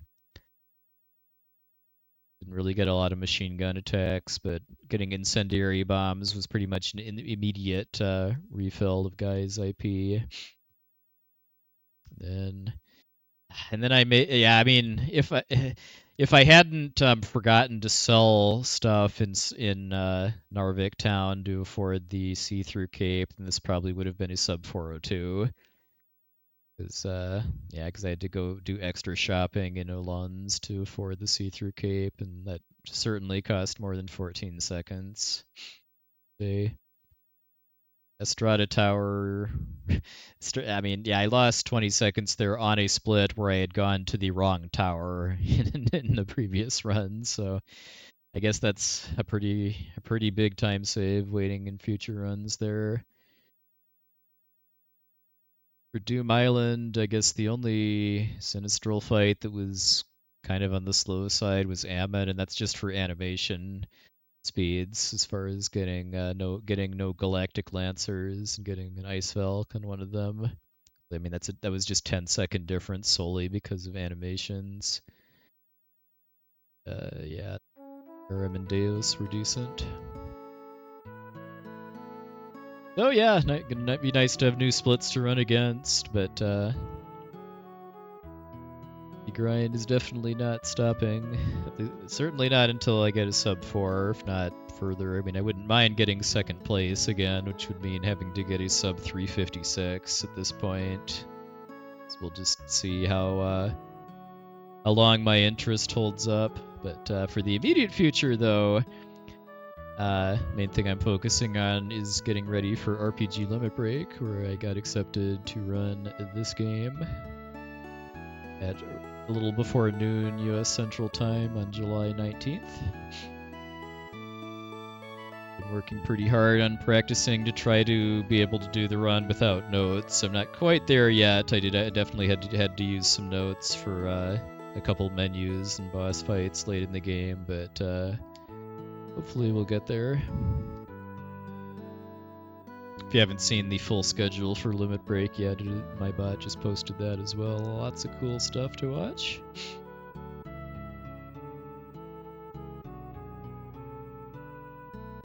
And yeah, I guess we'll just chill here until getting final stats.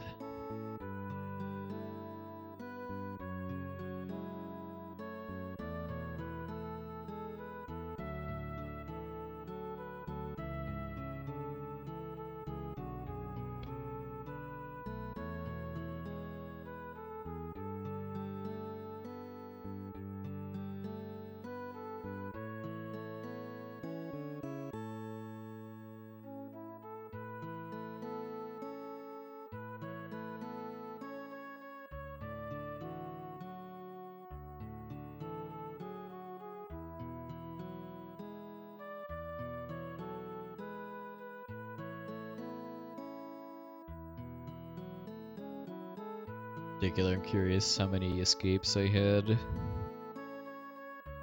Kind of feels like it was probably in the 30s at least.